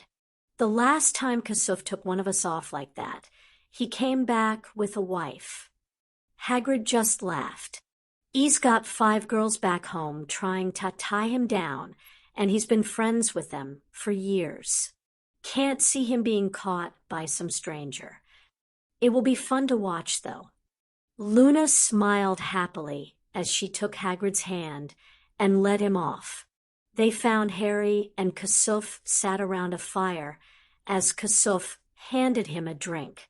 "Kid, I mean, sir, if that's what I think it is, you might want to give it a miss. Kowalski warned as he caught a whiff of the drink. Harry gave it sniff, then took a sip. The soldiers were subconsciously backing off as they waited for nothing? Not bad. Harry shrugged. He then took a bigger sip. Kasuf, and his people actually looked shocked. So, Dr. Jackson, you understand the situation? Harry addressed the archaeologist and new son-in-law of Kasuf. You believe Dash? Doctor, try not to be condescending. Harry interrupted the man whose next words were clear to drenched in skepticism and sarcasm. You might have managed to decipher the markings on the Astria Porta, but I have met with one of their makers. I've been to their city. What? Yeah, what? O'Neill parroted the man. Ganos is an Alteran. Her race created the portals and seeded life in this galaxy. They are our ancestors. Harry lectured. Ganos? Alteran. Jackson frowned. Can you say some more words related to them? It is the root of Latin, Dr. Jackson. Luna spoke up. The correct name for the Stargate is Portia Astrata. And you have proof. Well, this was nice. Harry said as he quickly stood, a fake smile on his face. I think I'll take a walk. Skyra. Kasuf called out. A young man that was very happy to see O'Neill and his soldiers stepped forward. Kasuf gave him some instructions. He's told Skyra to accompany you and make sure you don't get lost. Jackson explained. Harry turned to Kasuf and gave gentle and slight bow. He placed his palm to his mouth and gently swept it away. Thank you, he said with a smile. Kasuf hesitated for a moment before smiling back and nodding to both Harry and Kasuf. It was only 10 minutes later that a wave of excitement and amazement rippled back to the group. They are saying a miracle man has come. Jackson frowned. Harry probably just found some things to fix. Hagrid shrugged as he took a sip from his cup. Of course the cup was tiny in his hands, and his sip drained it. He sheepishly held it out for more. You're going to drink all their water, Hagrid. Luna admonished. Hagrid laughed. This is alcoholic.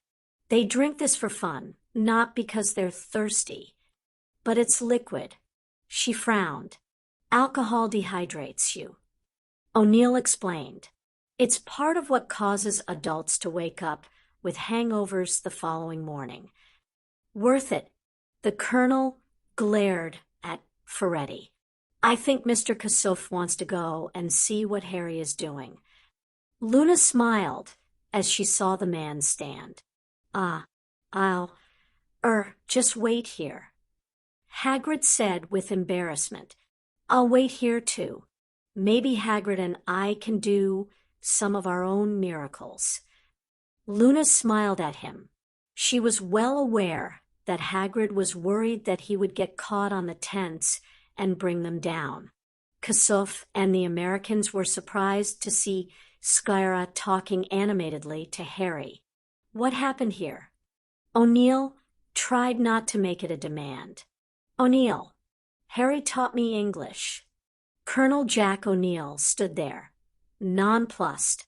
The gawky kid who seemed to idolize him and his men, despite not understanding a word they said to each other, had just spoken to him in pure English, with an English accent. His head turned slowly as he heard Harry's voice, speaking Skyra's language with Skyra's accent to Kasuf. O'Neill, can you understand me? Jack was broken out of his stupor when he found Kasuf holding his arms and looking at him in earnest. Yeah, I can. He looked at Harry. How?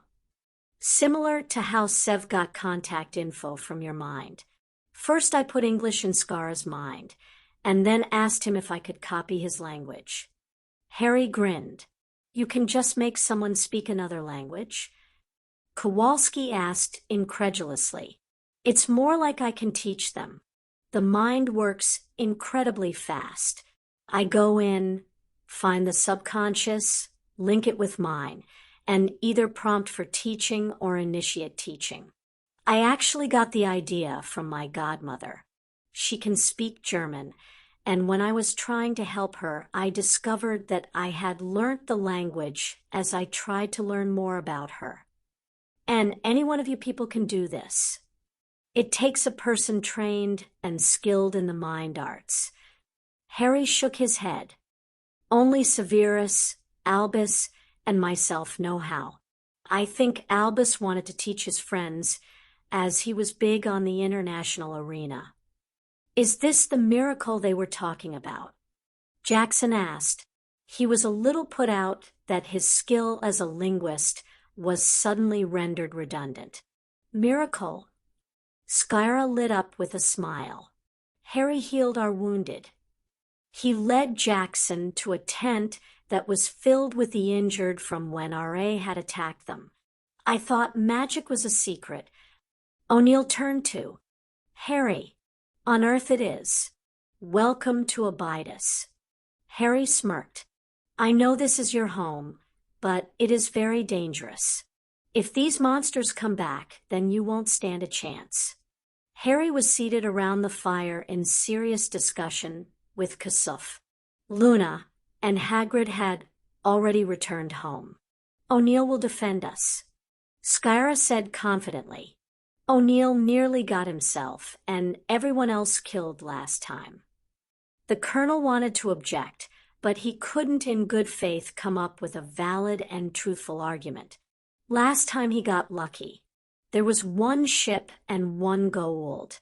O'Neill had one bomb. When these fools come back, they will have more ships, more gold, and O'Neill won't be here. Skyra, he is right. Kasuf chided his son softly. Even if we were to stay, and even if O'Neill was to defend us, remember that we lost many when they attacked the city. It is our duty to put the young and the vulnerable first.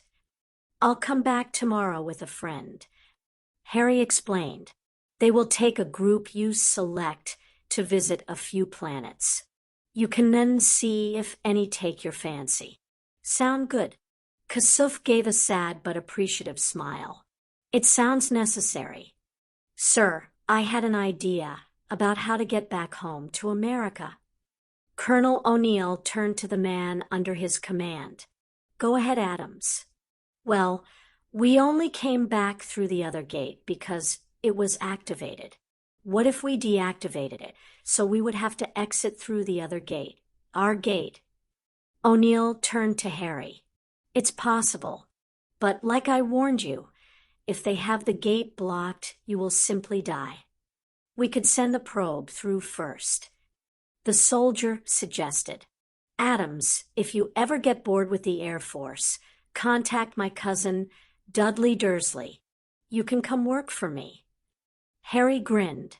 You realize that if you go through with this, your government could put you in a deep hole and throw away the map to find it. You are really, really weird. Jack sighed. The American soldiers were standing in front of the activated portal on Abydos. They had managed to send the probe back through and received permission from the American installation to come through. Still, you sure about this? Harry asked. We have a duty to report back. A duty to uphold our oaths. We'll just have to hope that our superiors are men of intelligence and wisdom. Harry just smirked as several of O'Neill's men snorted. Move out. Kowalski barked. As the men jogged through the portal, he turned to Harry. It's been something, kid. He held out his hand, and Harry chuckled and shook it. Yeah, you're the most well-behaved prisoners I've ever held. Kowalski laughed as he turned and followed them through. Danny, stay out of trouble? O'Neill wagged a finger at the newlyweds. Sure, Jack. As O'Neill stepped through, the portal shut down. Harry walked up to the portal and opened a panel, removing several crystals. How will we get to our new home? Sayuri asked curiously. I have my own portal. It is much more comfortable and safer, Harry assured her. He turned to Kasuf and Daniel. I'll be back with a friend tomorrow. He will take you to visit a few planets. The following day, Harry introduced them to Frank and Alice. Frank had long since learned how to use Harry's toys, as he called them. Now he was going to teach Alice. Harry spent the next 2 days just relaxing. He was a bit nervous about the upcoming tournament, as he believed that Perenelle would do a better job than the old ministry. He was actually worried that she would go overboard. Harry, it is good to see you relaxing, my boy. Albus smiled as Dobby led him in to the private rooms. Albie, it is usually a pretty safe bet that if you are voluntarily coming to visit me, then my relaxation is soon to end. Harry sighed as he turned off the television. It wasn't really a television. It was a large piece of thin glass that was enchanted. Terry's little pottering club had managed to use spells, runes, and even potions to intercept various radio signals and transmissions and convert them into something useful.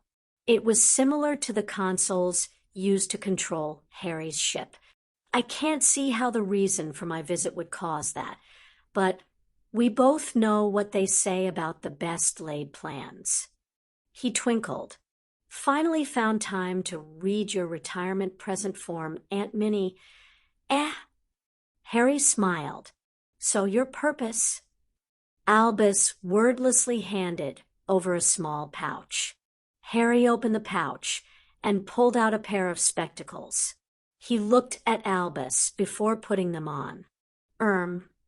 You can see the strange creatures? Albus asked. Colorful bunch.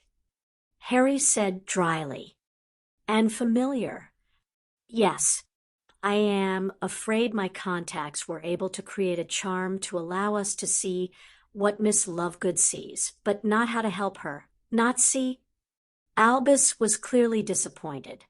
Albus, Luna knows quite well that these discoveries happen in phases. These things are amazing. He waved the specs at the old man. These will validate every claim that Luna has ever made. People will finally have to stop calling her loony and call her what she deserves. Gifted. Well, I will leave those with you. Along with this, it details all the spells and requirements to recreate the effect. He handed a leather journal to Harry as he stood. I'm sure Mr. Higgs' Pottering Club can take the concepts further. He smirked. Piss off, Albie. Harry. Albus couldn't keep the grin off his face. Is that any way for a noble monarch to talk? I'm the king, Albus. As was so recently pointed out to me, I make the rules. That means I decide how noble monarchs talk. Albus just chuckled. Incidentally, how did things go with Colonel O'Neill? Harry grinned evilly. I'm expecting someone from the American magical government to contact us very soon. Chapter 27. Harry, we're ready for, that meeting? Harry looked up to see a very nervous Tracy at the door to his study. I've spent the better part of my life trying to stop the bad guys, he said as he put down the journal on the spectacles Albus had given him. Now I have to be one. You aren't the bad guy, Harry, she said seriously. You are the one being threatened and attacked. You didn't threaten them. You didn't force them to do anything. That was all them. Still, it would be nice to be appreciated for something. Tracy walked up to him and wrapped her arms around his neck. She kissed him gently on the lips. You have 4 girls who very much appreciate everything you've done. Harry gave her a soft smile and kissed her forehead. I suppose I should take more time to enjoy the good things in my life instead of focusing on the issues. Absolutely. Now, where is your cape and crown? Dobby has King Harry Potter Sir's things. The little elf said eagerly as he popped in. I won't be needing those, but thanks, Dobby. Harry, you need to make an impression. Tracy argued. Oh, I will. He assured her. I will. Welcome to the first meeting of the High Council of Great Britain and her associated territories. Allow me to begin the introductions. We have Megorian, chief of the Great Britain Centaurs. Ragnarok, king of the Great Britain Goblins. Amelia Bones, prime minister of the magical humans of Great Britain. Dobby, speaker of the elves of Great Britain. Fergus, head of the leprechauns of Great Britain. David Burns, prime minister of the non-magical humans of Great Britain. And, finally, me, High King Harry, ruler of all of Great Britain, its lands and denizens, and its associated territories. Harry smiled at the group seated around the round table in Hogwarts' Great Hall. None of those seated wanted to be there, except Ragnarok, who was looking forward to the fireworks. Now, then, just so everyone is clear, I ascended to the throne on Boxing Day of last year. I did so when I claimed the lost sword of King Arthur, Caeldfwich. I hope we don't have to cover a lot in this meeting, or future ones for that matter. If we have a lot to cover, then that means there are a lot of problems. Now then, Megorian, are there any problems for your people or things that they need? You mean other than freedom from humans? The large centaur sneered. Ragnarok, still waiting on those enemies you promised. The Goblin King tapped the table with a hooked finger. I've got a lead on them. We'll have to discuss tactics later, though, when we have more time. Amelia, I have a list longer than this table, Your Majesty. She said irritably. I can handle most of the items, but the issues with the non-magical government are not within my remit. We'll get to that one in a moment, then.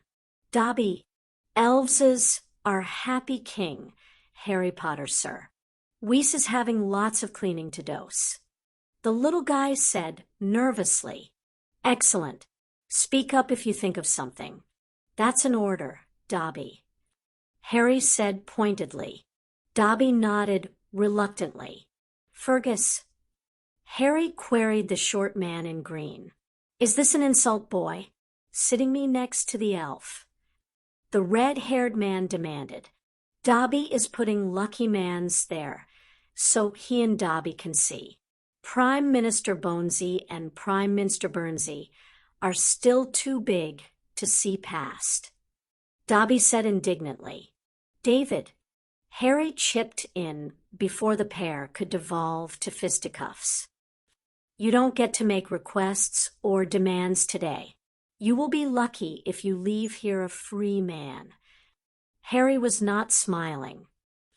I can understand that you might be skeptical of me being the new king, unwilling to acknowledge me, even. Now, Harry was glaring angrily at the man. But you do not get to make threats against myself and my people. You do not get to disrespect me or my government. You are guilty of sedition and treason. It is only the fact that I am fed up with all strife in this country that you are not languishing in my dungeons. If I may, Your Majesty? Amelia stepped in. Harry huffed in annoyance, but gave her the go-ahead. Mr. Burns, in the event that you insult His Majesty or his government, or if you make any move that he would not approve of, we will come after you. You will find yourself inexplicably a resident of Azkaban prison. If this continues, we will go after your deputy and all those involved, even the Queen, if she is party to this. And you just expect the British people to just kowtow to your dictatorship. Burns sneered. Bring in the golem. Harry barked out. The main doors opened, and Hagrid walked in flanked by Dudley and Neville. Vincent and Gregory were behind them. Hagrid was pushing a pallet trolley with a mannequin on it. Thank you, gentlemen. Harry nodded to the group, who formed a line behind the pallet. Harry walked around the table to Burns, who flinched. He yelped when Harry reached out and ripped a tuft of hair from the man's head.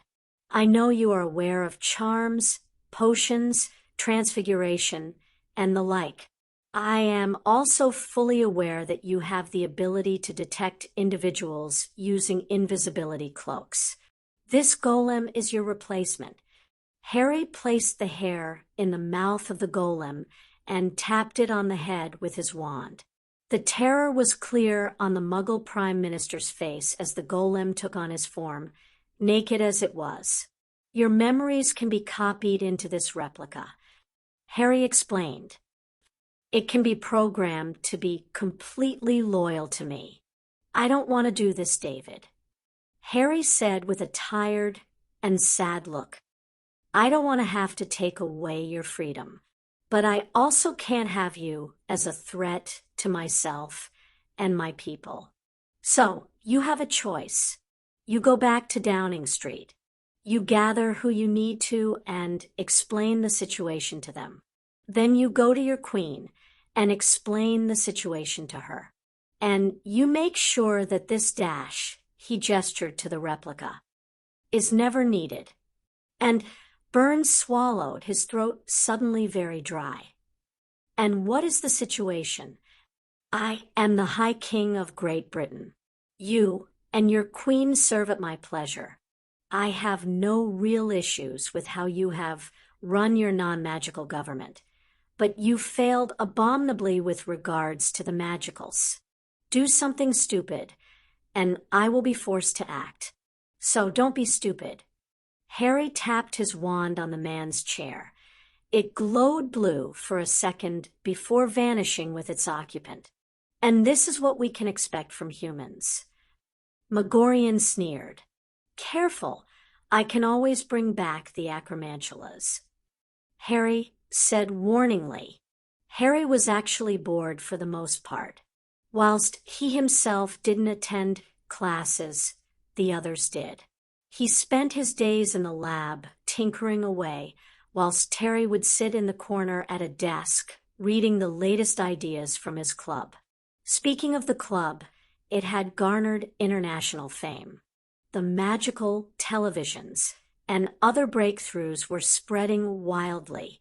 The inventors of the devices were signed into a special contract that protected their work and ensured they received royalties for anyone trying to sell it. But it had gone further. Albus was receiving requests from his peers to join the club. Harry, whilst pleased with Terry and the club's success, was not too thrilled about the name being spread. So he renamed it to the Royal Society of Innovation. When Terry had asked why it wasn't the Royal Society of Magical Innovation, Harry had pointed out that Dudley was a Muggle and that a lot of the ideas were based on Muggle inventions. Harry's days weren't spent solely in his lab. He also spent time talking with Amelia. As she was already a fairly high-ranking member of the government before, she knew how things worked and was able to change things slowly but effectively. There had been one small point of contention between the king and his prime minister. I don't bloody care if it's tradition. I don't want my face on that crap. Harry, I can swing a lot of changes, but having the Muggle Queen's face on our money is not going to go down well with those born into our world. Amelia glared at him as they sat in her office. So put something else on. Put a wand and sword on them. A picture of Hogwarts. Use Blinky, Ember, and Hedwig. It doesn't have to be my face. Harry Dash. Amelia. In less than a century, I'll be dead.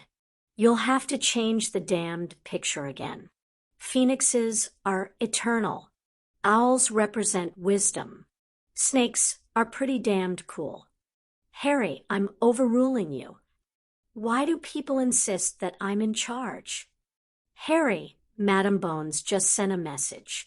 Colonel O'Neill has just arrived at the ministry with a bunch of politicians.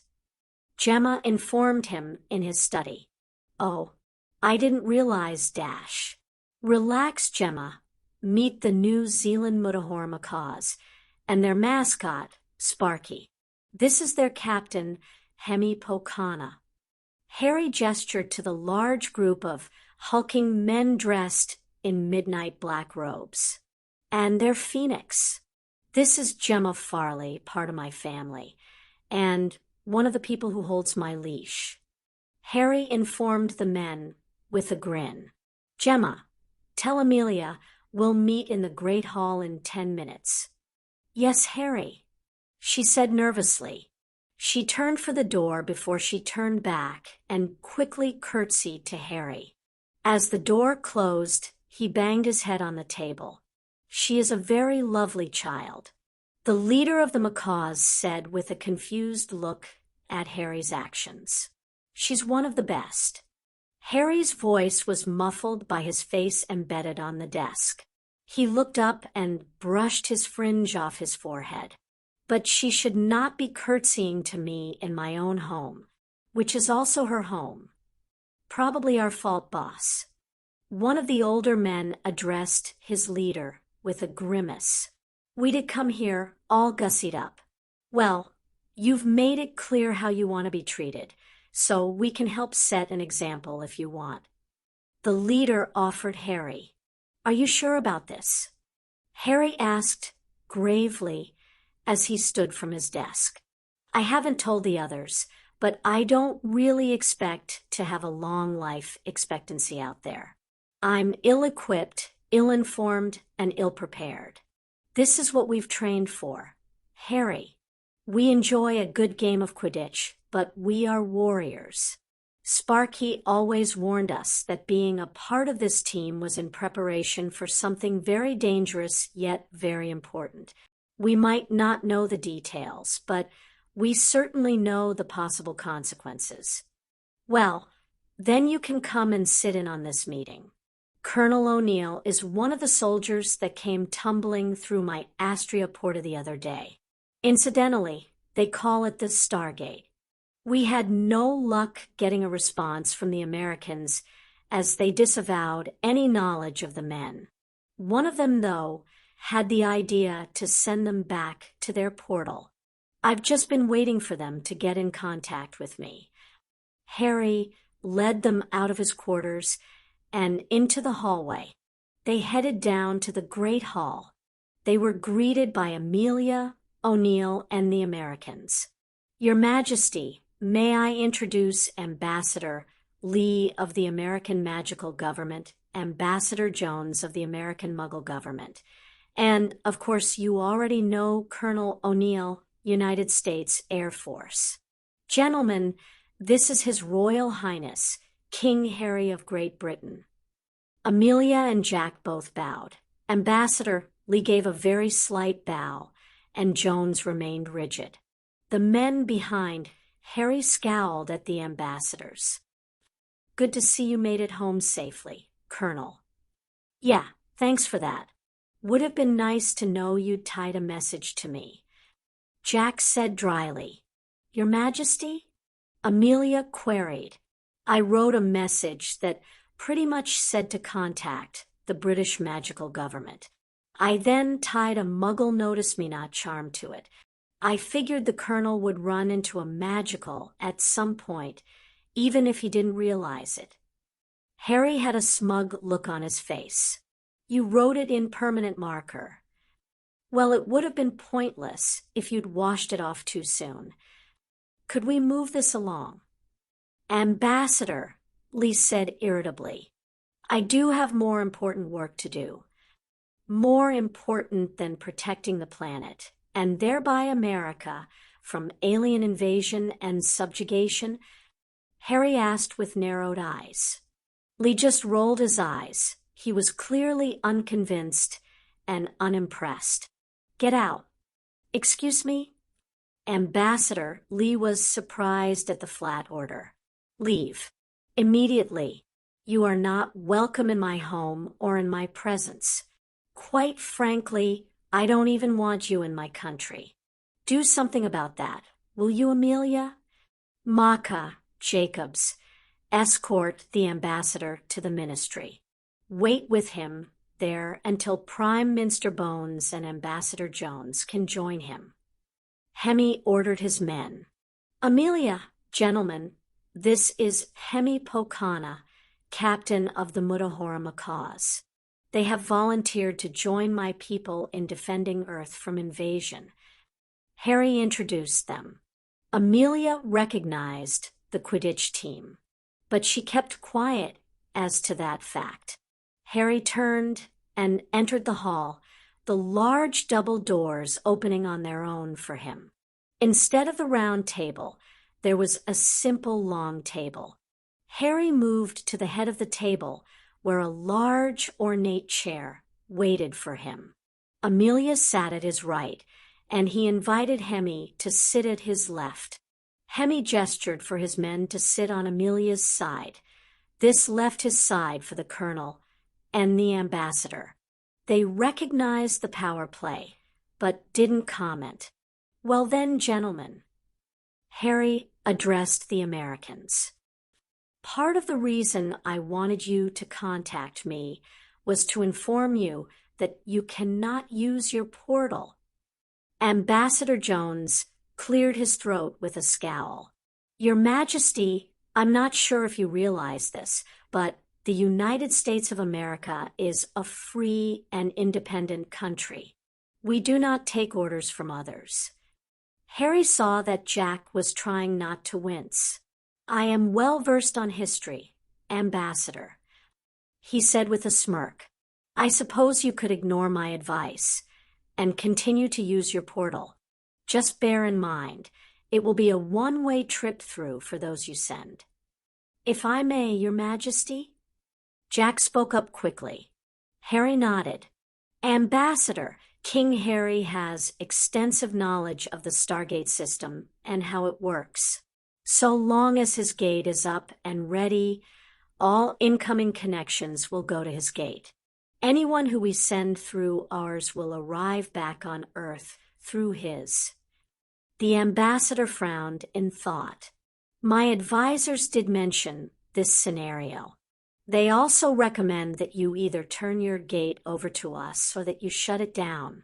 America is better equipped to handle this type of technology. How would you know? Hemi asked calmly. Jones clearly thought it was obvious. We have the money, the manpower, the technology, and the experience. I have no need to worry about money. I have entire species working with me. I understand and use the technology used to create the Astria Porta intrinsically, and I have far more experience than you and your government. We have been to the moon. So have I. I have a house up there. I wasn't joking, sir. Jones said sternly. The United States of America has one of the most advanced space programs on the planet. I wasn't joking either. I have a house up there. I can travel from Earth to the moon in minutes. It takes you days. You've been to 2 planets. I've been to 2 galaxies. I've visited numerous planets and met and developed relationships with 2 alien cultures. Think before you speak, Ambassador. Hemi said quietly. Everyone could see the man building up a head of steam. Jones took a deep breath. I don't think you understand the situation, Dash. Sure I do. You Americans found the portal in Egypt decades ago. You recently managed to get it to work. Your first action was to send through a bunch of soldiers with a nuclear device. You then proceeded to pick a fight with the leader of the current rulers of the majority of the galaxy. You killed him and tried to go home. You didn't even begin to think that a species capable of interstellar travel would be capable of tracking down the miscreants who killed their boss, who, incidentally, was family to some of them. Sound about right? Without context, yes. The ambassador muttered irritably. What was the context? Hemi asked. Threat assessment. Threat assessment. Yes. We need to determine if there were imminent threats to our safety on the other side of the Stargate. Hemi turned to Harry. Decades ago, in 1928, an American professor had the portal dug up. It had been buried since about 3000 BC. Hemi turned back to Jones. Imminent threats. As Colonel O'Neill reported, mere days after he arrived, this RA landed on the planet. Jones retorted. Hemi turned back to Harry. It was a regular visit to collect the tribute from his slaves. Harry shrugged. Hemi turned back to Jones. Would it be possible to talk to someone from the American government who will speak plainly and not twist the facts? He asked calmly, Are you calling me a liar? Jones stood up angrily. He was a bit worried when Hemi's men instantly stood up in response. If he doesn't, I will. Harry said calmly, I honestly don't know why you are bothering to lie, though. I know everything that happened because I spoke to the Aberdonians and Dr. Jackson. Jackson is dead. You wizards think you can raise the dead now. Jones scoffed. The group turned in shock as one of the younger members of Hemi's team burst out into hysterical laughter. The man next to him held him steady and looked deeply into his eyes, a smirk forming on his lips. He was remembering the published story of His Majesty and the details surrounding the last Dark Lord that King Harry dispatched. There was only the one. Harry grumbled uncomfortably. You did kill him more than once. Amelia said sympathetically. Fine. Harry stood up abruptly, causing the ambassador to flinch. O'Neill stood in respect. Ambassador, here is the bottom line. If you send your people through the portal, don't expect them to come back. Colonel, if you can find someone a bit more mature to talk with, feel free to make another appointment. Otherwise, you and your men have a standing offer to work for me. Gentlemen, Lady Amelia, I will see you in a bit. And with that, Harry operated out. And that is why it is a bad idea to cater to the whims of a child. Ambassador Jones said smugly. You know what? Harry was right. Amelia sighed before turning to O'Neill. Come back when you can prove your government is worth talking to. In the meantime, Ambassador Jones and Ambassador Lee are ordered to leave our lands. Madam Bones, we will be using our Stargate. We will expect our men to return home to us. Failure to do so will see relations between our countries deteriorate dramatically. Jones threatened. You made a comment about catering to the whims of a child. Yes. Hemi asked offhandedly. If you weren't trying to please the brat dash. Yes, you made your views clear. Hemi interrupted. This country is thousands of years old. The United States is just over 200. Tell us again how it is a bad idea to cater to the whims of children. Jack O'Neill could only stand there and wince as the ambassador dug his own grave. The colonel was escorted off the grounds by Hemi's men. He felt very uncomfortable carrying the ambassador in his trouser pocket. Lady Gemma, it is good to see you again. Oh, I'm not a lady. Gemma blushed as she was confronted the large New Zealander. Fortunately, Hemi was on his own at the moment. His Majesty, I'm sure, would differ. Hemi just smiled kindly at her. Speaking of the king, do you know where I might find him? Gemma frowned as she opened her notebook. I thought he was in a meeting with Madame Bones and the Americans.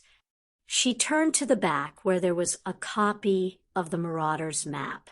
It was a gift from Remus and Sirius to help her with her self-assigned role as Harry's assistant. Oh dear. Is there a problem? I don't think Har. His Majesty will be up for meeting right now. She somehow managed to blush and pale at the same time. Should we call for help? Hemi asked as he drew his wand. Oh no, she said quickly. He is just blowing off some steam. Hemi paused. He had a look of a man trying to figure out the best way to ask something. Love or war? He eventually asked. Gemma lost the paleness and went for a full blush. Despite being the reigning monarch, Harry still sat at the Slytherin table for meals. Of course, house tables didn't mean much as people sat with their friends. Still, Harry tensed as two warm bodies plopped themselves on either side of him and chirped in unison, "Hello, Harry. Honestly, I don't have anything to do the summer travel plans." Harry told the two girls, Lavender and Pavarti. I barely spend any time traveling with you anyway. Oh, we aren't here about that, Lavender said sweetly. Harry looked from side to side at each of the girls. They were dressed in very flattering dresses with a fair amount of makeup. He was sure he had just seen one of them flutter her eyebrows at him, and he knew Lavender wasn't wearing a bra. You know, Harry, you and Fleur looked amazing at the ball. Pavarti commented. So did your other girls. Harry looked at her with narrowed, wary eyes. Did you think they looked beautiful? Lavender asked, causing him to turn to her. Girls, before we continue this, whatever the hell you call it, answer me a question. During the past few summers, did you get to go to a place you chose? Harry asked. Lavender frowned. Pavarti looked a bit guilty. Of course. Lavender thought it was a dumb question. Right, so if you know I am not going to do something nasty when you ask for something, why not just get on with it? Instead of doing this, we want another ball. Pavarti was blushing madly as Harry looked at her in amusement, as did most of the other occupants of the table. Lavender was glaring at her. You want dancing and all that? Harry prompted. She just nodded mutely. Well, I don't know a damned thing about that sort of thing. Harry rubbed his chin thoughtfully. Go ask Dumbledore or Perenelle. They might know how the one at Christmas was set up. That, or they know who did it. It was set up by the Ministry. Harry. Pansy spoke up. Likely by the Department of International Cooperation. Sounds like a bit much to have them involved. Harry commented. Stick with Albus. You can use the castle as a venue as long as you make sure it isn't already booked. When were you thinking of? We were hoping for at least 2. Lavender spoke up eagerly, her ire at her friend forgotten. Christmas and end of year. Yeah, CLB. Throughout the hall, murmurs spread, and excitement grew as word of another ball was dispersed. Girls loved the dancing and dresses, and boys had zero complaints about the dancing girls in dresses. Harry was silently making plans to visit Atlantis on whatever dates they chose. The Muggles are throwing another hissy fit. Amelia grumbled as she joined Harry in his study a few days later. They are saying that we can't arbitrarily kick someone out of the country. Yes, I can, Harry said, simply. Might want to ask them if they want me to prove it. Politically, Harry, we all know that you have the means. She sighed. The American government is demanding an explanation, both Muggle and Wiggle. Harry allowed himself a small smile. His work on the word Wiggle was taking root. This is a sovereign nation. They can demand all they want. I'll think about answering when they start politely asking that. As my Muggle counterpart pointed out, the Americans could retaliate with political moves. Like what? Harry scoffed. They can't do anything in the Muggle world because they would have to reveal magic and the whole alien invasion deal. The invasion is why they can't do it in the magical world. If they attempt to place embargoes and crap, then they will have to explain why. And what if they do? Amelia prompted. You saw those arrogant bastards, Amelia. Harry sneered in memory. They think they are entitled. If they released that info, then they would be in a political battle with every country for control of the portals. They won't want that. They want the gate for themselves. They probably think they can get advanced technology from it. It's a big risk, Harry. We are already on edge with our own Muggle government. We can't afford to annoy others. Honestly, what can they do? Invade. Secrecy destroyed. Embargoes? I've got access to the entire galaxy to trade with. Political pressure? I can show the world my memories of what the Americans did with the Stargate. Now, think about what they lose out on. Access to technology and ideas that my friends are coming up with, access to the rest of the universe. As long my portal is active, they can't do a thing. I also don't need the portal, as my spaceships and portals can take me anywhere in the galaxy or universe. And if they decide this is worth going to war over, Amelia pressed. Then remind them that their strongest weapons would be incapable of avoiding civilians. Hiroshima, Nagasaki. The Americans did both of those. I don't have weapons, but if I had to, I could easily fly a ship into orbit and then drop heavy objects on their military positions and cause next to no civilian casualties. Amelia sagged in the armchair. Harry could see this was causing her a lot of stress. It hasn't come to anything more than name-calling. Harry assured her. If necessary, I can ask Hemi if he could get support from his government. I know Penny can get support from Northern Europe and Toyotamaheim, and Yoshiko can work on Japan. By the time they are finished, we will invite the Americans to the negotiation table, and they will be on one side, and we and our allies on the other. What if the other countries want to use the portal themselves? Amelia asked tiredly. Denied. Point blank. The only reason I keep mine active is to prevent the other one being used, and so I can study it. My own portals and ships are much safer. If they want to travel the universe, they can go through my devices, as long as they follow my rules. They sat there in silence for a moment. Amelia, stop doing this yourself. Harry chastised her gently. Let me assemble a team to handle this part. They can report to you and make recommendations. She looked at him with a glare. I'll form the team. Knowing you, it will consist of Hagrid, Ragnarok, and the fiercest creatures they can find. Harry tried to look offended. It would have helped if she hadn't been more than half right. Chapter 28. Welcome to the third task of the Triwizard Tournament. Instead of Bagman, it was Lee Jordan who had been allowed the honor of being the announcer for the third task. Harry had made the offer to all the students and teachers to share the languages of the three schools. There were quite a few who declined when they heard it involved legitimacy, but it was not held against them. Interacting with another person's mind was a very intimate and private thing.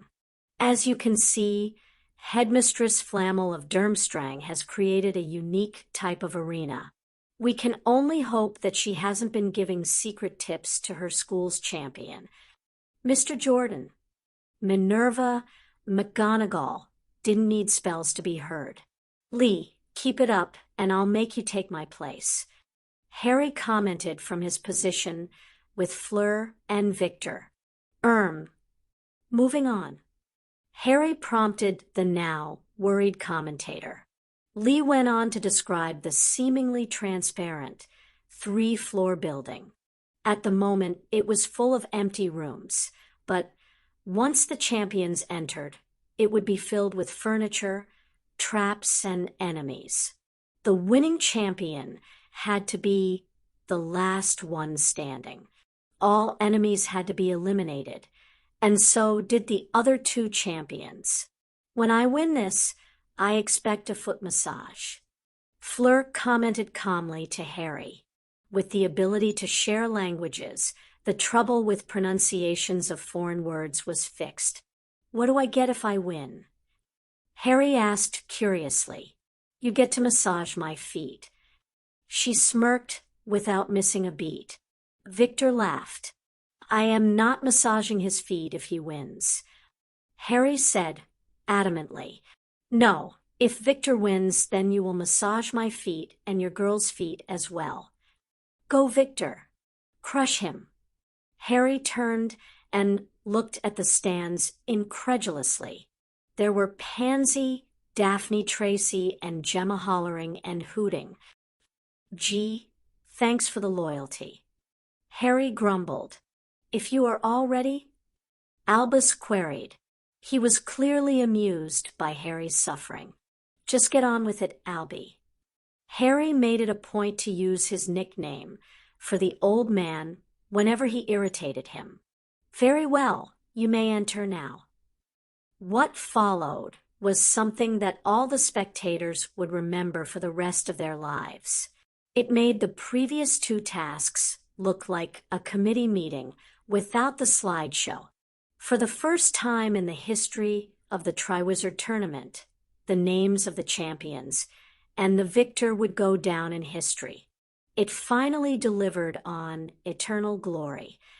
Victor, Fleur, and Harry had entered the same door to the building, but they appeared at different points. Fleur was on the bottom floor, Victor on top, and Harry in the middle. Of course, the champions had no way of knowing this, as from their point of view the walls, floors, and ceilings were opaque. Each had a different approach as to how they dealt with every room. Fleur went for subtlety and stealth. She would cast various detection charms on the doors and walls before entering the room whilst disillusioned. Often she got away with it. If it was a creature the room contained, then they were easily dispatched. They were simply confused by the self-opening door. If the room contained sentient combatants, then she had a good chance at defense and occasionally outright stomping on them.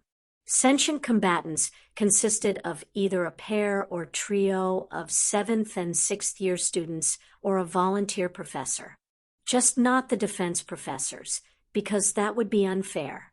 Then there were the trap and test rooms. These rooms were placed so that the champion had to go through them in order to reach the room beyond. Whilst there were no sphinxes, there were enchanted objects like the Ravenclaw knocker that challenged them with riddles. There were also logic and problem-solving tests. Traps consisted of things like door handles that would knock out whoever touched them. Considering Fleur was casting detection charms on everything, she didn't have a problem. Victor's approach was similar to Fleur's.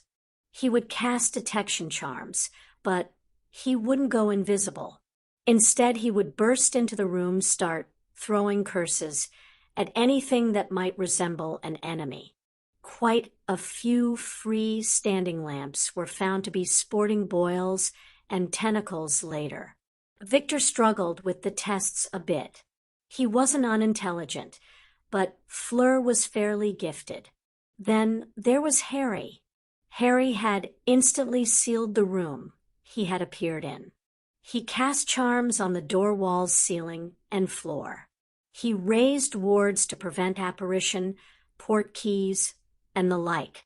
Sure, he knew they weren't supposed to be possible on the Hogwarts grounds unless the owner, him, gave permission, but he wasn't going to take the chance.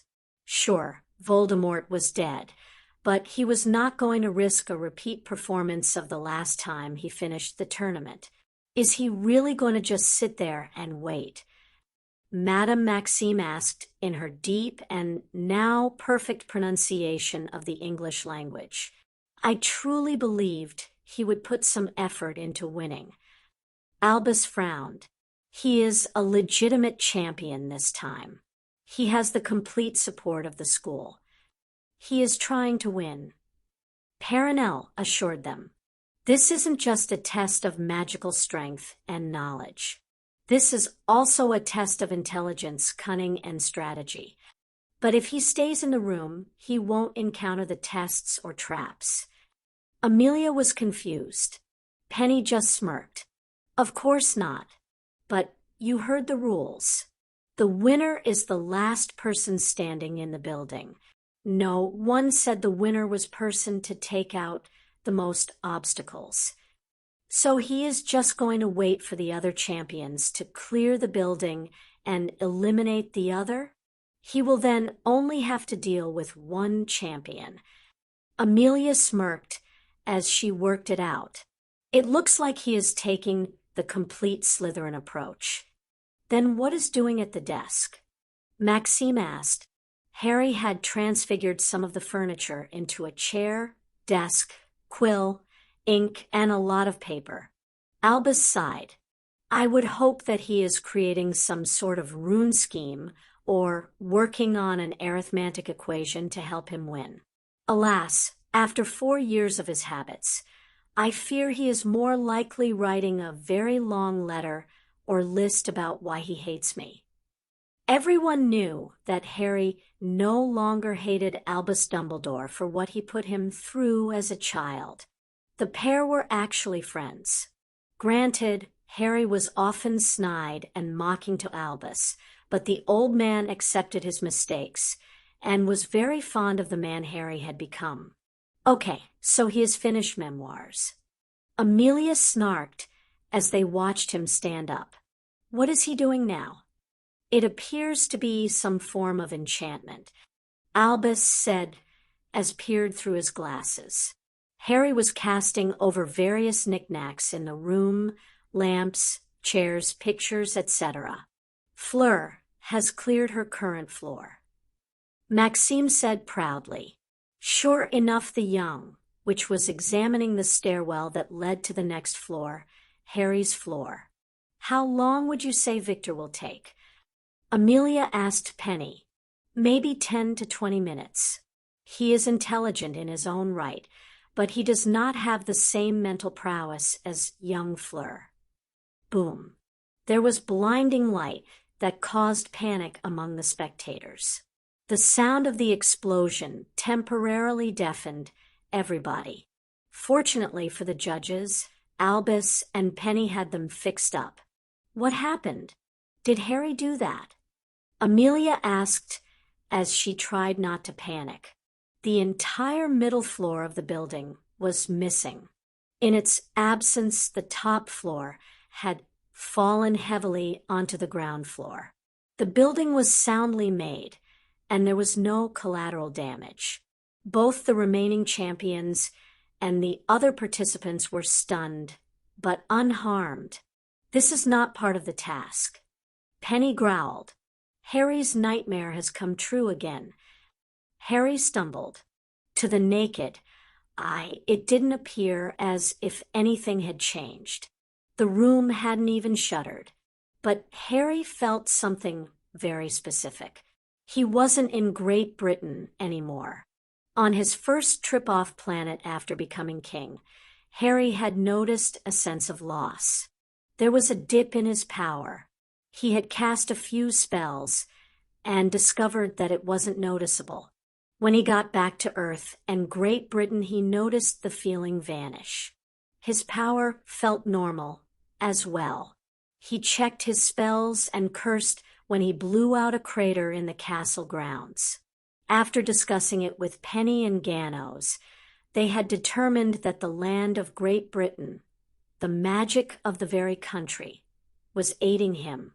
Harry had just sighed and passed it off as another quirk of his life. But now, it was suddenly very useful.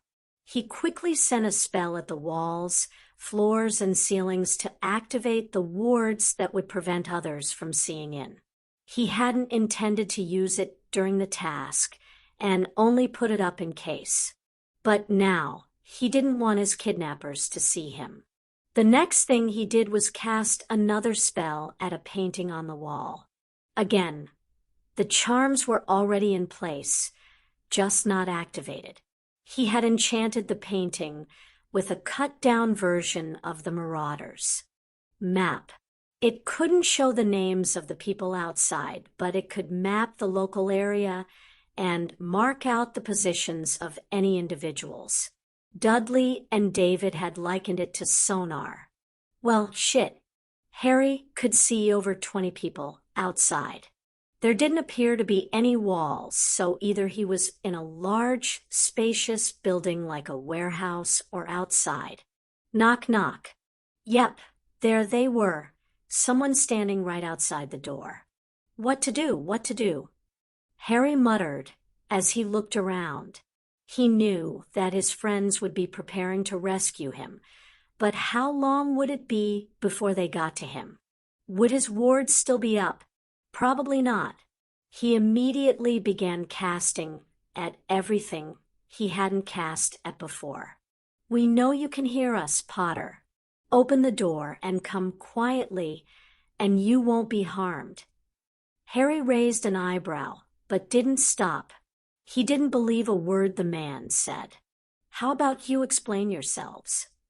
Harry called out, just doing a favor for some colleagues. If it helps restore the status quo, all the better. Harry hadn't expected an answer. So they were working for or with someone. If they were doing a favor, then they probably weren't mercenaries. They want you alive, Potter. Personally, we don't care and won't shed any tears either way. You don't think your friends will retaliate if you kill me? They can try. Came the amused reply. Arrogance. They were probably pure bloods. But who were they working for? If they were pure bloods, they wouldn't work with anything other than other pure bloods. There were factions in Wizarding Britain. There were simply those for and against foreigners. It was the only way that pure bloods would find other pure bloods to work with. The Americans are that pissed off at me? Very clever, Potter. Came the sarcastic response. Did you work that out all on your own? Well, no. Harry's voice was laced with so much condescension that even Dudley, as a prepubescent, could have picked up on the fact Harry was calling him a moron. Enough stalling. Open the door, or we open it ourselves and kill you. Came the angry voice. All right, all right. Harry sighed as he gave his work a once-over. Give a girl a chance to fix her hair, will you? A phrase he often heard these days. He calmly walked up to the door and opened it. An unspeakable. Harry was not impressed. You actually opened the door, Potter. You are either incredibly stupid or very afraid of death. The man's face was hidden behind an obscuring charm. Stupid, I guess. Harry mused. I've been dead a few times. Can't really see what the fuss is all about. Step outside and hand over your wand." The man ordered as two other robed individuals stepped up, their wands trained on him. "I have a better idea," Harry said as he stepped back. "Why don't you come in here and get me?" The man audibly growled. "Break his arms and his legs, then drag him out by a foot and a hand." The two men stepped forward into the room and jumped as the door slammed shut behind them. Outside, the first man was banging on the door and yelling. He was surprised when the door opened on its own. It was a good thing the man had his face hidden. He was deathly pale as he saw Harry sitting at his desk. In front of him were two pairs of severed hands. Stuck, spread-eagled to the wall were the robed men, naked and exposed. Next, Harry called out sharply, "You four, get in there and kill him." The four men entered. The leader shoved his foot in the door. Crunch! The scream was horrific. Blood poured from his boot. His foot was still trapped in the firmly shut door. Mercifully, the door opened. The 13 remaining unspeakables were crowded around their leader and trying to free him. Harry was still calmly sitting at his desk. "Here's the deal. You can willingly tell me everything you know, or I will remove your hands and rip the knowledge from your minds. TT together." The leader stuttered through the pain. "Attack him together." They shared a look and charged. Wands were out, spells were cast, magic flew from wands. And Harry calmly sat there. Eventually the men stopped as it was obvious they were ineffective. Just because we aren't in Britain doesn't mean we aren't still British. Harry said conversationally, "I am the King of Britain. You are my subjects. Your magic is British. I'll give you a moment to figure it out. We still outnumber you." One of them sneered. "Reducto." The calmly spoken spell hit the man in the head, and then he was headless. "If you want to live, then I suggest you put your wands on the table and strip naked." Harry waved his wand at them meaningfully. The others shared a look and dropped their wands. They knew that Potter was not only powerful, but fast. He could easily take them out without their magic. "Oh, Bulstrode, I am now furious. Before, I was merely annoyed. But now I have to tell your daughter, my friend, what you've done." Harry glared at the large man. "Like you said, Potter, we're British. We can't harm you. Our allies, though." The man smirked despite his fear. "Congratulations, Bulstrode. You have now made it so that I will be ripping whatever information I want from your minds." Harry smirked as he saw the other, now naked, men glare at their colleague. 20 minutes later, and Harry knew everything they knew. They had approached the Americans with a deal. The unspeakables would capture Harry, drain him of all his knowledge, and study his connection to Britain's magic. The Americans could have the Stargate as long as they ponied up the resources to capture Harry. Of course, the Americans had demanded Harry as well.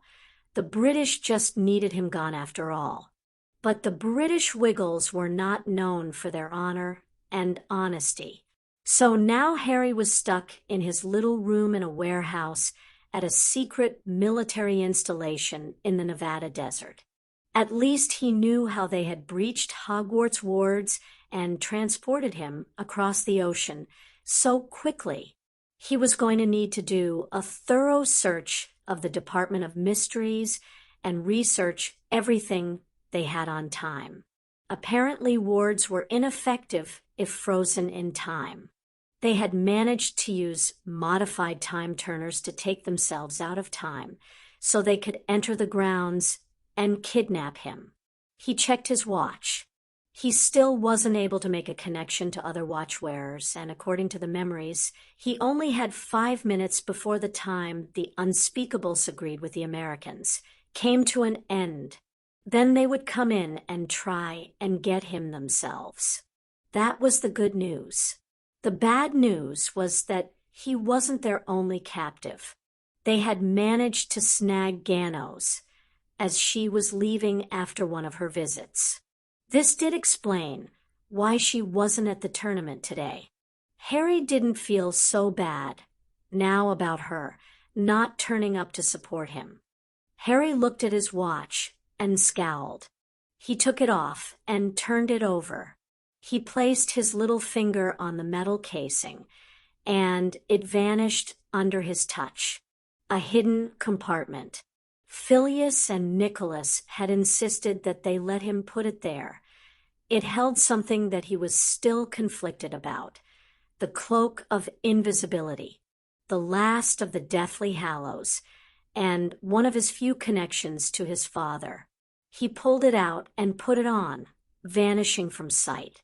Having examined the cloak closely, Nicholas and Phileas had removed all the charms that others had put on it. Albus had admitted to putting special tracking charms on it connected to him, just in case Harry decided to run off. Other charms had been added by 1 or 2 patriarchs of the Potter family, just so they could keep track of their little rapscallions when they played. Harry put his watch back on and pushed the little knob on the side. Again, he placed his little finger on the glass face. This activated a set of charms initially suggested by Dudley after his evaluation of the non-magical threat. It was expanded on by Phileas and Terry's little club. His body temperature was now masked. All sound was stopped 10 centimeters beyond his body. There were a multitude of charms and tricks on his watch that meant he was completely undetectable. As he exited his room, which he hadn't actually left since he began the 3rd task, he came to a decision as to a course of action. Rescue Ganos, then send out the call for help. He had considered doing it the other way around, but he didn't trust the Americans to try and scarper with Ganos when his friends attacked. He bypassed the soldiers who were waiting outside the large warehouse he had been transported to. The military installation he found himself in was quite big. There were armed soldiers everywhere. He had yet to see any wizards. He performed a brief legitimacy scan of all the people he passed. So far none had any knowledge of himself, Ganos, or magic. 5 minutes later, and he wanted to kick himself. He already knew where to find people who knew what he needed. Back in the warehouse-like building he had arrived in. He had been so eager to get Ganos and get out that he had rushed things. He quickly made his way back. Where the hell is he? I want these idiots awake and blabbing 5 minutes ago. Harry stayed just outside the door to the warehouse, listening as an American in uniform barked orders angrily. Still, no wizards in sight. There were quite a few soldiers and men and women in lab coats going over the strip of the building that Harry had arrived in. They were also wheeling out the unspeakables. There was suddenly screaming and shouting coming from the room. Soldiers and scientists came running out. The soldiers, already outside, pointed their weapons at the door to the room. "It's a trap," one of the male scientists said frantically. Following the last scientist out came a stream of white, angry paper birds. Harry had completely forgotten about the defenses he had made to deal with his fellow champions. The ream of paper he had worked on was now in action at the perceived threat, as he wasn't there to deal with it first. Harry used the commotion to send a silencer, disillusionment charm, and finally a stunner at the man barking orders. He then darted forward to where he knew the man was and apparat him onto the roof of his room. Harry disillusioned the man and began to enter his mind. The man was a colonel in the Air Force and a member of a group called the National Intelligence Division, NID. Apparently, the Magicals of America didn't have the same autonomy as those of the previous British magical government. They also weren't trusted and were encouraged to stay within magical communities. Magicals were often conscripted by secretive agencies, such as the NID and CIA. This particular colonel knew the location of Ganos and the holding rooms for the Magicals. Harry quickly transfigured the man into a tennis ball and pocketed him. He might come in handy later. Finding Ganos was easy. Freeing her was simple. Getting her to cooperate was not. I honestly don't know of any other way to get you past all these soldiers. I am hundreds of millennia old. Harry, I will not be carted around as a bauble in your pocket. Fine. You come up with a plan. Harry said exasperatedly. They were standing in a cell, 2 unconscious guards on the floor inside, and 2 outside. I will simply wait here. She sat down at the table in the room. They'll be sending guards to check on you soon. When they find you are unguarded, they will move you. Then I suggest you work quickly to take down the wards keeping me from leaving. Harry stared at her for a full 5 seconds.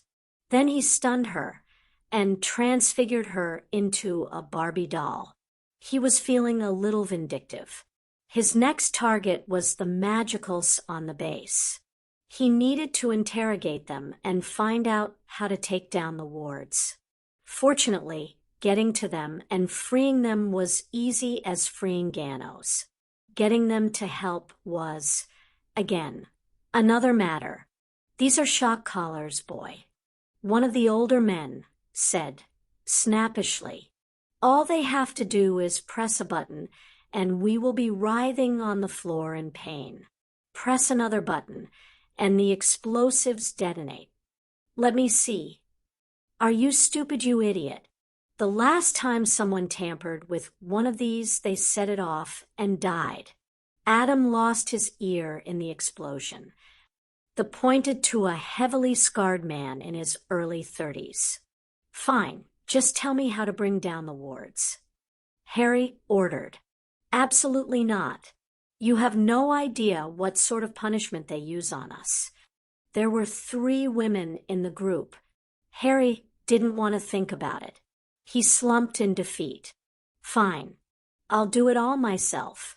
Just don't mention us when they capture you, boy. We were behaving and don't want to suffer their tender mercies. He said snidely. Harry just stomped off. He could understand their fear, but they didn't seem to realize what he had been through. Torture, persecution, death. Harry didn't really care if he died again. He already knew his family was waiting for him. But he would be damned if he would let anyone hurt his friends or himself again. As far as Harry was concerned, it was kill or be killed.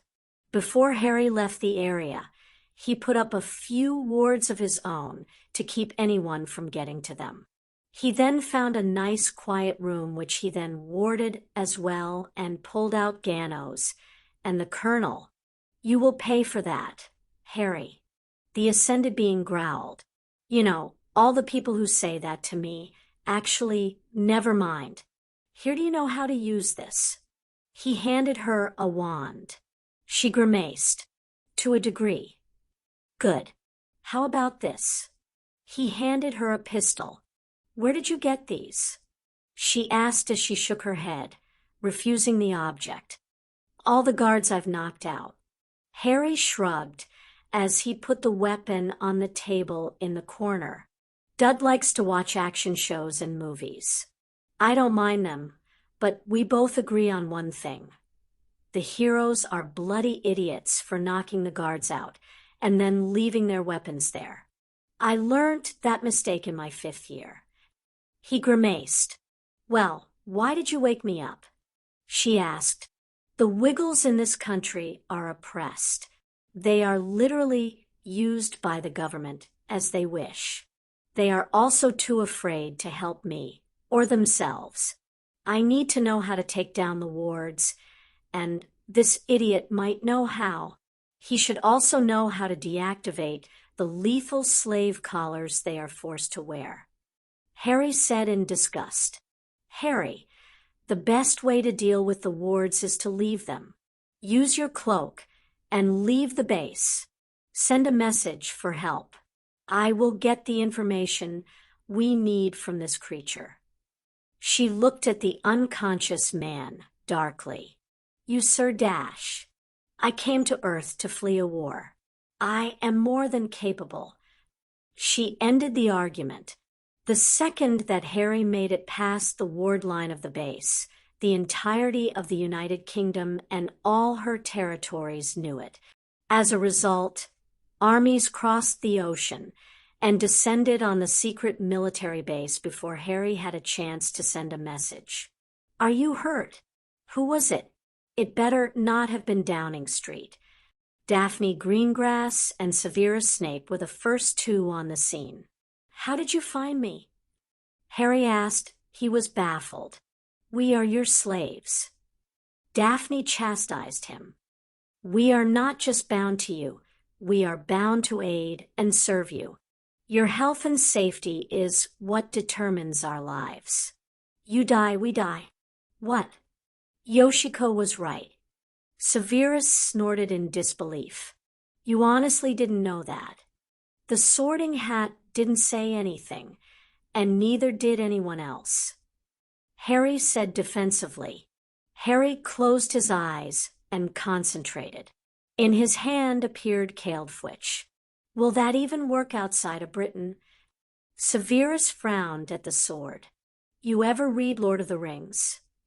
Harry grinned evilly. Tolkien was a squib. He did a lot of research into Arthur and based a few things on them, including the Grey Host.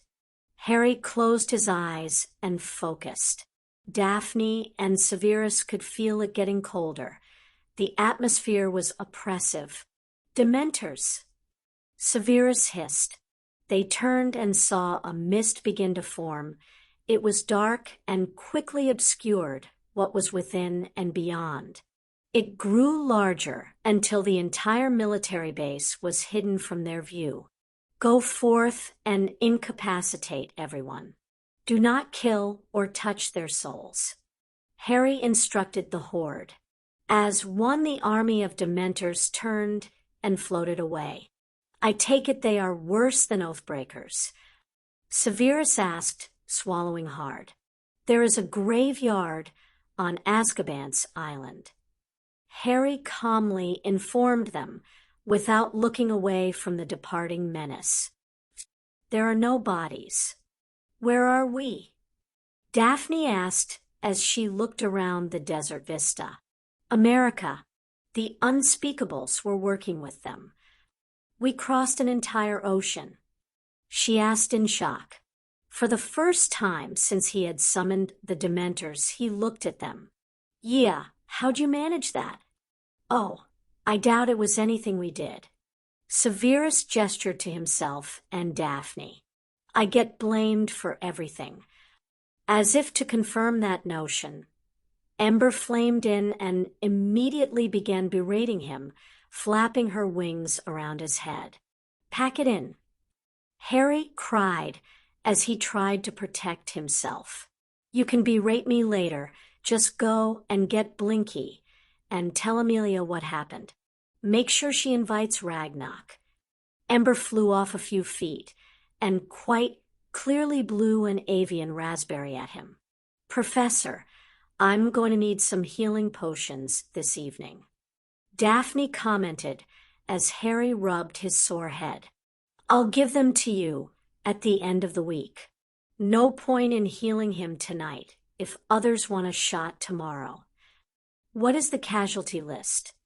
At the moment, we are looking at hundreds, possibly thousands, if the Muggles can't get their hospitals running again. At the beginning, there was an onslaught of accidents as their cars shut down and crashed, and other devices caused similar problems. The country was out for the entire 40 minutes you were unavailable. Harry growled angrily, his hands flexing to destroy something. It gets worse. Frank grimaced. How the fucking hell can it get worse? The Muggles are blaming us. Bang. The desk in the office they were in was now kindling. I want the Prime Minister, his opposition leader, and the Queen in the dungeons of Hogwarts immediately. Harry roared. Ember began to sing worriedly. Harry fell to the floor on his knees, his head cradled in his hands as fingers pressed into his scalp. Harry, you need to rest, Fleur said soothingly as she knelt next to him. They were currently in the office of the base's commanding officer. Frank had just informed him that the second he vanished, the entire country had shut down. Magical and Muggle devices had simply powered down. Everything from magical portraits to life support systems. They had only started up when Harry had called for Caeldfwitch. Ember, bring Jack O'Neill here. Now, Harry ordered quietly and firmly from his position on the floor. The little bird sprang into the air and vanished. She reappeared seconds later with the colonel in his dress uniform. What the hell? Jack. Harry, what's the big idea? I was in the middle of a very important meeting. The planet has gone into a panic since the United Kingdom went dark. Oh, I am well aware of what has happened in England, Harry said darkly as he stood up, Fleur aiding him. We are currently at Area 51 in the Nevada desert. I was kidnapped from my home, and my connection to the land was broken. That is why my people suffered. The Air Force did this, Jack asked in disbelief, led by a group called the National Intelligence Division. Jack, I need to know if I can trust you. Your word isn't going to be good enough. Harry informed him gravely. You're worried I was a part of this. Ember likes you. Ganos does too. To me, that says a lot about your character. But I need first-hand proof that you were not only not involved, but that you would never even consider doing something like this. You want to read my mind? Jack grimaced at the thought. Colonel, your country has committed an act of war. Frank spoke up. At this precise moment in time, you are not our prisoner. The only reason this is the case is because individuals of good standing have vouched for your character. You are being offered the chance to prevent an all-out bloodbath on behalf of your government. Make no mistake, if you fail here, today, America will face the wrath of the United Kingdom. Look, you could read my mind, but I think you're mistaking me for someone higher up the chain of command.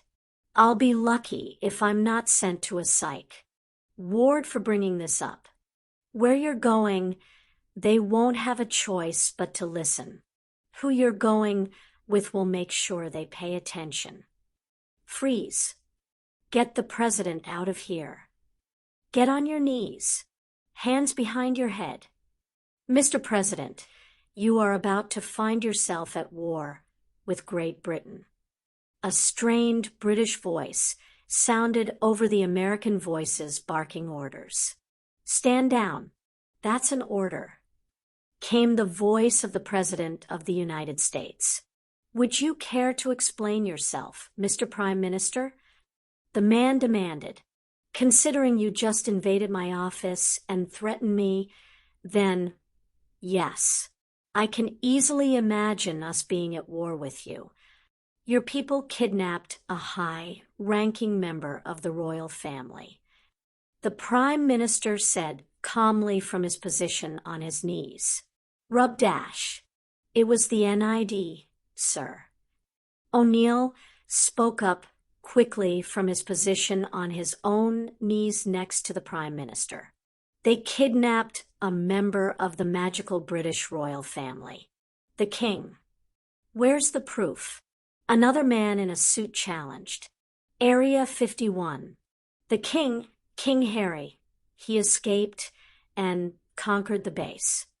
Colonel, are you telling me that there are foreign invaders occupying American home soil?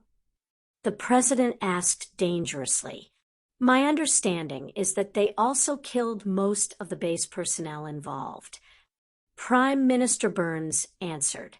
Also, I have been deemed expendable by the king, which is why I was sent as the messenger. I have no value as a bargaining piece. He did not seem pleased with that. Why would the NID kidnap a foreign sovereign? A woman in a suit asked in disbelief. I can understand not informing the president for plausible deniability, but this is ridiculous. The NID made a deal with a rogue department of the British magical government. O'Neill explained. They wanted the king gone as he was changing how things were. The NID wanted the king because he has access to this planet's primary stargate and has created his own portals and intergalactic spacecraft. Mr. President, I believe we can avoid war with the simple action of admitting that our two groups went rogue and acted without our knowledge. Burns was practically pleading. My understanding of the king is that he is into peace and cooperation. He holds discussions and meetings with the leaders of other races that live in his country. I doubt he wants war or conflict. He frequently states that all he wants to do is explore space. This king thinks he's Captain Kirk. The president scoffed. Do you have something to add, Colonel? The woman asked as she saw him stifle a smirk. Captain Kirk is an amateur compared to King Harry, ma'am. Kirk was just a captain of a single ship. King Harry has a fleet of his ships. He created his own portal system, commands the magic of an entire country. And just to remind us all, he's king. Add on to that he has about 5 girlfriends who share him. And he isn't even 16 yet. Kirk was a loser. The president gestured to the Secret Service guards, and they helped the 2 men up. He's just a kid. The president asked carefully. I was told that his body is about 14. Burns answered. But he claims that when he was 17, his mind was sent back in time to his 11-year-old body. Sounds like he's read too many comics. Scoffed an army general. Fine. Tell him I want to meet him. The president instructed them. Here, tomorrow afternoon. He will never agree to that. Burns shook his head. He said that if you wanted to talk, then you could come to Nevada and they would talk on the base. I don't care who this kid thinks. He is Dash, the sovereign king of a powerful nation who has just foiled an assassination attempt on himself by your people. Burns interrupted calmly. That one actually stumped the president. Sir, His Majesty has no intention of harming you or incarcerating you. O'Neill spoke up. He had me and my men in custody for days. He spent most of that time trying to find a way of returning us to America. He is tired and stressed. He has just survived a kidnapping and assassination attempt. He did kidnap me so he could send me to you, but he did it with good intentions. Kidnapping is still a crime, Colonel. The woman pointed out. And kidnapping and killing a foreign head of state is an act of war, ma'am. She decided to be quiet on that one. His Majesty is on a hair trigger. If he is stonewalled, or even thinks he is being deceived, he'll pull that trigger and send his people against us. He'd throw away that many lives. The general asked in disbelief. He has an army of magical creatures called goblins. Burns explained. They are eager for a war. He promised them a fight against the Goa'uld, but I doubt he would deny them this chance to fight. Also, sir, O'Neill spoke up again. King Harry has made it clear that he has no intention of creating unnecessary civilian casualties. He can use his ships to drop giant rocks on strategic enemy locations from orbit, and that doesn't even begin to take into account his ability to transport weapons and troops. Burns continued, You never did ask how we got here. There was a pause. Well, the president said impatiently, he sent us through one of his portals. You mean the Stargate? The woman asked. No, something he has created, ma'am. O'Neill answered. It doesn't require a partner on the other end. It just spits you out at the coordinates he enters. I trust you can see the tactical threat he poses. Burns said pointedly. He could drop a nuke anywhere in the world. The man said, he doesn't have a nuclear arsenal. From what we have been able to determine, he has no weapons of equivalent power. But it seems he doesn't need them. Wait, you're telling us that this boy king has broken into one of our most top-secret installations and taken over, that he now has access to some of our most powerful weapons and development prototypes, and he has the ability to send them anywhere. The president was getting angry and scared. No, John. Burns addressed the president sternly.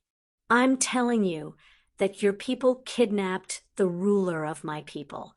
They took him to Area 51 and underestimated him. In doing so, they plunged my country into the Stone Age. Thousands have died and will die because of what you did. Millions may die if you don't act quickly to fix this. President John Lancet turned to his senior advisors. Tactical options. The simplest would be a couple of high-altitude stealth bombers making a run on the base. An Air Force general suggested. We'd need deep penetration on the bombs, though. The base goes down very far. That would kill all our people as well. The woman pointed out. Acceptable losses, ma'am.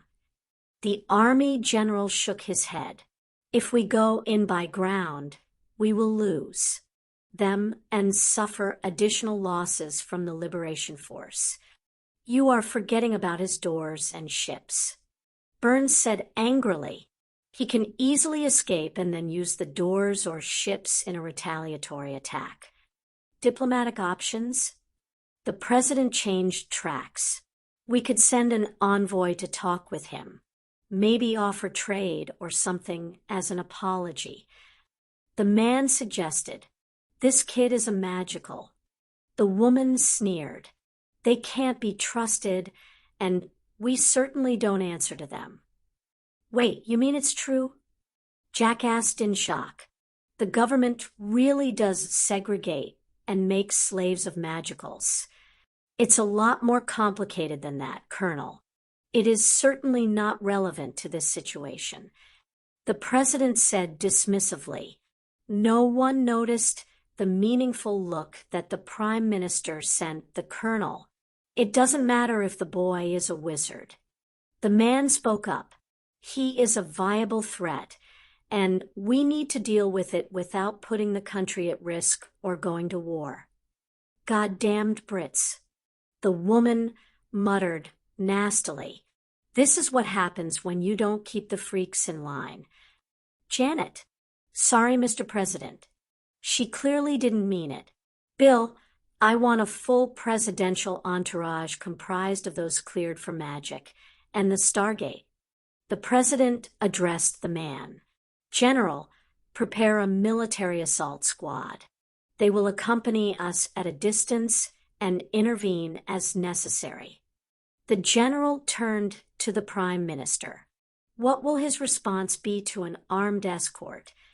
He's not a fool, General. Burns shook his head. He understands you have to take precautions, but make sure you don't do anything stupid, or he will respond. Lethally. Harry had been alerted to the approaching presidential convoy. He had issued his own deployment orders and took a small team to meet them. Frank and Fleur had argued with him for half an hour in an attempt to convince him not to attend the meeting himself. He had told them to shut up or leave. Reluctantly, they both dropped the subject. Frank and Fleur had insisted on being a part of the group meeting the president. Ragnarok was another member, along with Ember seated on Harry's shoulder. The convoy pulled up, a military Humvee leading the way before peeling off to the side to allow the presidential car to approach. The 10 fully loaded Humvees behind it fanned out, so they would have a clear line of fire. The president stepped out, followed by the Prime Minister, the man and the woman from the Oval Office, and Colonel Jack O'Neill. The president was shocked when Colonel O'Neill stepped forward and removed his hat, rank, and insignia and handed them to the president. Liberty and justice for all. The colonel said tightly before turning on the spot and marching towards the British contingent. "Colonel, this is Dash. Save it, Johnny."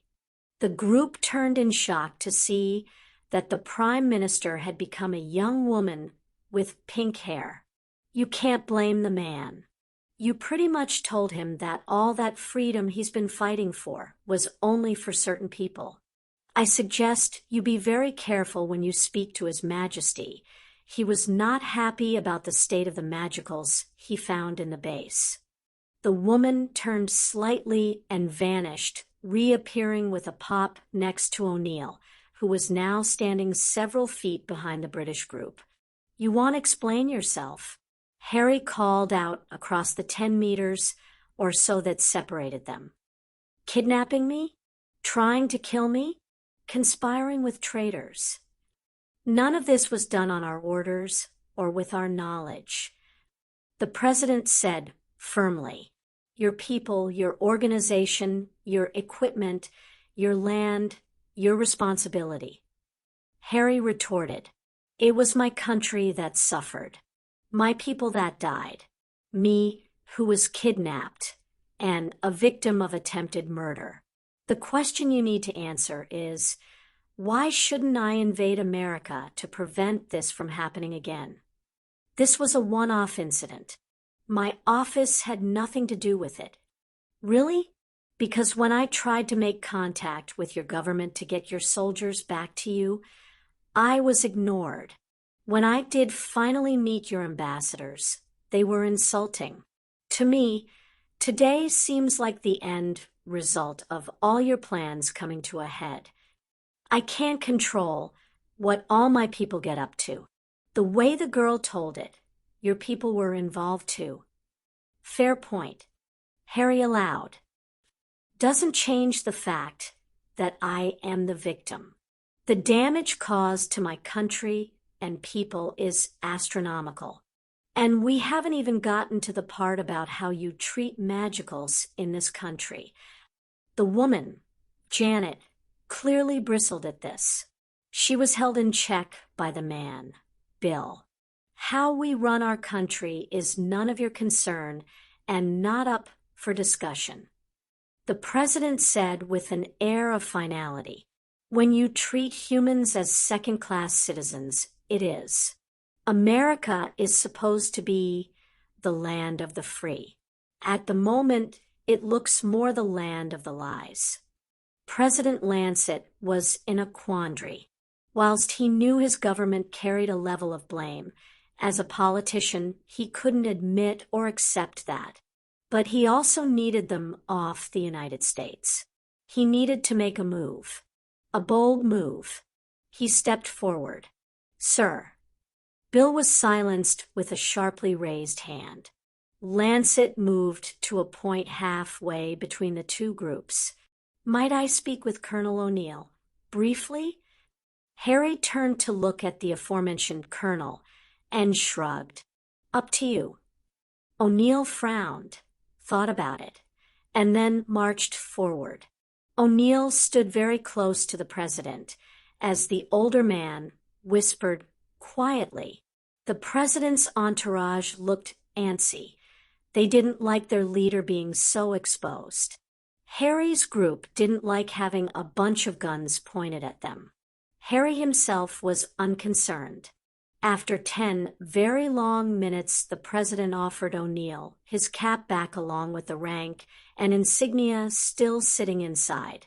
O'Neill took it somewhat reluctantly and stood there patiently as the president turned and walked back to his people. Without a word, he gestured that they were leaving. The woman looked angry, but complied along with everyone else. O'Neill stayed where he was until the president's convoy was out of sight. So, 10 minutes or he drops the nuke? O'Neill jumped at Harry's voice next to him. He quickly composed himself. "He appointed me a temporary liaison to your majesty," he said with a salute. "He asked that we vacate the premises as soon as possible. He said he wouldn't argue if you stripped the place to bedrock, but asked that you leave the paid personnel behind for him to press charges against. That's what he made me memorize, at least. He also said that he would be arranging a state visit with the Prime Minister and hoped he would see you then." Harry thought about that carefully. "Uncle Frank, get Dudley here. Bring whoever and whatever he requests. Tell him to take anything of interest to him or us. Then have the magicals transported straight to Poppy. Tonks, you do not leave his side." Frank ordered the young Orr. Chapter 29. "You have been questioned by my people about your roles in my kidnapping, and I am ambivalent about the fact that neither of you were involved." Harry didn't look happy to see the Queen of England and her Prime Minister sitting at his round table with the other magical leaders and his friends. The Queen looked insulted at his statement. "You kidnap us, subject us to involuntary questioning, and then expect us to just accept it all without consequence." She was incensed. Yes, she wasn't actually expecting that as an answer. "You already threatened me, remember? You're lucky I didn't deal with you back then. We could have been friends, colleagues. But your treatment of me means that I have no desire to even think about you." Harry sneered. "Let's get down to business." Frank interjected before they could really start arguing. "The unspeakables have been dealt with. The Dementors kissed the ones that Harry didn't kill during his escape. Dudley and Terence are assembling a team to deal with the Department of Mysteries itself. I don't want them going in there yet." Harry ordered. "I'll speak to them both and explain my plans." "Very well." Frank moved on. The majority of the personnel at the American military base were killed either by Harry, the Dementors, or the Goblins. He nodded to a proud-looking Ragnarok. "It was the first time some of my people experienced a true battle." Ragnarok said gleefully, "Their blood is singing for more. Soon as I find it." Harry promised. "You kept your word." Ragnarok assured him, "We will remember and be patient." Dudley practically stripped the base bare. Frank continued. "He has taken to using the room of lost things to store it all. Have guards placed on the 7th floor. It is now off limits to anyone without my personal authorization. Ragnarok, would you be willing to supply a rotation of guards as well?" Harry asked. "We have no bank to guard, so I see no issue." The Goblin King shrugged. The American Magicals have been cleared by Poppy. Frank reported. They show signs of abuse and torture. She has requested mind healers take a look at them. Albus, can you work something out with some of your friends? Harry asked the former headmaster. As soon as we are done here. Albus promised gravely. Despite his demotions, Harry often used him for his experience and contacts. Colonel O'Neill has graciously submitted to mind scans and Veritisrum questioning. Due to the respect he has shown us, we have respected his military oaths and not asked about anything more than his personal intentions and trustworthiness towards us. As a result, I have personally reiterated Harry's offer of a position amongst his personnel. Frank informed them as he nodded to the colonel, who looked slightly uncomfortable at a table of leaders and magical beings. Colonel, you have my personal thanks. Harry said formally. You also have the thanks of my country. Without your aid, we would be at war with your country. O'Neill just nodded stiffly. Preventing war was just one of the reasons he had essentially defected. Is that everything, Uncle Frank?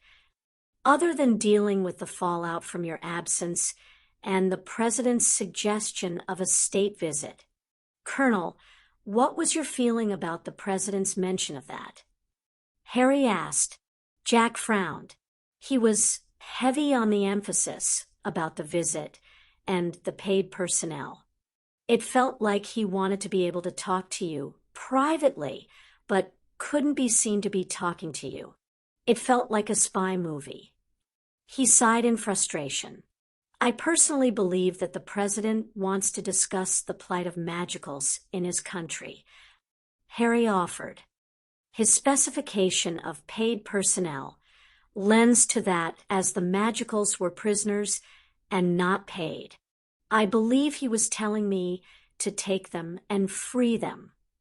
Mr. Burns, please ensure that an invitation for a state visit is issued to President Lancet immediately. Frank instructed. We require more information. We do not cater to the whims of dictators. The Queen said with a superior look, so you are going to stand back and watch as tensions build to an inevitable eruption between America and Britain? This has nothing to do with my Britain. She sneered. Our relationship with America has never been stronger. Take her to the dungeon. She is being held for treason. Harry instructed. 2 suits of armor stepped forward and manhandled the elderly woman out of the chair. She managed to maintain her dignity by holding her tongue and going peacefully. Are you going to be a problem? Harry asked Burns pointedly. The older man swallowed nervously. I have to consider the safety of my country. At this time, that means I must cooperate. Not cooperate. Frank said firmly. You obey. His Majesty is the ruling monarch of all Great Britain. Comply, or be replaced. Arrange an accident for the Queen. Harry instructed. She is no longer fit to serve. We will make it look like she died in a plane crash and her body was unrecoverable. In truth, she will serve out her sentence and then be forced to live her life, isolated from anyone who will recognize her. That's very harsh. Tell that to the thousands who died today. Frank retorted. You need to learn your lesson, Muggle. Ragnock sneered. We goblins learnt the very same this day. All will suffer if the king is allowed to come to harm. My people lost hundreds as our magic failed. Most of our old and infirm died. Healthy workers and soldiers were killed as the magic in some structures vanished, causing catastrophic collapses. The same happened to us. Megorian scowled. We despise being beholden to humans, but the very earth herself has decreed the king as sacred. Elves has lost so many. Dobby said, forlornly, as he pulled on his ears. So many masters and mistresses died. Elves go with them. Excuse the pun, but we got lucky. Fergus said solemnly.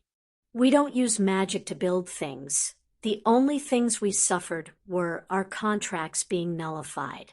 Some of our granted wishes also got canceled. We'll be needing a statement from you about what happened, otherwise our honor will be called into question. It is on the agenda for straight after this meeting. At the moment, Dudley has a team preparing a suitable excuse for Muggle media. Luna and the Prophet are already prepping an emergency edition. Harry promised. David, you will be given the information for the media within 2 hours. Harry stood up. In the meantime, I want you to start on the invitation for the state visit. This week we will deal with the Queen. You I like. Harry declared loudly as he marched into the school hospital. He was pointing at the American Magical he had argued with back in Nevada. Behind him, Fleur, Daphne, and Gemma followed. Next to him was a casually dressed Jack O'Neill in jeans, a shirt, and light jacket. You stood up to those bastards, and you stood up to me. Want a job?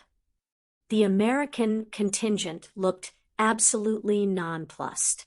They had no idea what to expect after the boy in front of them had dispatched their guards the previous day. They certainly hadn't expected to be transported to Britain and freed from their collars. Who the devil are you? The man asked, almost pleadingly. Daphne stepped forward and spoke formally, but with a smile. May I present my lord and master, His Royal Highness, King Harry of Great Britain. Lord and master? Harry asked her tiredly. She just grinned back impishly. England has a queen. The man retorted. Had. As of today, she has been taken in for treason. I have been High King since the New Year, and she has conspired against me. Harry shook his head in disgust. Anyway, I have a feeling that there will be a lot more American Wiggles coming under my care soon. I was hoping you would act as liaison with a view to becoming the equivalent of a leader under my rule. You don't even know my name. Gemma was about to speak up when Harry raised a hand to stop her. I don't need your name to make that decision, he said seriously. All I need to know is that you are the reason your people didn't suffer worse than they did. I got intelligence straight from some of those soldiers I killed about how you threatened to detonate your collar to protect the women from rape. I'll never ask you to place yourself in that position again, but I am hoping you would be willing and able to use that moral compass to guide you in protecting more American Wiggles. For some reason he calls magicals Wiggles. O'Neill explained as he gave a gesture that said, What can you do? What do you call normals? One of the other men in the group asked curiously. Muggles. Harry sighed. Pure blood wizards used to rule the British wizarding world. They called non-magicals muggles. I didn't like it, but it wasn't like they were going to stop, so I started calling wizards and witches Wiggles. Harry said proudly, I'll take the job. The older man chuckled. Sweet. What is your name? His name was Eric Mantle. Despite the fact that Jack admitted to being U.S. Air Force, the pair seemed to get along well. Too well. Daphne made sure to instruct them in staying away from certain people who they would irritate. They tried not to smile indulgently at the 15-year-old girl who was lecturing the two older men. The disaster that crippled the country caused by Harry's abduction was passed off as an atmospheric anomaly involving a massively charged storm that turned into a freak lightning-based EMP. Conspiracy theorists had a field day. The Queen was declared dead due to an aircraft crash caused by unforeseen damage caused by the previous day's disaster. In truth, she was sitting in the dungeons as a prisoner. Amelia would have her charged and tried in the Wisengamot, and then taken to prison if convicted. She was still stripped of her crown. Fortunately, the royal family had very little power. The power they did have was more ceremonial. They could certainly command the armed forces or try to meddle with political appointments, but then people would get upset that their right to choose was being infringed on, which was why it was better that they didn't know Harry had that power and actually used it. Of course, Harry had no desire or intention in meddling in the day-to-day affairs of his people. He left that to Amelia and Augusta. Instead, he worked on his personal projects, which included making sure his cousin stayed alive, and, well, so Fiona didn't hurt him. Dudley, Terry, meet Hansel and Gretel. Harry gestured to two small, bipedal, waist-high creatures. Said creatures waved at the two boys. The boys hesitantly waved back. Luna, who was also in Harry's lab, for reasons yet to be revealed, smiled and waved happily.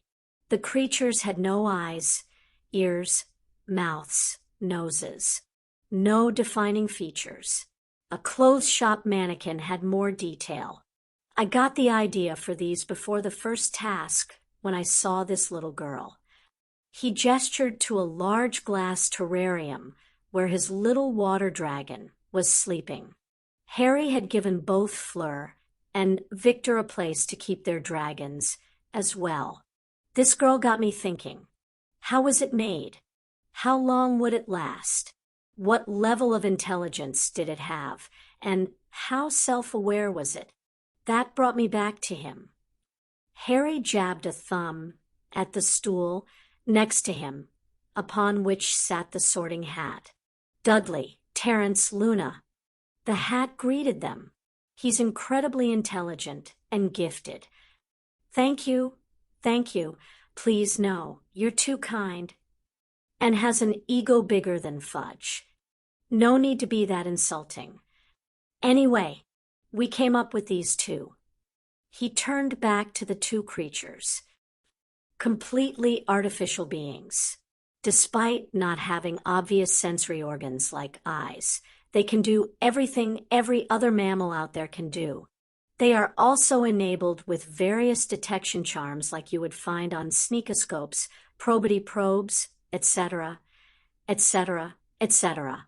You will be using them when you start your investigation at the Department of Mysteries. You don't touch a thing unless they tell you you can. He ordered with no joviality. Don't worry, Harry. I'll make sure we follow rules stricter than those in anything from McGonagall's and Snape's lessons to our little clubs. Terry assured him. Good.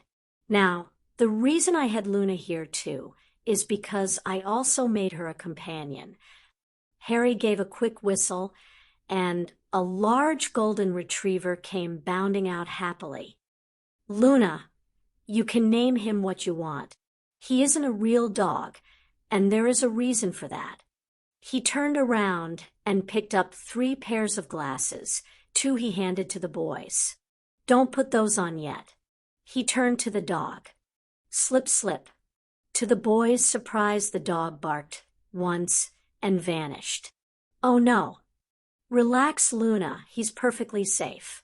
Harry smiled as he put the glasses on and gestured for Dudley and Terry to do the same. Whoa, Bloody Merlin. Gentlemen, you are currently seeing what our dear friend Luna can see. Harry said gravely, How the hell do you concentrate? Language Dudley Dursley. The Hat admonished. Why, you can really see them. Luna asked in amazement. Giant, multicolored, multi-legged bug-like creatures? Yeah. Terence was in awe. Some friends of Albus figured out the charm, so we could see what Luna sees. Harry explained. Slip, slip. The dog suddenly reappeared back in the lab. Stand back, Luna. Dudley quickly grabbed her by the shoulders at his cousin's warning. Harry walked up to the dog with a piece of paper and swiped across the dog's back. Clean, clean. The dog glowed briefly and barked once, happily. See, he held up the paper that was disintegrating. The atmosphere in the other place is extremely acidic. Your new friend here can easily travel between the two dimensions. He has to clean himself, though, when he comes back. Normally, he will do it automatically. He is very durable, feels no pain, has the same abilities as Hansel and Gretel, and also has the ability to learn. He is bound specifically to you, Luna, but I have ultimate control just in case something goes wrong and he needs some work. So, you go pick a name and get acquainted. Does he need feeding? Terence asked curiously. Nope. He is completely self-sufficient. He runs purely on magic. Harry smiled. Come on, Dottie, let's go play. Luna said happily as she ruffled the dog's fur. Do we? Harry asked. Dudley and Harry combined. Terence smirked. You've always protected me and been my friend. Luna said bashfully. And we always will. Harry assured her. Go on, go and introduce him around.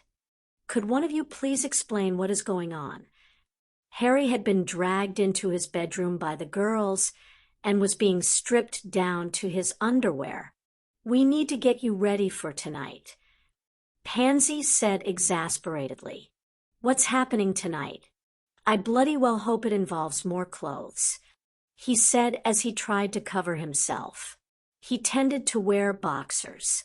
They had bought him new Y-fronts before, but they were too constricting.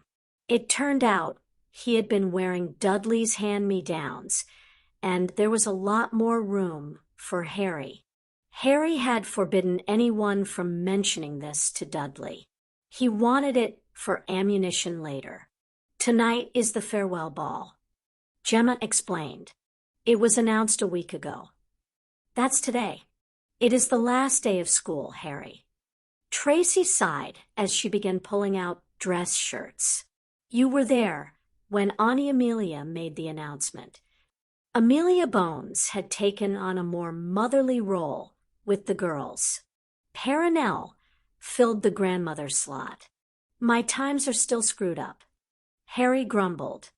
I thought I had more time. It was only 2 days ago we were in America. You don't have to give any speeches. Daphne assured him as she brought out a long flat case that held his cape and circlet crown. All you have to do is look handsome and dance with us and Fleur. She gave him a cheeky wink. It would be best if he danced with a few of the other women that will be there. Gemma frowned. Pansy nodded, specifically the wives of the French and Bulgarian ministers, as well as Auntie Amelia, Penny, and Madame Maxime. What? Look, I might not be 5'0" anymore, but I'm still shorter than Albus, and even he looked ridiculous dancing with her. I refuse to put either myself or her in a position to be ridiculed. Terence sent this up. Tracy opened a small Tupperware box to reveal cookies with the words, "Eat me," spelled out in chocolate drops.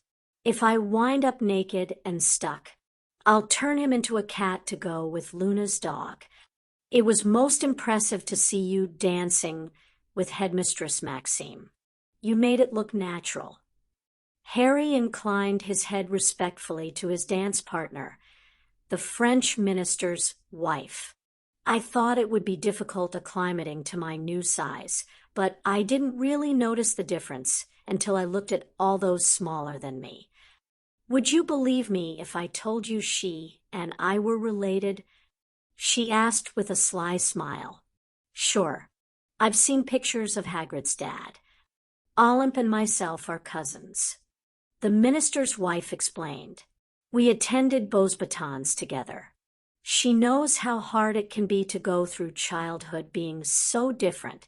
It is why she is very attentive to how the Delacour sisters are treated. Gabrielle? Isn't she too young for secondary school?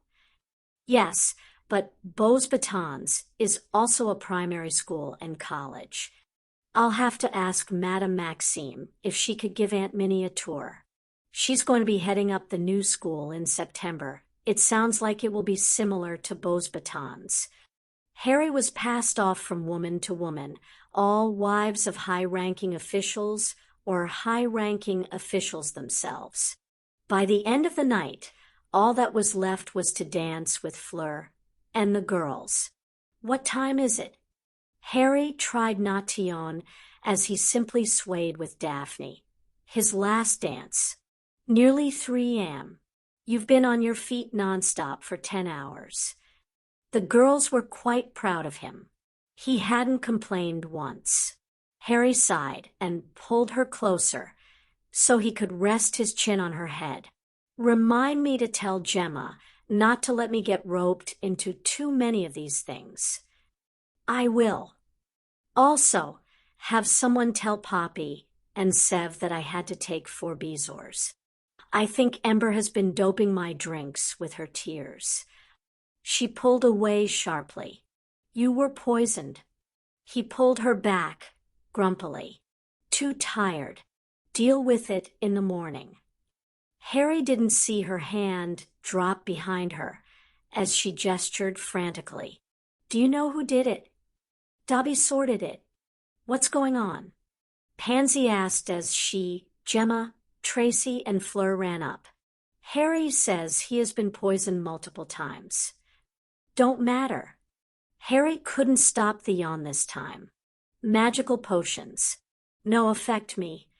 Harry, Daphne said as she tried to remain calm. Her master had just gotten a lot heavier. Help me. She hissed to the girls. Tracy immediately ran off to get help. Fleur and Gemma pulled their wands to cast diagnostic spells, whilst Pansy helped Daphne hold him up. Barely seconds later, and Poppy, Severus, Yoshiko, and Phileas ran up.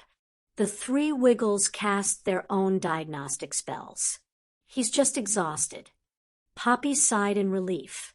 He's asleep. Professor, can you animate his clothes? Pansy asked. The worry was still clear on all of them. He can't be seen as weak. Professor Snape, if you could make a distraction, I can switch out. They turned to see Tonks standing there. I am a potions master, Miss Tonks. Severus eyed her sternly. I believe you need the services of my wife, the trickster. I know. Tonks nodded, as though it wasn't an issue. I was actually talking to her. Professor Yoshiko Snape. She managed to maintain that innocent look as said trickster smiled smugly at her husband. Is there anyone here we don't like? Yoshiko asked as she calmly looked around. Oh, never mind, she said as she spotted her target. A little flick of her finger and a fairly drunk Ludo bagman tumbled off his chair and into the leg of one of the drinks tables. It went everywhere.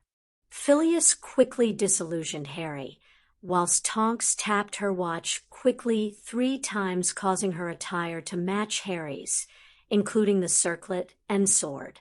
The watch was something adapted from the Pottery Club. It was meant to switch out regular clothes in an emergency and replace them with what was needed. It was mainly for Harry to allow him to walk around without always wearing a bulletproof vest.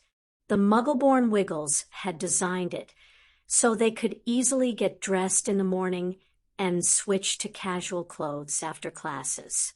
That particular group were congratulated on their ingenuity, then chastised for their laziness. With Harry's absence dealt with Poppy, and Phileas were able to lead the invisible Harry away. The girls had to stick with Tonks to maintain the illusion.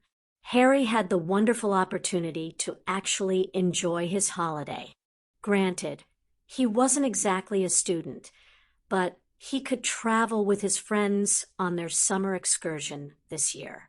This was mainly due to the excursion happening on Atlantis. They were staying on Atlantis itself, in one of the buildings near the city coast. Atlantis was a massive city. Its internal system of transport was elevator-type rooms. They took you where you needed in seconds. The city was about 32 square miles. The highest tower was about half a mile high. Everyone was staying in one specific tower that was a lot smaller and clearly in a residential area. Harry had revealed a veritable army of armed mannequins. They were placed around the area where the holidayers were allowed. Anyone trying to get past them would likely get booted back home. Harry took Luna, Dudley, and Dowie to visit the continent. Tonks, who Amelia and Sirius had appointed as his official bodyguard, accompanied them. Luna was coming in case they saw any animals that they didn't recognize. There wasn't too much to see on land, but Harry was able to take them to the lower decks of the city where they could see huge fish-like animals below the surface of the ocean. With plenty of time to waste, the fivesome headed off to other planets in the galaxy. The Stargate was fully functional, so there was no reason not to use it, other than Harry's insistence. Jack had insisted on them calling it the Stargate as it was easier. Harry had turned to Amelia and decreed his own portals were to be called Galactic Bus Stops, or GBS. Amelia was too tired to argue. The third planet they came across was actually populated by human-like people. They were now also accompanied by Jack, Fiona, and her brother, David. Amelia had requested David be assigned to Harry's protection detail. David hadn't been too pleased, but it was made clear that he wasn't being removed from his regiment. He was being assigned as a liaison. The Black Watch was being introduced to the world of magic and aliens, and they would be the king's own guard in off-world matters. They were to be stationed on Atlantis as the first ever off-planet regiment. They were a good choice, as their current assignment had them stationed in Hong Kong. I suppose it makes sense that there would be humans here. Harry mused as the little group stood on the outskirts of a village. It was the middle of the day, and the people were bustling about. "Are you wearing your vest, sir?" David asked as he discreetly fingered the safety on his assault rifle. He was the only one in military gear, despite his objections. "Dave, next time you call me anything other than Harry, I will sting your butt," Harry said slowly, despite his face smiling. They were drawing the attention of the villagers. "Greetings, travelers," came a friendly voice. The crowd parted, and a young woman, about Tonk's age, walked towards them. She was quite attractive with dark tan skin. "I am Taylor Emagon. Welcome to Athos." "Hi, I'm Harry Potter. These are my friends Dudley Dursley, Luna Lovegood, Fiona MacDonald and her brother David, Tonks, and finally, Dowie." Harry gestured to the dog as he gave Luna an unimpressed look. She just looked sweetly innocent. "Those are interesting names," Taylor said diplomatically. "Nearly as interesting as Taylor, Harry returned with a grin. Taylor just smiled and nodded in acceptance of the fact. Have you come to trade? We can trade. Harry nodded enthusiastically. We are actually just exploring the area, but we would be happy to trade for information or guides. You do not need food or materials? She asked doubtfully. Nah, we're fairly self-sufficient. Do you need food and materials? Fiona asked carefully. Or healing? Dudley added. Or information? Harry chipped back in. Taylor looked a little overwhelmed. You have a lot to offer. She laughed. Harry wasn't really correct about us being self-sufficient. Luna spoke up. We can be, but we like to trade. We like to make friends. Where are you from? Taylor asked. She noticed Luna with her hand in Dewey's fur. I have never seen an animal like that one. That is a dog, native to our home world. At least I think it's native. Harry said thoughtfully. Those bloody Alterans loved to spread things around. Anyway, we come from a planet called Earth. Sir, word. David interjected quickly. David led them away a few feet as the others talked to Taylor. Sir, Harry. He backpedaled as Harry's wand appeared in his hand. It may not be wise to give out information, like our planet's name, from a security point of view. I called it Earth. Harry shrugged. That name won't mean a thing to anyone not born on our planet in an English-speaking country. Now, if I called it Terra, that might be a problem. Harry assured him before heading back. Taylor looked torn between shock and amazement. You came from Atlantis. Harry turned to David and sighed. Okay, so that might be another name that they might recognize. But you are not the ancestors. Taylor continued. No, but we are their descendants. Harry admitted. One of the ancestors has asked me to reclaim the city and all their works. They are worried about threats in the universe. The Wraith. Taylor scowled. Mutterings of fear spread through the villagers. Exactly. They are asleep at the moment, but it doesn't hurt to get a jump on preparing plans and defenses. How do you know that the Wraith will not sense you are there and awaken? A man challenged angrily from the crowd. You know as well as I do that there are always some Wraith awake. The ones that collect us to keep them fed, whilst the rest slumber. Taylor admonished the older man. It's unlikely that Atlantis would wake them up. Harry reasoned. They were never able to access it.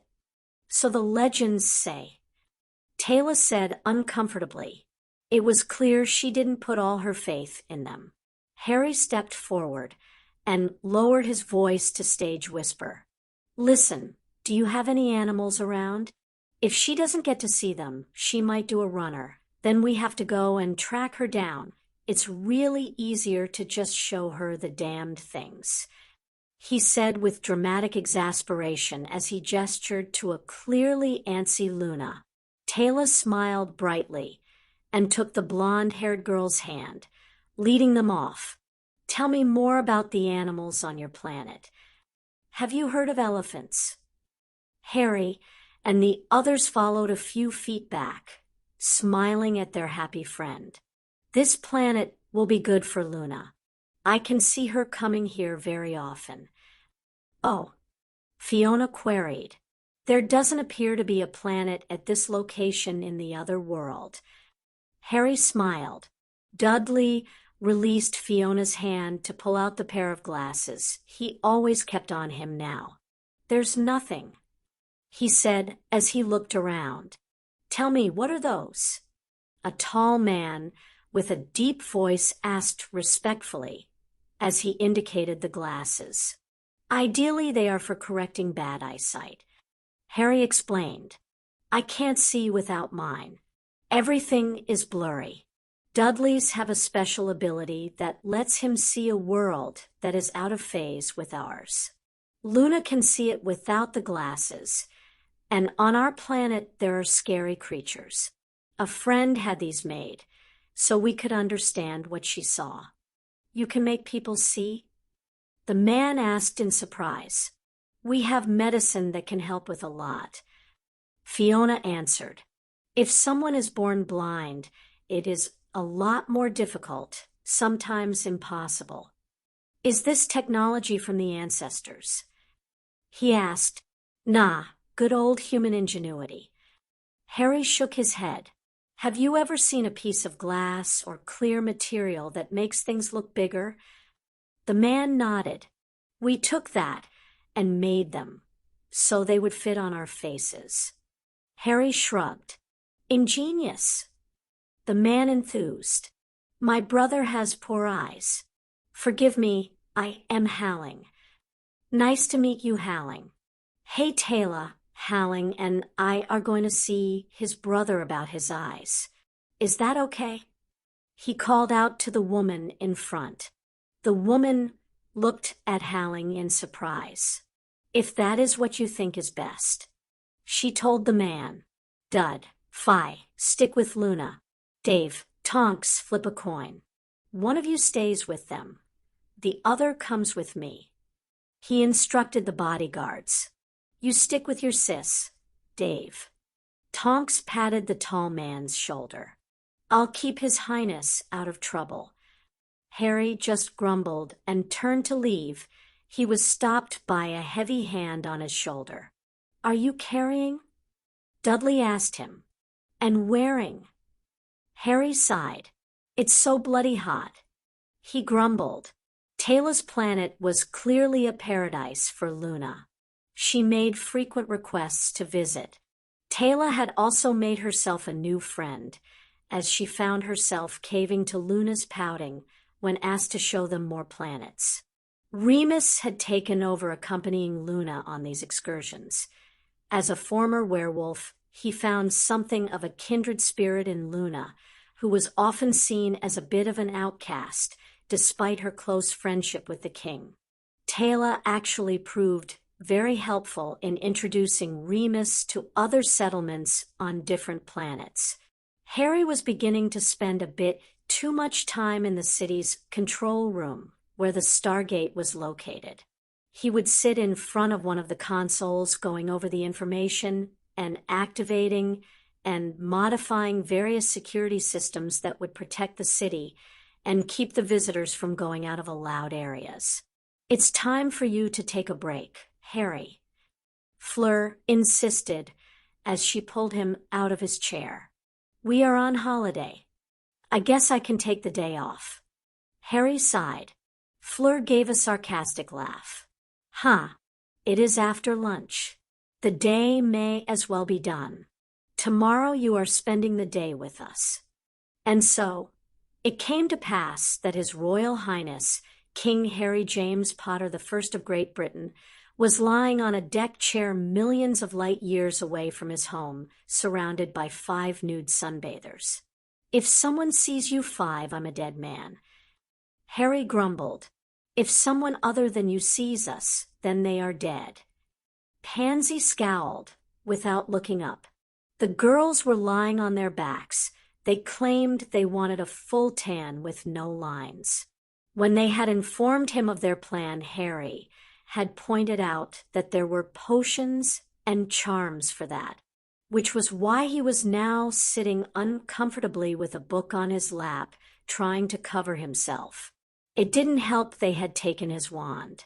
Master Harry! Master Harry! Dobby suddenly popped in a panic. Mr. Wolfie needs helps, he said as he waved Harry's watch around. Harry sat up quickly. He took the watch. Mooney, what's wrong? We've got strange planes attacking Taylor's people. They are kidnapping them as if they were hit by port keys. We've lost 10 already, and my mag dash. Get to cover Remus. I'm on the way. Harry strapped his watch on and slammed his fist onto the face. He was instantly dressed in his combat gear. He then spoke to his watch. "Ragnarok, we march." The first thing the goblins did when they arrived on the planet was topple and cover the Stargate. They didn't want the enemy to escape with prisoners. Well, the goblins didn't want them to escape. They wanted a good fight, not a chase. David and Tonks were with Harry. All three were carrying assault rifles. Tonks did not look comfortable with hers, though, and the safety was on, and it was slung on her back. She was a witch, and she stuck to her strengths. Harry didn't care what he used as long as it took out the enemy. David didn't care as long as it defended his charge. Goblins were crafty bankers, subtle in the contracts and banking laws they crafted. Goblins were as subtle as a 5-year-old in Hamleys when it came to war. They left a 10-person team to guard the gate, whilst Ragnarok led his screaming horde towards battle. Harry's group followed silently and invisibly. They were able to track Remus, Taylor, and Luna using Harry's watch. They had run to some ancient caves with as many villagers as they could. All three were standing guard at the entrance with Dowey, who growled at anything presenting a threat. Remus, Ragnarok, and his people are out there now. Harry informed him as he grabbed Luna by the shoulders and began checking her over. "Ember." "No, I'm not leaving," Luna said firmly as the little bird appeared. Said bird sat on the girl's shoulder in a show of solidarity. "Fine. Ember, go get Blinky. He can guard the entrance with Dewey." Ember vanished again. The villagers and Taylor were amazed at what they were seeing. Then they screamed as they saw the massive snake. "Blinky, if it comes to the cave and it isn't human or goblin, then kill it." The basilisk's head snapped towards Harry. "Can I eat what I kill?" It asked hopefully. "Only if there is more than one. I need one for examination, but you can eat that one after." Harry shrugged. The happy snake slithered towards the entrance. "Remus, Taylor, how many are we missing? How many ships did you see? And how many ground troops?" 10 ships. 13 villagers were seen being taken and 5 are unaccounted for. I didn't see any of the attackers on foot. Remus reported. "Ember, I need Hagrid and Fluffy." Harry turned back to Remus and pulled out a bag and handed it to Luna. "Take Remus and set this up in the back of the cave. Go through and ask Kasuf for temporary sanctuary for these people. We cannot leave our home." One of them village men argued. "Really? Because there are 13 of your people who have just proven that you can." Harry glared at him. "How do we know this isn't a trick? What if he is working with the Wraith?" "I have been with Luna and Remus for days. They showed me the ancestors' city. I would have known if they were working with the Wraith." Taylor argued heatedly. "You will do as Harry says. You will go with Luna and Remus. Better to lose our homes than our children." "Dad, can I eat Fluffy?" "No, you bloody well can't." Harry hissed back at the entrance. "But he isn't human or goblin," came the whiny response. "You keep that up and I'll show you a mirror. You aren't a human or goblin. You can try eating yourself." "Oh, like the great Ouroboros. I swear he'd bloody well try it too." Harry muttered quietly to himself. "Airy, what's subpoenaing out there? All them planes and the goblins shooting spells at them." The village came under attack. The planes are kidnapping villagers. We know they have 13, but there are 5 we don't know about. I need you and Fluffy to find them and get them back here. Don't get caught in the light that the ships shine on the ground. Hagrid, Remus warned him. That's how they kidnap them. We'll find M. Hagrid promised as he hefted his crossbow. Potter, these bastards are cowardly curs. Ragnarok's angry voice piped out of Harry's watch. They refused to come down and fight us.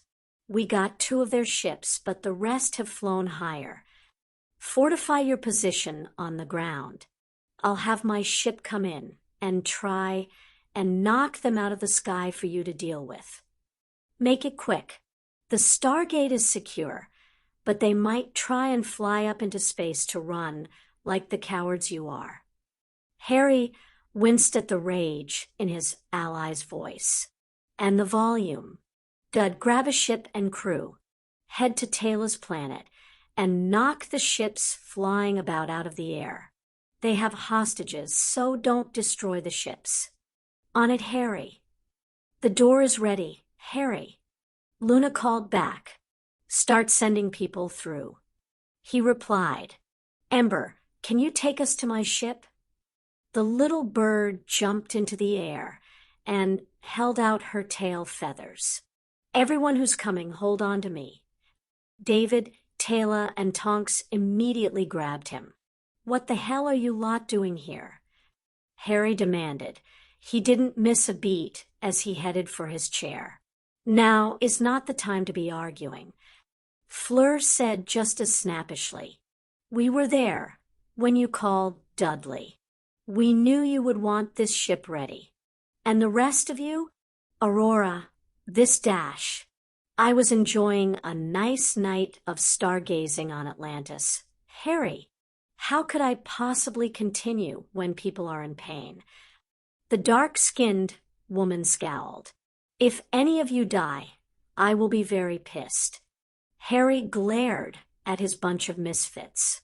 Probably shouldn't tell him about the Black Watch boys in the next room then. Sirius whispered to Phileas. It would have been more effective if he had leaned down further. Harry just growled. He punched a few places on his screen, and the view of the castle walls went dark as they shot through the large portal. Dudley, I'm on site. What's the situation? We need better pilots. Focus, Dud. David said over the comm. How many ships are still in the air? Are you okay? We're fine, Dave, came Fiona's voice. We got 1 ship down, but Dudley is the best flyer out of all of us. Those ships keep darting all over the place. Roger that. Oh, and consider yourself grounded. Focus, Dave, came the sarcastic and bratty response from his sister. Family. Harry grinned at him. You love them, and they love to make you hate them. Aren't you an orphan? Low blow, Dave. Tonks whacked the soldier on the arm. Besides, what do you call Dudley and Sirius? Not to mention Professors Flitwick, Flammel, and McGonagall. Thud. What the hell was that? Sirius asked as they grabbed onto handholds. They hadn't actually felt anything, though. 1 ship on the ground. Harry answered as he continued to fly. Thud. 2 ships. Sir, if you are going to take these things into battle, you need to arm them. David grumbled. Working on it. Work faster. Sirius said worriedly, just before Harry thumped another of the ships with his own. How can you tell we are moving? Taylor asked as she looked around. We just have to look out the window. Fleur answered from where she and the girls were strapped into a couch. It was really just a precaution. Harry likes to build things well. That's all of them, Harry. Fiona reported. Do you want us to land? No, Fi. You guys stay in the air. If more of these bastards arrive, then you can harass them till I get airborne again. Okay, and don't swear. I might have just killed people and saved people. Do I get a thanks? No, I get told not to mind. My form MPPPHHH. Trace, put us down, will you? Gemma asked as Harry was manhandled out of his chair, with Pansy attached to his lips. Good news, bad news. Harry announced as he walked into the conference room in the Atlantis main tower. Well, actually it is more like good news. Good news, bad news, B-dash. Harry, I'm already past my first century. I'd rather not spend my second sitting in this room. Phileas chided him. We recovered the ships mostly intact and working. We haven't figured out how to extract the kidnapped Athosians, though. Working on it. They do seem to be safe, and the Wraith need live and healthy humans, so they should be unharmed. We also got some prisoners. Some of the Black Watch boys have begun interrogations. That may not be wise. Taylor said quickly. The Wraith are a hive. They may be able to communicate. Shit. Be right back. Harry said before vanishing into thin air. The group sat there. Phileas, Sirius, Taylor, Remus, Hagrid, David, Tonks, and Jack. So, big dog fight? Jack asked, trying to break the tension. Nah. Hagrid shook his head. There weren't nothing left for Fluffy to chew on. Jack opened his mouth, paused, and closed it. Sir, the colonel was referring to the aircraft fighting in the skies. David explained with an amused smirk at the American officer. Muggles call those fights dog fights. Humph. Would thought you'd a called bird battles. Jack opened his mouth, paused, and closed it. Hagrid was oblivious to the others, trying not to laugh at the colonel. It was fast and effective. David told Jack, I've seen fighter jets in combat from the ground, but I was in the air for this one. According to Dudley, he couldn't keep up with the Wraith darts, but Harry had no problems. Where is Dudley? Phileas inquired. I would have thought he would be here for this meeting.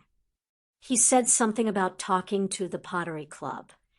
Remus answered, All right, the prisoners are now completely comatose, and elsewhere. Harry said evasively. Harry. Oh, relax, Uncle Phil. They are perfectly safe. I don't give a measles left nut about their safety. Phileas spat. I'm worried about our safety. Language, Uncle Phil. Harry said in mock horror. Then he grinned. Hey, that's kind of fun. Was there any other news, Cub? Remus asked as he tried to get them back on track. Yes. Let's see. Bad news. Hagrid found 2 of the missing villagers dead. Good news, he found 3 alive. Taylor, I don't know what your burial rites involve, so I have had the bodies of your fallen preserved until you or your people take custody. She nodded sadly. Final good news. The rest of the Athosians are safe and accounted for. Kasuf is keeping them calm and Daniel is aiding him. The final bad news is that your planet is not safe.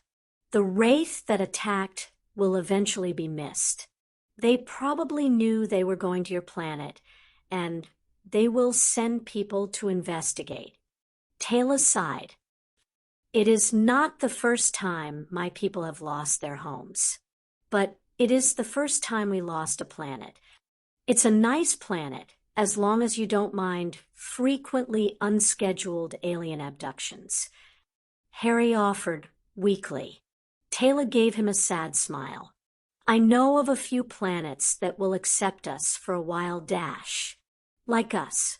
You have done so much already. You have saved our lives, rescued our people. And we wouldn't want all that work to go to waste by shoving you out into the wild to get abducted again, or wind up in some other hot zone. Just nod your head and say, "Thank you, Harriet." Phileas sympathetically patted her hand. "You won't win this argument. Where were you planning on relocating the Athosians?" Jack asked with a hint of trepidation. "Well, I do have all that land in Nevada." Harry grinned. "How goes Operation Revolution?" Harry asked as he entered his lab to find Severus waiting for him. "You are aware that this isn't really a revolution?" "Yep, but if anyone hears us mention it." Severus just sighed. "We have made contact with the necessary people. We have also been undetected. Within 2 weeks, we will be able to implement the plan as soon as you give the order." Harry just grinned evilly. Chapter 30. Harry was once again naked on his deck chair. He'd given up on the book. It was too difficult to hold in place whilst his hands were tied to the chair. The girls had now moved onto their fronts. Harry was instructed to keep a good eye on them, so they didn't burn. He had a week before he needed to be back in England for the president's state visit. "I need to move out of the sun. It's getting too hot." "Nice try, Harry." Pansy smirked with her eyes closed. "We put a sunblock charm on you 5 minutes ago." "Fleur, you look nicely tanned. I think Harry is upset because he is lonely." Gemma grinned at the villa. The beautiful blonde stood up and stretched, showing off her amazing nude body. She then winked at the girls and moved to Harry's deck chair, which she enlarged with her wand that was on a table nearby, and snuggled down next to him. "I swear, if your dad hears about this, he's going to be guilty of regicide." Harry groaned. He made a mental note to talk to Tracy. "Are we going to another sports match?" Tracy asked as she was led through the halls of Hogwarts. It was later in the day, and Harry had been released from his heavenly torment. "No, I wanted the two of us to talk, privately." Harry gave her a smile as he took her hand. She had a lovely blush, as it was something Harry never initiated. He didn't pull away when the girls touched him or held his hand, but he never started something. They quickly made it back to Harry's quarters. He asked the elves to keep everyone away for a while. "Tracy, whatever you and I talk about in this room is between us. You don't ever have to reveal it to anyone, okay?" Tracy looked very worried. "Did I do something wrong? You aren't selling my contract, are you?" "No, absolutely not." Harry said quickly, "As I told you girls before, only you can ask me to transfer your contract. If I die, they go to Sirius, who has sworn an oath to care for you like his daughters." Tracy relaxed slightly, but was clearly still tense. "Tracy, would you agree that I've done all I can to make sure you girls are happy?" She nodded vigorously. "So when I ask you this next question, remember I am only asking because I am dedicated to keeping you happy." A little less vigor in the nod. "Are you attracted to boys, girls, or both?" Thud. "Bugger. Woken up, have you?" Tracy looked around groggily. "What happened?" "Here, drink this." She saw Harry holding a mug for her. Hot chocolate. She sat up carefully and began to sip. "Do you remember what we were talking about?" Harry asked kindly. After a few seconds of concentration, she turned a very deep red. "Relax. I have no opinion about whether you prefer boys or girls or both. I am just concerned that you are joining in with the girls. Seduction of me because you feel you have to." "No." She was very adamant, but she immediately felt unable to get too worked up. I do want to be with you. So you do like boys? You just like girls as well? She gave a non-committal shrug. Remember Trace? I don't mind either way. You are a beautiful girl. What you tell me tonight doesn't have to leave this room. I'm not as beautiful as Fleur or Daphne. She said quietly, Pansy is bigger than me. That's not a bad thing. You aren't Fleur. You aren't Daphne. You are Tracy. Tracy is the girl whose name is on that contract. She's the girl I swore to defend and make happy. She's the girl who, and if you tell the others this, I'll tickle you till you pee, looked very hot sunbathing today. She gave an honest smile at that. The blush altered slightly too. How did you know? She asked, somewhat ashamed. The World Cup. Harry shrugged. You were the only female in our area affected by the Bulgarian mascots. Plus, I've seen how you watch the others. It's a bit similar to how some of the guys watch them.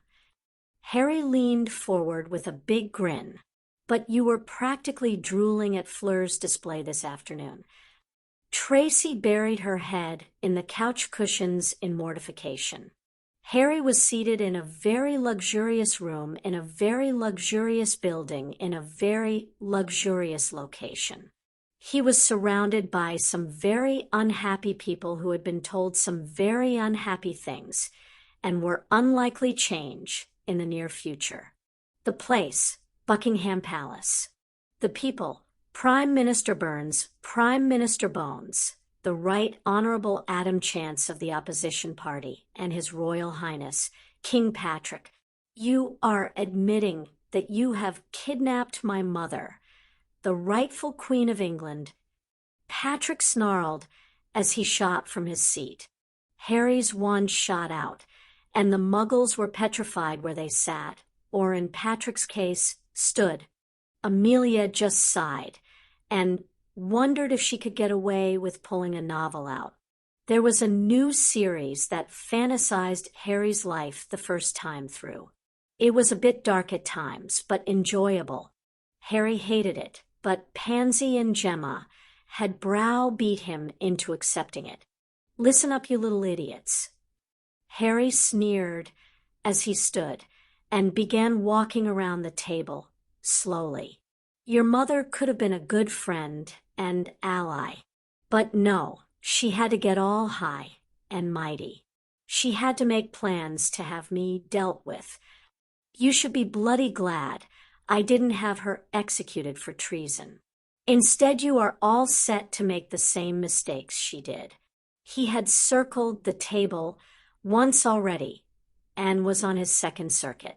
The effect of Harry walking behind the petrified men was obvious in their eyes.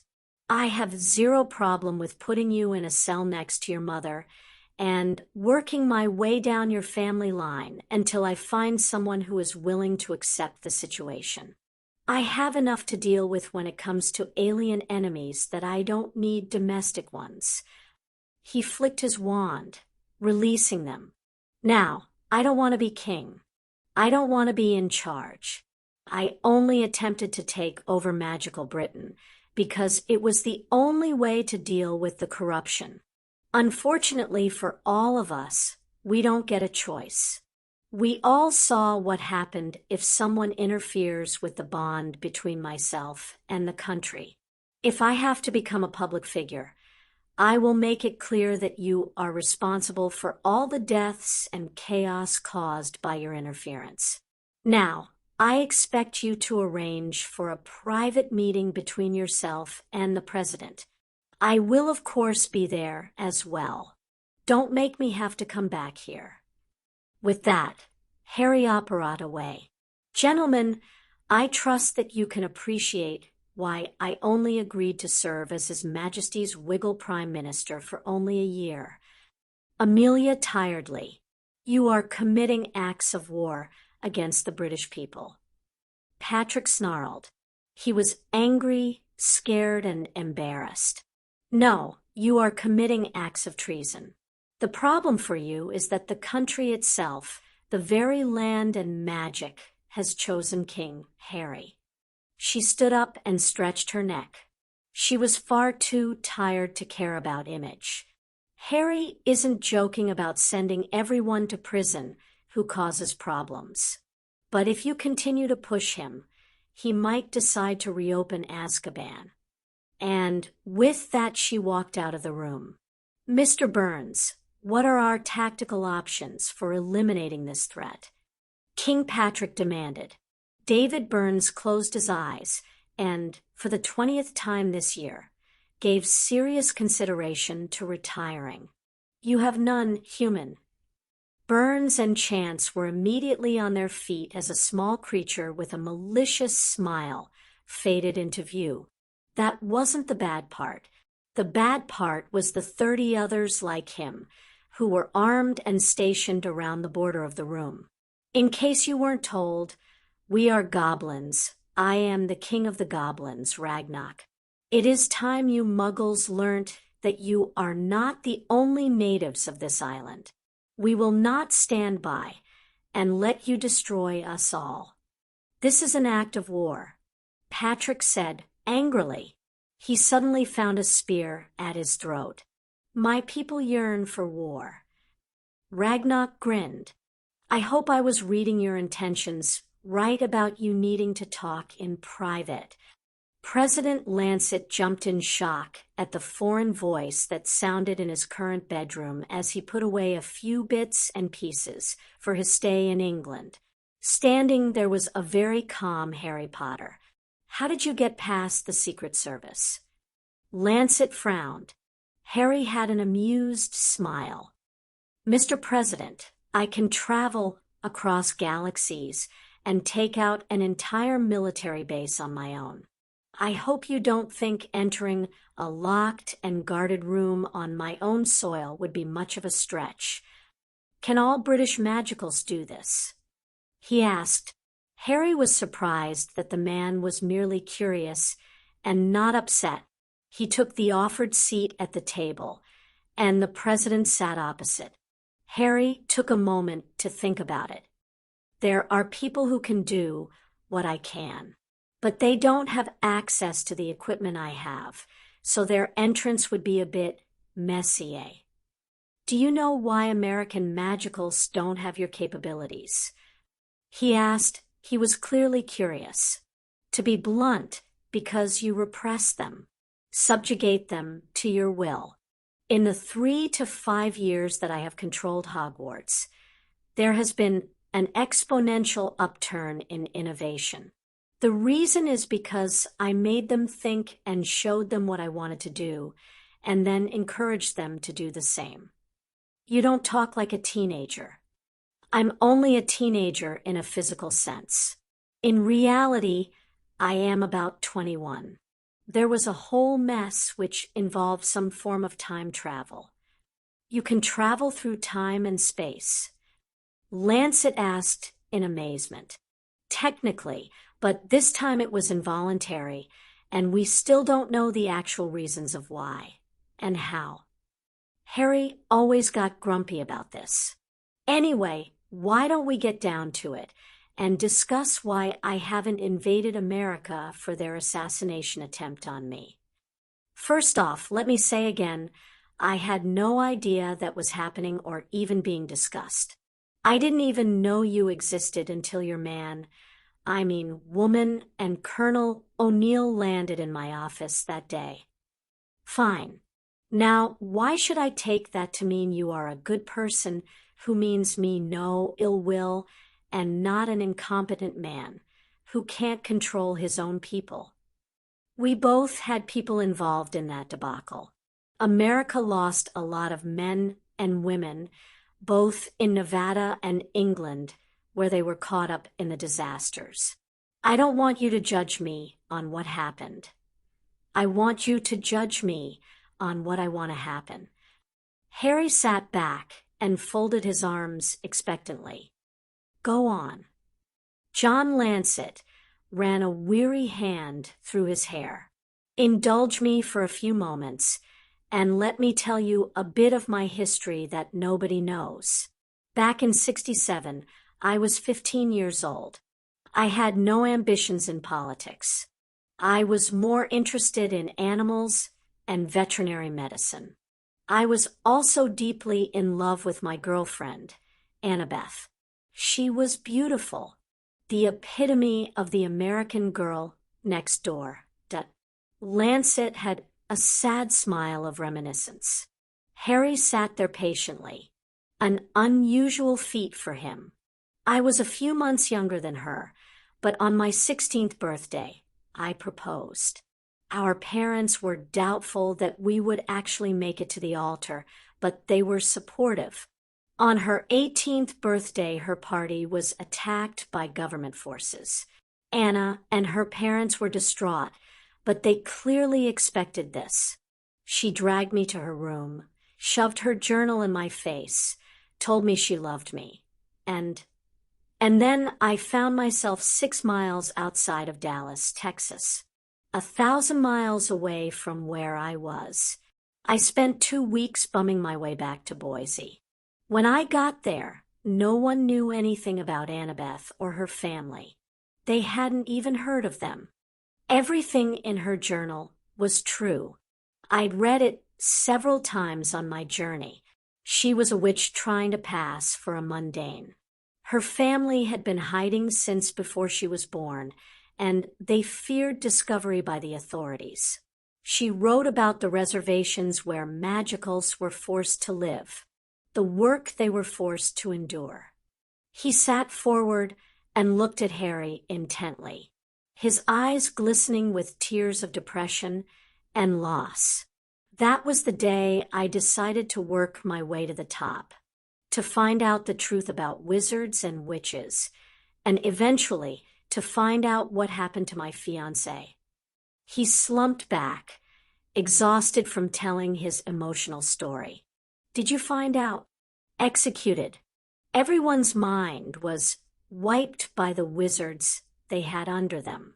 Annabeth and her family had placed spells that would sever any connection to me or my family if they were found. Otherwise, I would have been blackballed for every job I applied for. And here you are, President of the United States. What do you intend to do? Have you ever heard the phrase, little cog, big wheel? I got to where I am, and I did it efficiently and honestly, except I discovered that all I could do was watch. Even as the president, I don't have the power to end this magical segregation, he said in disgust.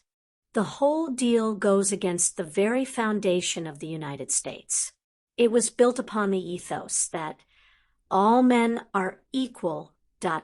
What do you intend to do? Harry repeated, turn a blind eye. Harry raised an eyebrow at the dark smile that appeared on the president's face. Lancet stood up straight, his vigor returning. I'm the President of the United States of America. Magicals are beneath me. They are not worth my time, and they are certainly not worth the wasted effort and taxes of the decent, normal people of America. So why should I care if they all manage to hide themselves? Am I supposed to understand their devil ways?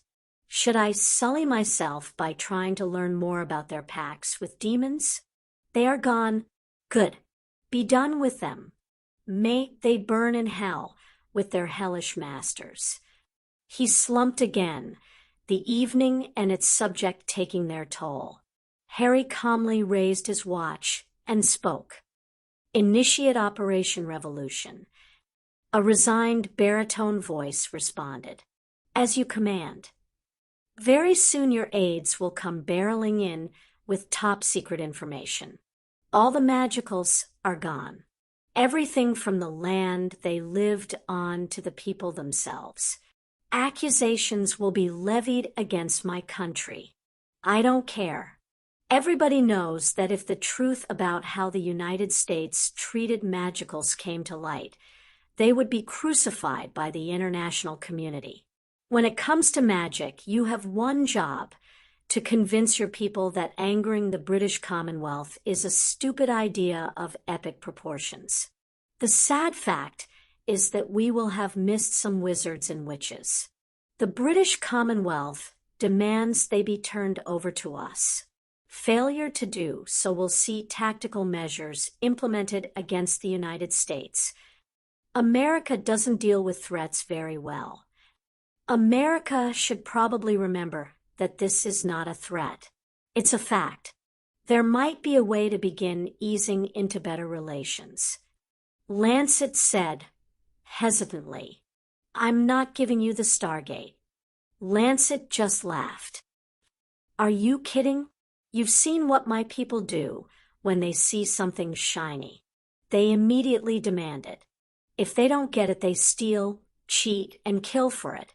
If America started to use the Stargate like that, then we'd be at war with half the galaxy. You do realize that you already did that?" Harry said pointedly. "What?" "Those soldiers. O'Neill, they killed an alien who ruled a substantial amount of the galaxy. Sure, they did it to save the people, but yeah, big old target right on Earth's back. Can I assume there are a lot of details I'm missing?" According to Colonel O'Neill, the Air Force spent billions of dollars to create a computer to control the Stargate. All the damned thing needed was a power supply and someone to turn the inner ring. Lancet scowled. "I really need to dig into this more." Then he brightened. "Actually, the Stargate could be the distraction I need to ignore the magical situation." Harry laughed. No, hear me out. America is always interested in innovation and exploration. Our entire country is founded on the premise of explorers and immigrants. If we can figure out talks to get American-British cooperation on galactic exploration, we can take the pressure off of the magicals. You do realize that the Stargate is a dangerous and unreliable device, right? Lancet looked at Harry curiously. "It has a huge power requirement that would cost a fortune to provide through non-magical means. It is one way only. If you go through, you have to shut it down and redial so you can return. If you do try and enter the gate in the wrong direction, you get atomized. I thought these were technological marvels. Were the people who made them really that careless?" "About as careless as a civilization that travels around in vehicles filled with highly flammable liquids that they purposefully cause micro-explosions in. They built it. It worked. They couldn't be bothered to think of a better way." Harry returned to his home at Hogwarts and felt a little bit better. Hogwarts always seemed to be able to provide him with the boost he needed. It was just an added bonus on top of what Britain gave him as king. He stumbled tiredly into his bedroom, absently waving his wand and switching his clothes with PJ bottoms and t-shirt. He then flopped onto the bed face down. After a few moments, his muffled voice sounded. "I don't care. I'm too tired to argue." The 5 girls in naughty lingerie pouted. "I don't know about you girls, but this harem thing is a lot more prudish than I was told it would be." Daphne grumbled. "You should have heard the stories Daddy was telling me. Being forced to participate in wild orgies at my master's bidding. Having to tend to his every whim. Mum was right. He was blowing it out of proportion. Mir said that if we showed him a bit of skin, then he would be all over us." Fleur added. Penny was a bit more descriptive. Pansy winced. She was talking about positions, zones. I wish she hadn't, though. It's like reading a story and knowing it will never happen. I want what those girls on the telly get. The ones Tonks showed us the other night. Daphne's pout was epic. They looked like they were going to explode, and that guy was in her so deep. What about the other girls? There was that girl. She let the man go. There. Tracy blushed. What the devil are you lot watching when I'm not there? Came the somewhat horrified exclamation from the male in the room. Nobody knew about the meeting between Harry and Lancet. Sure, they told their closest confidants, but in order to protect Lancet, it was never spoken of. Harry had been right. The American government was in a state of panic, and less than 5% of them knew why. All across the states, certain individuals had vanished from record. Special U.S. law enforcement officers who were assigned to guard specific areas of land could no longer find that land. The American magicals had vanished. It was a combination of magic and altering technology that had been put in place, similar to the technology that hit Avalon. It was only a stopgap measure. Eventually, the Muggles would develop better technology, and mysterious hidden lands would be discovered. The British government was fending off accusations that they were involved in the disappearances. Harry didn't care as long as they kept denying it. In the meantime, he was back in the Pegasus Galaxy exploring and meeting people with Luna, Taylor, Remus, Dewey, and his bodyguards David and Tonks. Dudley was forbidden from coming with Harry, as he had a girlfriend he had to spend some time with. David actually felt a bit of fear when Dudley had threatened him if anything happened to his cousin. Today was actually a favor for Ganos. She had highlighted a few planets that could use a visit. She hadn't given any details, just a request that Harry visit. The planet they were going to had no Stargate, so they were using Harry's ship. David was still grumpy, as it had no weapons. Luna had pointed out that the ship was a weapon in Harry's hands. Something's wrong, David announced as he checked his gear. My equipment's gone dead. David had a range of electronic items such as radios, powered binoculars, night vision goggles, etc. Harry stuck with magic, but he was happy to have the ship stocked with that sort of thing for emergencies. Remus, can you check the magical gear? Harry asked as he guided them easily to the planet's surface. David, find a compass, will you? Here, it's gone bonkers, though. David handed him his field compass. Harry glanced at the compass and saw that it was swinging backwards and forwards rather violently. He held the compass in one hand and manipulated the ship with the other until the compass was spinning nearly perfectly.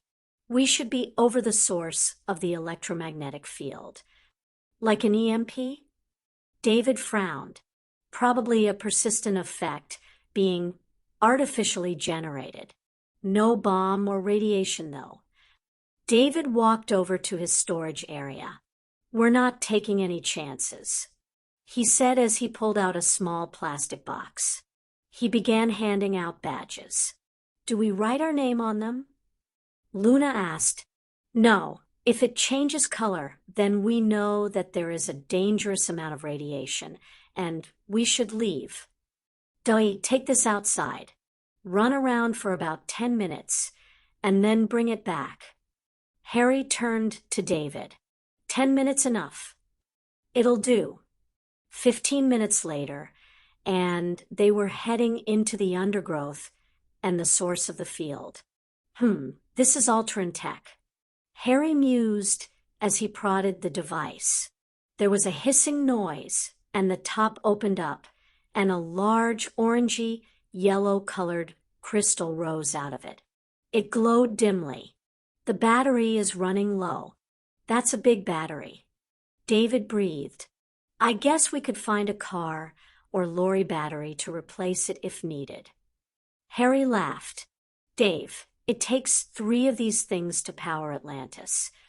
Oh, I'm not authorized to requisition nuclear power plants. He quipped, "Don't worry. This thing will last a bit longer. If we need to, we can grab a spare from Atlantis," he said as he pressed the device, and the crystal receded. "Don't move." Everyone froze at the sound of the strange voice. Everyone except Dewey, who turned and growled, "Call off your creature."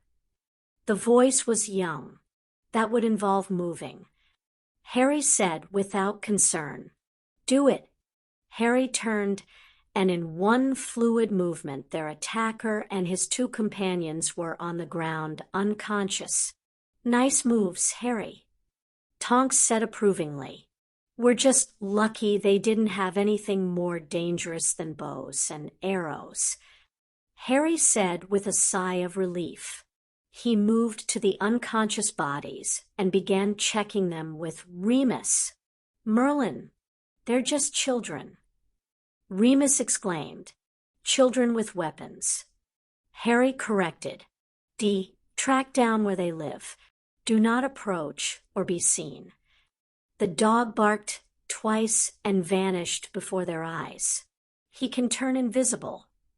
Remus asked. "No, but he can flit between the two universes and not be seen." "Ow. Stop stealing my dog." "Sorry, Luna." "Sir, I don't like this." "Tell me something new, Dave." Harry pleaded sarcastically. "All these kids have weapons, but there are no adults." "How old are you again?" 22, right? That would make you younger than their elder." Harry and the others had followed Dewey to a small village in the forest. The residents of this village were all under 25. The oldest was always their leader, at least until he was supposed to take his life in a few years. Harry used his watch to open a communication line. "Harry, what chaos do you intend to inflict on the world today?" "Albus, could you grab Aunt Minnie and Uncle Phil and have Fox bring you to my location?" The playful snark was gone, and he was all business. "Is there a problem?" "Yes, but not an immediate one. I just think your presence would be interesting." Albus sighed. "Harry, one day somebody is going to stingy with the information and cryptic to you." Harry looked at him with a raised eyebrow. Albus realized his mistake and blushed. "We will be there shortly. Goodbye." The elder, a young man named Andos, had welcomed them. Not everyone was the same. Some looked at them suspiciously, others with outright hatred. Luna and Dewey were a big hit, though. "It's time for your sacrifices to end, Andos," Harry said firmly. "I understand why you do it, but I can change things so you can live long lives where the only thing that will kill you is time." Screams erupted from the young villagers as they pointed in Harry's direction. "Fire! Fire!" "Calm down," Harry called out. "It's just some friends of mine. They could have burnt the whole village down."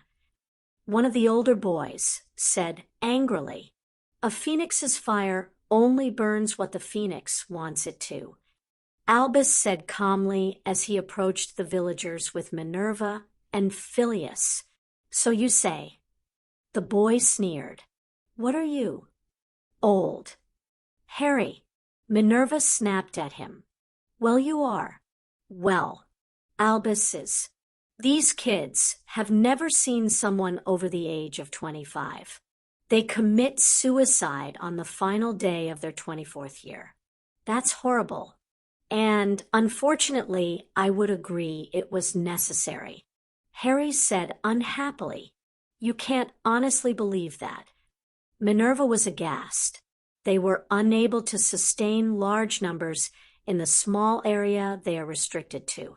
So they started a ritual where they would take their own lives at 25. "That is ridiculous." Phileas said bluntly, "Who are you to question our ways?" "Daneth." "You heard them. Andos. We have lived this way for centuries, and they come here and start telling us we are wrong. You force your people to commit suicide. Phileas was not impressed with what he was seeing. Why not just refrain from procreating? There was a confused pause. He means making babies. Harry rolled his eyes. Then our people would die out. Our ways were given to us centuries ago. Look, it's all moot. Harry broke in. If I wanted to, I could easily fix and upgrade the device that was protecting you so that it covered the whole planet. And I will. But these kids need better leadership than what Andos can currently give them. He turned to the frowning young man. Andos, that man, there is 114 years old. He has traveled the majority of his planet and crossed galaxies to come and see you. He has fought in wars to defend people. He has taught thousands of children. He has the ability to teach you things you have never even thought of simply because you never lived long enough to think of it. We teach ourselves. Daneth argued. Fine, pick up your bow. Fire as many arrows as you want into that tree. Harry indicated a tree less than 20 meters away. That is hardly a challenge. The man smirked as he pulled his bow from his back and began firing the arrows at a tree more than 50 meters away. Harry nodded discreetly to David, who began readying his assault rifle. Daneth fired his last arrow and turned to Harry. Would you like me to show you how to start a fire next? He asked mockingly. Dave, as many as you want into any tree as far as you can manage without missing. The loud staccato of the gun firing caused many of the children to scream and throw themselves to the ground. David took less than 30 seconds to empty his gun. There was a horrible creaking noise before a tree some way away toppled over and landed with a crash. A grenade, please.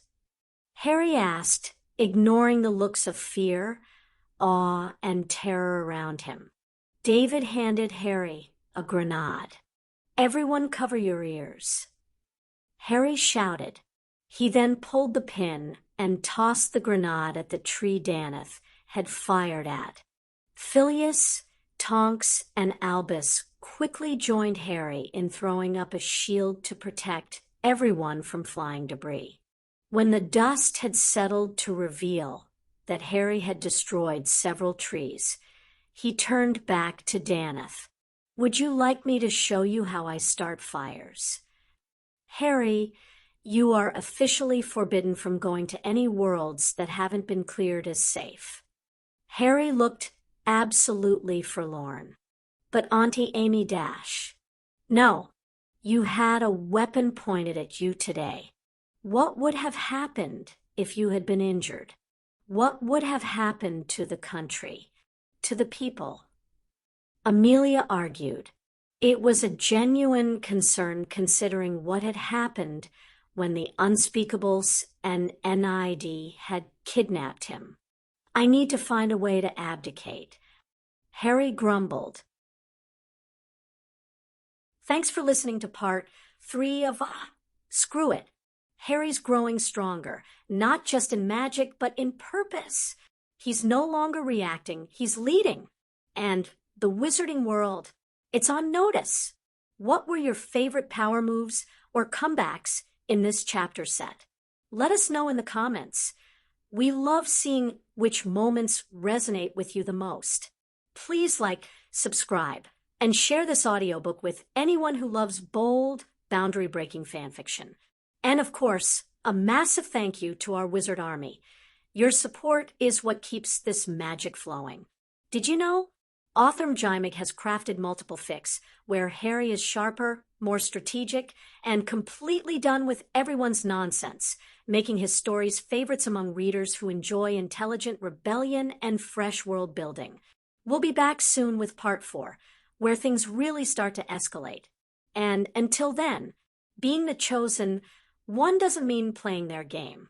Sometimes it means flipping the board. Keep questioning, keep conjuring, and always stay magical,